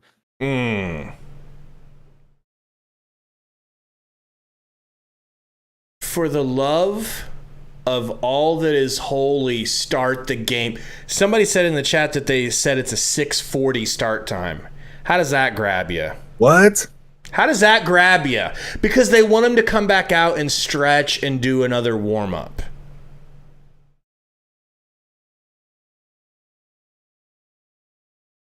I mean, we got plenty of time for you to do a mock Chevy commercial. Why's it gotta be Chevy? I mean, that's like the deep voice commercial. The hell is that you're eating now? I just bit some of the shit off the little cardboard thing it was sitting on. Yummy. Delish. I should look for my 5th food group. Yeah, you need some chew. Oh my god. Are they seriously looking at 6:40? Oh. All right, look. Here's the thing. We got nothing better to do, Gary. And you are a dancing monkey, I'll remind you. JS copied and pasted a script. You asked for a script, and they brought you a script. So he's right under Mick Herc. All right, and Let me go back into the deal. You could throw in the heartbeat of America if you want to. But JS says you can tell a lot about someone by looking at their keys. These belong to those who got theirs during Chevy Truck Month. Just read that for the love of all that is holy. I'm gonna read Husker Nation's one. Okay.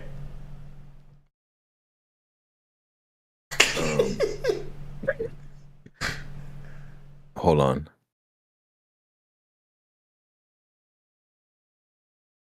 Chicks to Anna.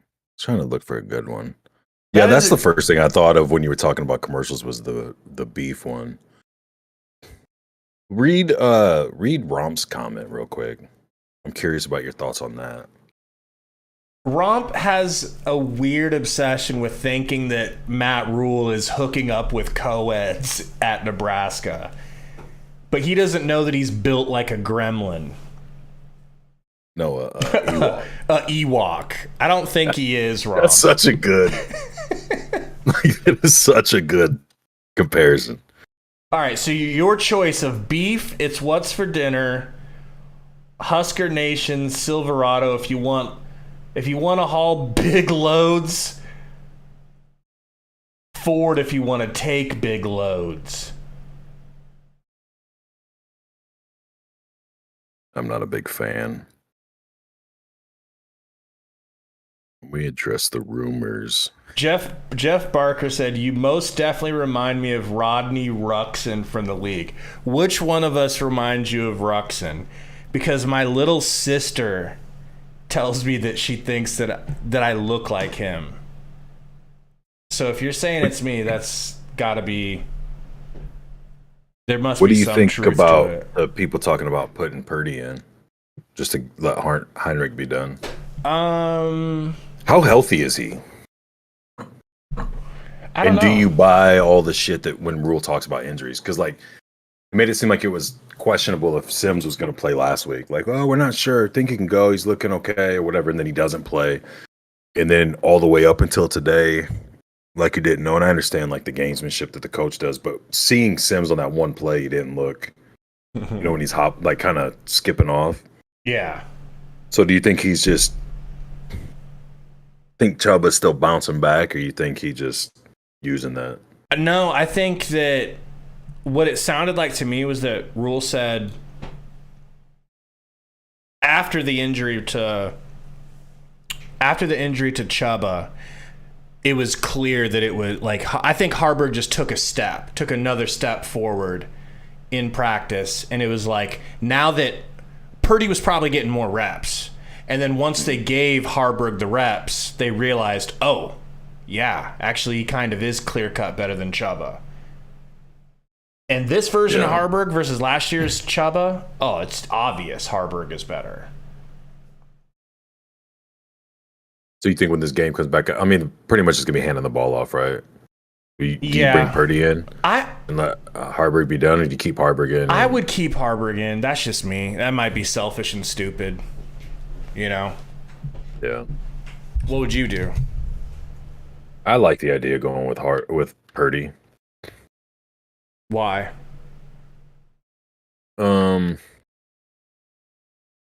Because I think the likelihood of injury might be even a little higher now that they stood around, and I'm sure they tried to do whatever to stay loose. Now that's you had this big gap, brain so I think point. it doesn't have to be a contact injury. You can see guys like trying to do something and tearing something or rolling something up, and Purdy's first snaps don't need to be against Michigan if something does happen. And you don't want to be pigeonholed into just Jeff Sims, I don't think, next week. What about Jeff Sims, even though he's a little injured, having him go out there and throw? Having Sims go out there and throw? Yeah. No. I wouldn't have Sims thrown in practice, dude. Like, that ship sailed for me.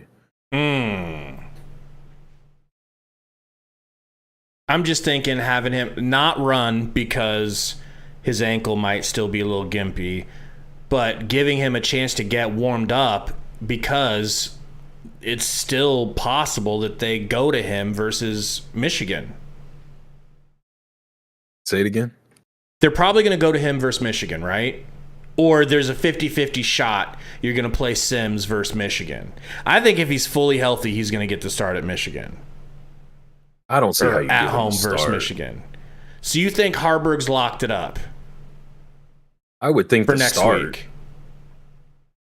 I don't know. That's interesting. Like, what does everybody think about that? That's a good discussion or a good, question.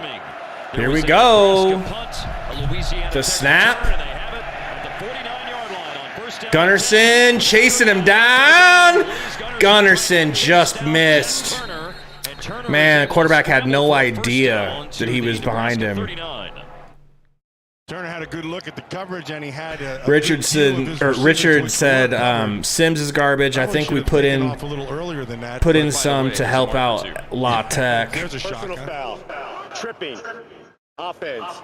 Number 65, 15. Ryan Leaf. Remains first down.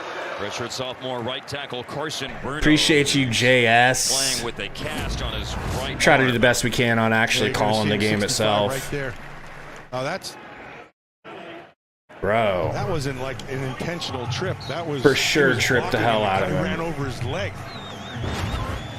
That moves Louisiana Tech back on their. I mean, you can't do it, but like instinctually, what else are you gonna do?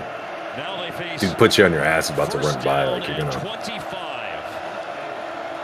Shotgun. We got 2 wide, 3 wide maybe. Steps up into the pocket, throws a jump pass. Caught 24 yards, Gary. Brown did it again, man. Like, I know he's behind him, so he couldn't pick it, but it's like jump up over. You know what I mean? He like waits, and as soon as he catches, then he wants to take that. That's 24 yards. And on second down, little slip of Fields gets him down early. Heater of the game, what's going on, said they better not start him. Haven't gotten a win with Sims yet. At least Haarberg has gotten us out 2 dubs. It's hurry up offense right now, but Besnick, there's 7 minutes 24 seconds left. That could probably equate to like a half hour of game, right? Hopefully not. Tiger said, what happened to MJ Sherman? Did Sherman get hurt? I thought he got banged up last week. Didn't he get taken out last week, or he might be right. I could also be very wrong. Something before that? Maybe.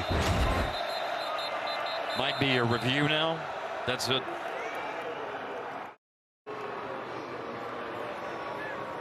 If you are yeah, Travis, I do think we have this game in the bag.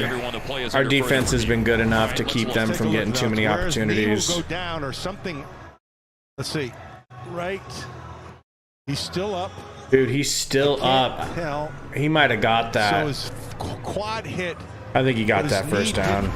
It looked like he was past the first down mark, but it's an odd angle we have right here. And you have a defender, John Bullock, on the play. That maybe he's not hurt. I'm not seeing anything. Sam says there's no way Sims doesn't start if he's healthy.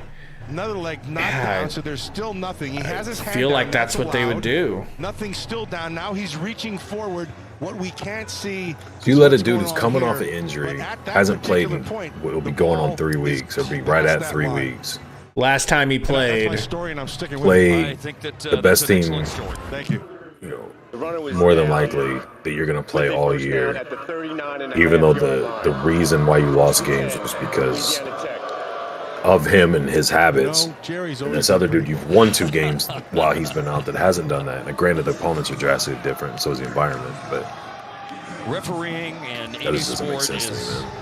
It's not a if he's healthy, I could see them trying to or wanting to try to get him in on some shit. Or if Michigan's just mauling Haarberg, I did preseason games, but just coming out and starting him. Scott said Eric Gilbert arrested again in Georgia for burglary and home invasion. There ain't no way. No way, Scott. That cannot be real. That was last week, right? Bro, that's offsides on the quarterback. Like, he's been doing that all game. Dude's got hot feet. So is he saying that the Gilbert thing is like this is his 3rd time? Or is he talking about the second one that happened last week? I didn't know that happened again. That's crazy. Yeah, like after the one in Lincoln, he goes back to Georgia and he's waiting to go to court or do whatever while he's waiting to come back here for his dealer. Insane, dude. Just lock him up and throw away the key if he's doing it that much. Man in motion. They throw it out to the edge. Oh, boy. 2 different Nebraska defenders. He's hit hard. They grab about 8 yards back. They're going to score on this drive. Really nice plays, and he's been inconsistent sometimes. This kid's got some good talent. 5 catches. Shotgun. They're going to throw deep. He's going to step up into the pocket and run for the first. Nice juke. Juke John Bullock out of his shorts, bro. Nice little cut he had right there in the middle of that run. Be able to pick up about 6 more. Maybe Eric Gilbert already has CTE. Back end of coverage, nowhere to go with the football, so he takes off and runs. He doesn't play. Usually when you're locked up in a man coverage, early onset CTE. He took advantage of it. Turner starting because Hank Bachmeier is out due to injury. He's not completely. Hand off, up the gut, 5, 6 yards. For Round Rock, Texas, Turner at quarterback. Had thrown 18 passes this year, 29 passes. Cornman says La Tech gonna score here. I hope not, man.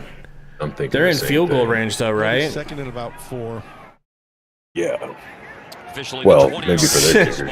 Stephen Hickey said Vegas made the call, swing the momentum and call a delay. Yeah, too much money on Nebraska. Covering the spread right now. Oh my God. Not on top of him too burnt. fast. You got burnt. A lot of Cyrus Allen on that drive. Turner spotting his favorite target on touchdown. Number 1, Louisiana Tech. Landry Walker High School in New Orleans. And now, once the extra point is if successfully kicked, it will be Nebraska doubling up Louisiana Tech with 5:17 left. That's a nice job right there. Steven said, I knew that delay was going to kill this parlay. That sucks, man. Yeah, I'm so it gave glad their I don't defense a have little money time on to He actually was on top of that, had to wait for the ball. kind of recover, you know. They were getting wore down pretty good, but after that big break, who Jacob knows? Barnes for his career, 124. Huskers should be able to score again, though. Points. It's 28-14. I just don't know if they will. Louisiana Tech has their first points of the second half on Like if they'll try, you know what I mean? Obviously, we don't know if they will, but I mean, I can see him just trying to be to. able to have time to throw, and he does. It was an excellent job. Tiger says, what do you think next week's score will be? Was underthrown, but he got on top of that coverage somehow. 9-6 Michigan. Yeah, right. Position, but somehow he got on top. I don't know. I'm gonna have to look. I'm gonna have to watch more Michigan before I can decide. So 5:17 left. Cyrus Allen now has 6 catches for 102 yards and a touchdown today. Tad Speck said, no more Sims. Please, God, leave Sims out. 10. but only for 73 yards. So last week, we should note that late in the game, down 7, Louisiana Tech successfully executed an onside kick. Here comes the kickoff, 28-14. Why were we watching some dude get water squirted into his mouth and spit it for 5 minutes? And they're kicking it deep. Vegas made the call, and they wanted that to be what was showed. Bullock with the return. Jumps into a tackler's arms. And surges out over the 20-yard line. Offense coming back onto the field. Maybe we don't get a commercial break. That'd be nice. So Chubba Purdy. There shouldn't be any more. Thomas, it's on Big Ten Network, and here comes Chubba. Lil Chubba. See how much smarter half of the chat and myself are than you? That's true. I am noticing that. Now 157 is the number, including a 72-yard touchdown run. That was. I thought that touchdown might have brought Haarberg back out. Nebraska before the weather delay. A pitch to Grant, grabs another 5 yards. He will add to the 131 that he has. To Sean Hall with the tackle. And that was basically a 9-man front. They just crowded the line of scrimmage with numbers, and they ran right at it. So well blocked. Pick up that about 5 yards. 5's almost 6. I want to see Purdy throw, bro. Brother, of course, Brock Purdy, Iowa State, and then his career off to a fantastic start in the NFL with the San Francisco 49ers. Purdy looking to the sideline. Is Bonner at fullback? Is that it? Yeah. Think so. Got a fullback in there. They're under center. Can that dude get a touch? The snap. Has he touched the ball? Hand off to Grant. Grant gets tripped up at the line of scrimmage, falls forward for 2. Bonner, yeah, no, not really.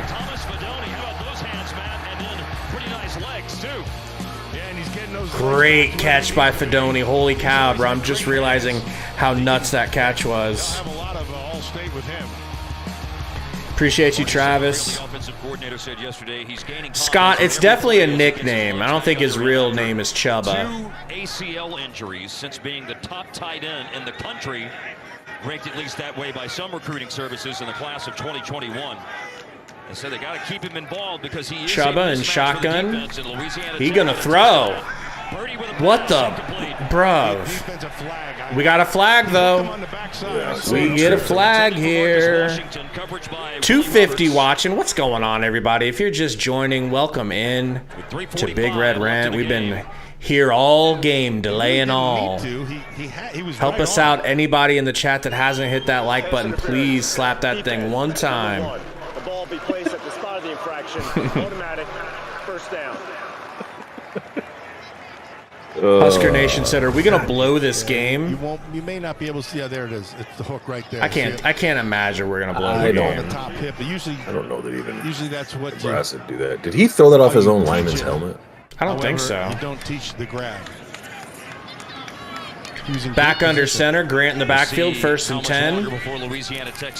Hand off to Grant. Grant jukes the shit out of one guy and then gets hit by 5 others.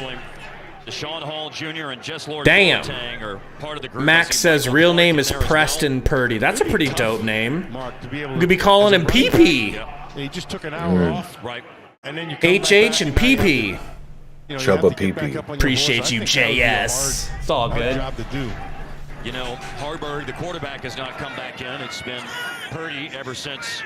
Yeah, I agree, Fred. You'd think he's going to progress at some point, and Rule was saying that he has made a big jump this season from the time training camp started to now.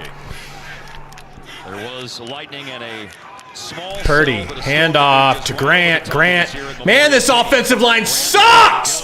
You goddamn, they suck, bro. They are trash. Momentarily, we will send the Hoosier audience to the Akron versus Indiana game. With 2:54 left, Louisiana Tech has called the first of their 3 timeouts. Nebraska leads the game 28-14. And a 3rd down and a pretty sizable amount, 13 yards for Nebraska on this upcoming 3rd down. Just the worst offensive line ever, it's man. It's ajar at this point. Louisiana Tech already has conceded. Can't even the first give down Grant on 3rd down on enough this drive. room to break 5 yards. Just a little. He has Or to even do just a everything seam by to see what he himself. can do on his own. All of his Yeah. movement has to be in the backfield because he can't even like work a seam. Like they're on his ass before he even gets the ball handed to him. He's juking as he's receiving the handoff. And something from the ceiling fell, so we had a little stereo speaker or something. Yeah. That was about it. I'm sorry, Tad. It's wearing on my mental state. We got to play action. Chubba going deep. Chubba wubba wubba. Good fucking defense, bro. Yeah. He was glued to Tommy Hill. Tommy Hill is just begging for a quarterback that can throw the ball in front of him. True. Yeah, but Keyshawn Paul was right on top of it. Really well done. He has to keep stopping and turning around for these balls, man. It's true. Right between the 2 and the 4. Now, is there anything like foul-wise on Paul since he'd ever turned his back? Yeah, you could have caught because he ran through him. But yeah. Sean Paul played for 3 years at UConn, 2 years at Temple. Like, just throw the ball. Like, overthrow your dude. You don't have safety over the. Hey, that's a great punt for the Huskers, man. I ain't seen us punt the ball like that in a minute. And great tackle there by Lynham. Let's go. And just a couple of yards picked up on the return. Tiger said, you guys know Malachi is going to transfer. No, come on. Please don't jinx that. In position for the jet sweep from 9 yards out.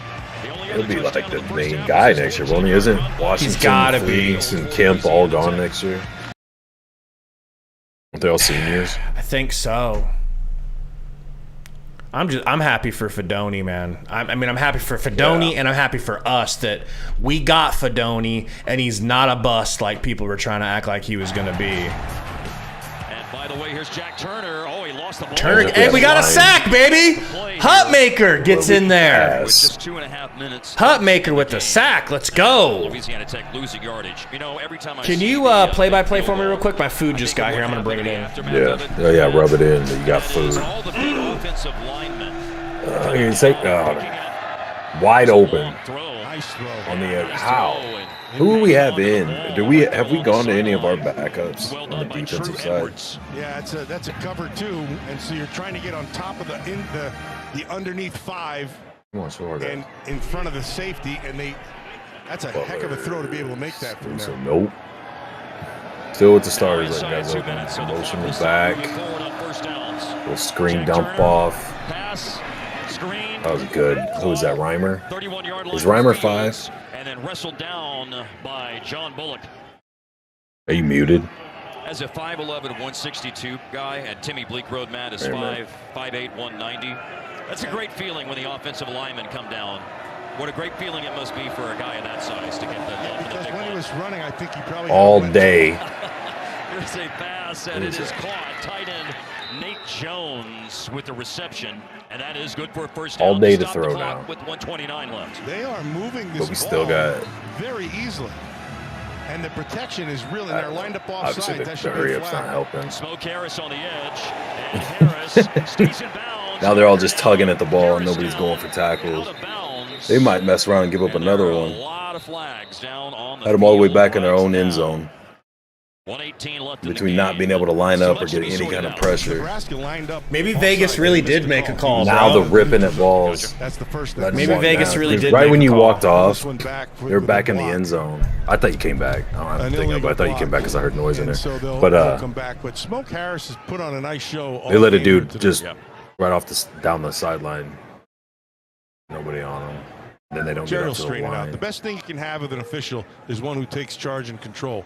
Richard wants to know where you got the shirt. Oh, we're going to call a holding now. Offense, number 17. What's that? Richard wants to know where you got the shirt. Was it Husker Hounds?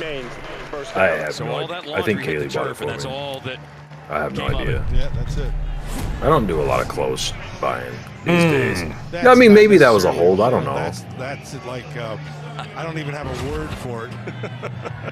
That's you know, like they used to call quarterbacks in the grass. 37-yard line, 1st and 20 for Louisiana Tech. With the grasp of the defender, I believe it was Singleton. Bring in 4, it looks like. Nope. Yep, just 4. Oh, get on there. Got some pressure. Oh, man. Nice right catch. over the middle. Unbelievable. Coach Brett's in there, so he's not a starter. Is there any other non-starters in there? Line's doing a nice job. Stanford in They're there? only rushing 4. They're not bringing any extras. I'm trying to see numbers, but they all got their side to me. I know it. He's got a safety valve option and Moody, but Quarterback escapes. He's rolling out left, looking for somebody to pitch it to and can't. Just runs out of bounds. I don't even think he gained a yard. No, that's good pressure on Borders. So it'll be 3rd and about 3. He was getting held up on the inside, spun off it. Chased still him. has 2 timeouts. Officially, this will be 3rd and 5. Got to get the ball down to the 43 of Nebraska. Who's more alpha, bottom guy or Rule? That's a good question. No, it's not. It's Rule all day. Turner, shotgun, throws over the middle. Oh, bounces up right into Gifford's hands. I kind of want to be greedy, and I wanted him to try to go for a pick Want to 6. see what he's got. It is the high IQ play to just go down and then kneel for the win, but He ran over and gave it to Rule because he's talking about. very smart. I like to see those guys start taking the ball. Yeah. There you go. There you go, coach. Look at replacements with that. What's his name? Yeah, MWI, I agree with you, bro. Let's, we could have done something here, I think. Right through his hands. Hey, that's off of Crawford. That's Was off of it? that's off of DeColdest. His hands must have been DeColdest in the stadium. In the stadium. Yeah, After that delay. well, first of all, they need to get healthy, right? MWI says Rule's And they lizard still- tongue makes him offensive all-time alpha. I agree. That's a Now, very Louisiana good Tech, be classy. Don't call timeout. They still don't have an without blitzing. They don't Just get take pressure. the L on the chin. It's over. With 14 sacks in the first 3 games. And I believe that it will end today. Rule wants them to snap it now. Chubba, snap it. It's After over. being tied for 3rd in FBS going Snap into it. It's over. Snap it so I can lick these lips. Give me some. Let's go! Huskers win 28-14. Welcome in anybody just joining to the post-game show for Big Red Rant. Let's go ahead and switch over to that, and I'm going to have to pull that Gary window down. You can take it off. I'm gonna go eat. Let's pull up. I'm actually saving my food. I popped it in the microwave. I won't eat until you can eat. We'll do this together. Go eat. Nah. Got the stats up. As soon as Rule gets to the podium, we'll pull that video up and we'll have that here in the stream. You don't need to go away to go watch that if you don't want to. We won't talk over him too necessarily or anything like that. Who are they interviewing post game? I guess they're just cutting away from it immediately because Because these other games already been going. Yeah, because that shit lasted so long. So Gary, Yo. do you mind just break down what you think of this game overall? Hang on, I just hit something. I mean, super underwhelming offensively. Defense, I thought was very underwhelming in the first half. I don't know, man. I don't feel good. I don't want to overreact because you're talking about 4 games in, and these are really the only 2 games you had as far as kind of gauging where you're at and seeing what you want to. Typically, what you'd find out in the first 2 games of the season, we didn't have that. But I don't know. Obviously, Haarberg is showing that he can do pretty much everything Sims can do. There's definitely things he can do better, like hold on to the ball, but there's other assets he has that Sims, or traits, that he has that Sims doesn't have. The defense, I felt like kind of had a really sluggish, lethargic first half. The offensive line, man, I don't understand. I just don't know. I don't know what you do with that. I don't know how you overcome that. There's clearly not better options, which I don't understand how, but whatever. I know it's a pretty complex position, but I don't know. I don't feel great. I was hoping after the Colorado game that we'd have 2 games to kind of get more of a momentum and a build on the offensive side of the ball going into Big Ten play or back into Big Ten play. And I feel like we established a good quarterback option as far as not turning the ball over and being able to run plays. But finding anything outside of Grant, and and then you tack on losing Ramir and Gabe Irvin. I don't feel great going forward. It's going to be our defense has to keep us in games, and our offense has to just wear, hopefully earlier on in games than they've been doing the last few, just wear on the other team's defense and pray to God you're in it at the end and you've warmed down enough you can get a win. But this win definitely wasn't impressive. It wasn't nowhere near what it should have been. We should have scored way more, damn every possession. 40s. Should have been in the 40s. Yeah. So, I mean, I don't know, man. That's just kind of my overall, I'd say, disappointment, especially compared to expectations or whatever. I love the run game, especially, I mean, we had at least 2 gigantic runs get called back. So we broke 300 yards rushing. It could have been... Well, didn't we still score on both of those drives? Yeah, but I mean... Wasn't the one end up being the Fedoni one? Yeah, one ended up being Fedoni. Grant still scored on the one of his that got called back. Which was so nice. I got to say, dude, just no fumbles lost and no interceptions thrown. That's crazy, right? Absolutely nuts.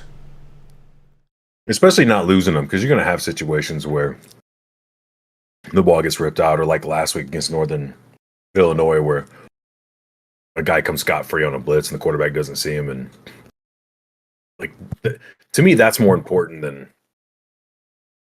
I don't know. That's just huge. You know what I mean? Like when you're really not just handing the ball away, but even when they do everything right to get the ball loose and you still don't give it up. You know what I mean? Like that's a huge step, a huge advantage, something that obviously will go a long way and help you. But it's just, I mean, I don't like to keep harping on it, but that offensive line is just so bad and so inconsistent that you'll have 2 or 3 plays where they get a good push running. And to be fair, they are doing better in certain run fits, right? Where they can just kind of lean or get the momentum going downhill or whatever. But I feel like it kind of gives Satterfield a false sense of like, okay, they've got a little rhythm going. Let's try this play that is going to, take 2 or 3 seconds to 4 seconds to develop, because it's a look that the defense hasn't seen. And then when you go to run that, all of a sudden there's 3 guys in the quarterback's face the second he touches the ball. So I don't know. It just stifles everything, man. What's going on, Jose? We got some people. We got Team Croft saying fire Raiola. Offense is hot trash, says Coach G. Totally agree. I mean, offensive line specifically is hot garbage. I'm impressed with Heinrich Haarberg. I think we both agree he should get the start. Whether or not he will, that'll be interesting this week. I'm super excited about Anthony Grant. It sucks that we lost 2 really great guys and great running backs. But if there is a silver lining, it's that Grant is back to being the bell cow, getting 22 carries. Yeah. He could have easily broke 150 if his runs didn't get called back. Could have gotten close to 200 if we'd leaned on him a little bit more, if our offensive line wasn't trash. Like, he's doing all that with a trash offensive line. He, to me, dude, is the identity. He's the guy, he's the go-to guy. You rely on him, and then everything else needs to be schemed around him. He gets the defense focused on him. Now Haarberg can pull the ball out and throw it downfield a little bit, or maybe just midfield a little bit. There just needs to be this. I hope that Rule understands why Husker fans were so big on Anthony Grant and really goes in using him just as much, if not more, against Michigan. Like I said, I was kind of joking during the game, but I really hope they come out against Michigan running real options, not plays that look like and are called options, but they're really just quarterback run plays, because that's what I feel like the offensive line, I use this word lightly, is at their best, because you've got flow. You know what I mean? You can flow the play away from one side that's really, really bad, and then you're able to help, or the other guy who maybe not very good at blocking, you get him isolated. You know what I'm saying? And everything's flowing. You just kind of need to get in the way. You don't have to stand there and hold guys or keep guys from getting around you or blowing you off the line in like you do in past situations. So, but if you're just going to keep running that play and it's always going to be a quarterback run, defenses aren't even going to worry about Grant or, most likely Grant, but whoever the other running back might be. So I think you could negate a lot of the flaws of the offensive line just by doing a little bit more of that. But I don't know. At the end of the day, when you're one-dimensional, you can dress it up how you want. If all you can do is run the ball, it's going to be very, very hard to beat teams that are even average, let alone good. Bug Eater was mentioning not going to be good next week, no sacks. I thought we got a sack at the end of the game. We got a sack this game, but he might be saying next week. I don't know. Oh, well. Let's see here. Did Hutmaker get... Oh, my gosh. Hutmaker didn't give a sack. Yeah. No sacks this week. That is against What was that play? I don't know. Maybe did it get called? Maybe it got called back, or maybe he got rid of it or something like that. It happened so fast. They weren't showing it. It just happened. Like they cut to it, and it was like, oh, he's got the quarterback on the ground. Defense, like you said, looked lethargic in the first half, but they looked great in the second. Do we have some people out? Cam Lenhart's out. Yeah, Lenhart was out. Which I think out. he's our leading rusher, right? Yeah, so we definitely need him back next week. But yeah, the passing game, bro. Like, how much more do you want from this passing game? Anything, or do you want to just stick to the? I'm trying to decide if I'm upset that we only got 8 completions, or if that's a good thing for us to just be running it so much. So, for me personally, I think I don't know how anyone knows what we have or what potential we have as a passing offense, because you just can't do it. You're passing in situations because you've ran the ball enough that it's like, oh, they've got 8 in the box, like crazy amount stacked up to stop the run. So it's like you have to throw in that situation. And then, like I was a little critical of Haarberg at one point. What would I say? He was like 4-12, something like that. Yeah. But to your point, there was a couple drops. Most of the time he's running for his life, throwing across, wherever he's got to throw as he's running, trying to get out of there. It's a dumpster fire, man. That offensive line is just, we run the ball like we do on teams, and they know that's all we can do. Imagine if that line was even average and you were able to run behind them, and then throw some passes where your quarterback has time when they're anticipating you're going to run against them. It's just, I don't know. And back to the Raiola thing. I was going to ask you, do you think he should be fired? Well, at some point.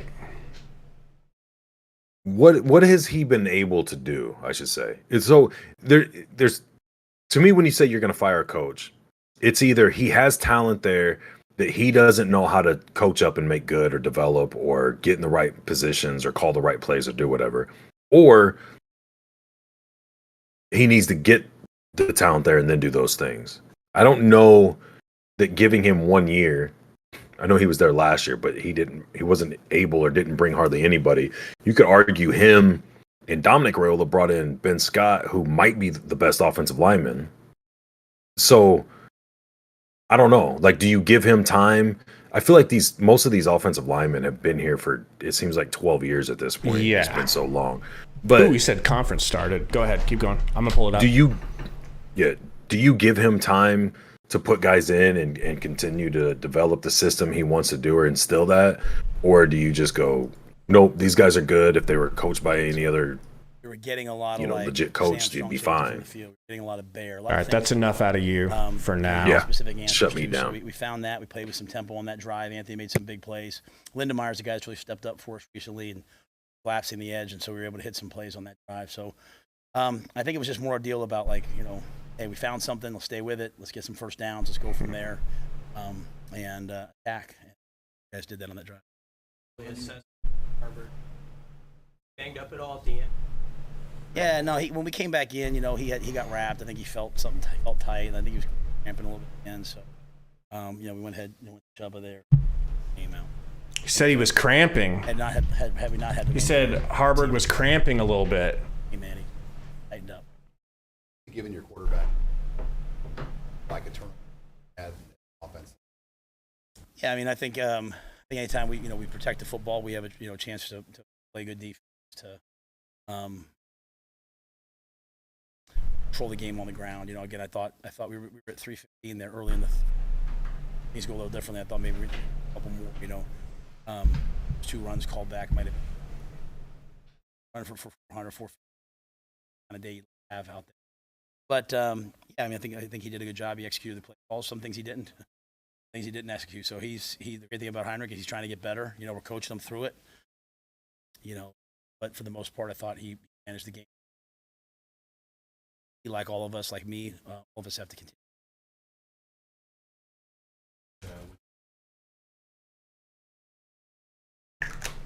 Trippy says audio's bugging. Is the audio bad?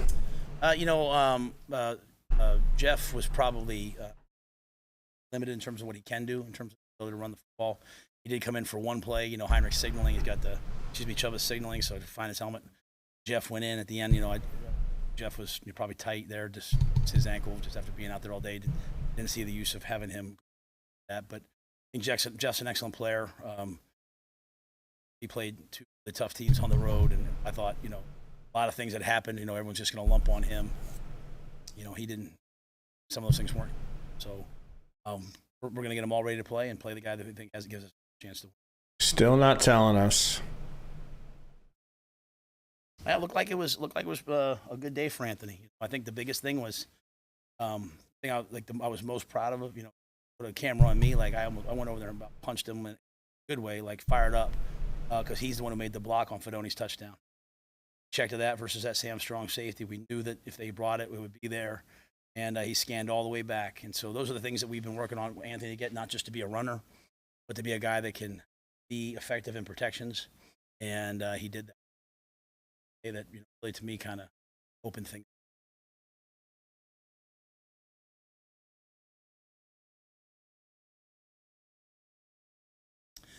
I don't. You guys know me. I don't think. I've got confidence in our guys. To me, never as good as you think you are when you win. You're never as bad as you think you are when you're losing. We're just trying to get better. I just keep challenging them. Not listen to part of you that wants to say, well, we should beat this team. I don't know about this team. Just go come in every week, work, and play the game. However many games. See what happens. So we have good players. We're playing some good things. We're doing things that aren't very good. Our kicking game stuff, just kicking the ball out of bounds. So things have to improve, but we have the ability to do that. Key is, I told the guys to go celebrate, have fun tonight, come tomorrow, and then we have to be really, really serious about how we improve. Anything that happened in that game, we were warned. We were warned about number 6, warned about number 1, about how good those were. And they were. So for us, I'm glad we found a way to get the win. I'm glad we kind of did some of the things in terms of taking the ball away at the end and run football, but just have to hit overdrive as a team.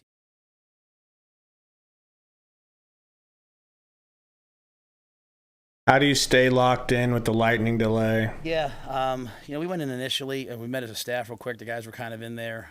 We met initially about kind of our plan as a staff. Did a good job of when we thought we had about 10 minutes. Locker room, we took them out there. It was very sort of, I really didn't know how much time. Even when we got out there, I thought it was going to be 10 minutes. It was 12 and 13. So, those things are hard, right? So we just type of organization. We'll play now. We'll play tomorrow. The guys were enjoying playing. They were like, "Let's go play in the Hawks. Let's finish this thing." So I'm glad we got a chance to finish playing. They had a chance to finish playing. They went down, scored a touchdown, which is disappointing. But we got guys more reps. So, but I thought we did a good job. Our strength staff and training, nutritionists and all that, making sure the guys were ready when they came. What gave you confidence the Bleak Road fake would work? Right? So we repped it. Colorado. We don't fumble those 2 balls, so And it's something that we've had in our arsenal. Ed's had in his arsenal for 10 years. We have it available. This week we thought maybe we had the number. Pulled it out. Oh, yeah. You'd have to ask Ed for when. I can't remember. I'm sorry. But, we've run it a couple times, it seemed like a sure field goal. Seemed like, but at the same time, I just wanted to also send them, it's there. If it's not there, we weren't going to. I want to send a message to our guys. I was really happy for Timmy. It's a guy that was a starting kicker. He's there. He's the backup kicker. He's the backup holder. Unbelievable team guy. Great student. So he had a chance to go affect the game. And, I thought that was another one of the plays like Bedoni's touchdown. Gave it some juice. Yeah, I won't know much more till later. So Reimer got hurt. It's kind of symptom based. So I'll wait. Exactly. Wouldn't be anything long. Doesn't know if Reimer's going to be available for Michigan. I wouldn't say it was the best we've done. Gave up a 100-yard kickoff return that got called back. Kickoffs weren't exactly where the first one was fantastic. But, like anything else, I'm sure there was something, put one down at the 1-yard line. Play. Had the fake field goal. So we made some plays that, on special teams, to me, you want to execute and play really clean, and then when you have a chance, make a couple plays to help you win. We made 2 plays that helped us win. There's just some plays we're leaving out there right now that, that last touchdown, off a short punt. We just had to be a little bit better. So again, if I say you're never as bad as you are, kind of where we are, we just got to keep battling to get better. And I think we have guys on special teams that can make plays that'll help us. So thankfully we got back on that kickoff return that we fumbled. Some things there that just aren't the way we want. How clear are you?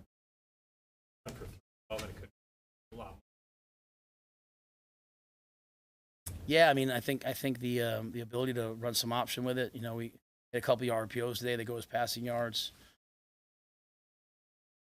Our ability to last week we're running, it's hard to do what we're doing, right? Like to run 2-back, 22 personnel power, hit it for a big play, and then come back and hit a speed option for a play. Again, very beginning, it's been putting in an offense and a defense that's versatile, that can handle the elements, takes advantage of the players that we have. Sometimes there's a little learning curve along with that. Again, they were going to sell out and take away the run that we got. And again, 2 called back that really hurt.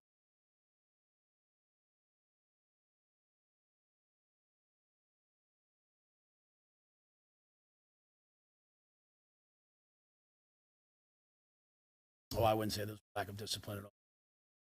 They were trying to block the way.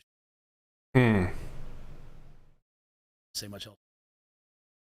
And if a guy gets out here and pulls the guy down, we don't want any of that stuff, right? I thought they were striking. Seriously, black shirts, D. Ron Brown shows us those. Thanks, JS. Those cut-ups of back in the day, we were driving our feet trying to run guys out of bounds. So they called him. It is what it is. But I thought, when I see the tape, I might feel differently. But from what I saw on the field, looking up at the replay, I thought guys were playing. Thank you, guys. Colin, he doesn't even think about pitching that. You don't even see him thinking about pitching it. It's kind of crazy, right? We'll see who else comes up on. Maybe they talk to Haarberg. I don't know if you guys want to see that or whatever, but I don't know if you're still here, Gary. But we still got plenty of people in the chat here. Joseph saying, do we have a fullback trap play? Yeah, the fullback never gets it. Hey, we could listen to Anthony Grant a little bit. Yeah, you there? Yeah. Yes, sir. I kind of just focused, kept my head down. Just focus on the bigger picture, you know what I'm saying, more than anything. He seems so nervous, bro. Above myself, thinking, and team first. Biggest thing, be to stay focused on. All right, we know what he's saying. Tiger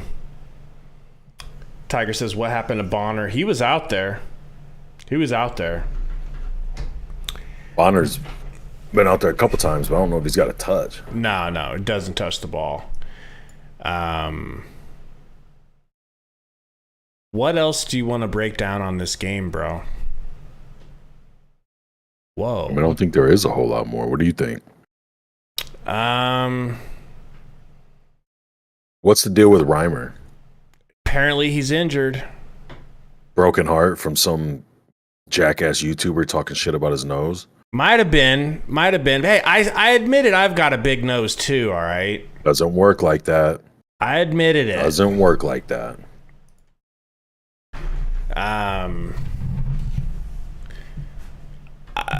Who do you think is going to start next game at quarterback? I pray it's Haarberg now. I do too. Do you want Haarberg for the rest of the entire season? Is it just an injury situation?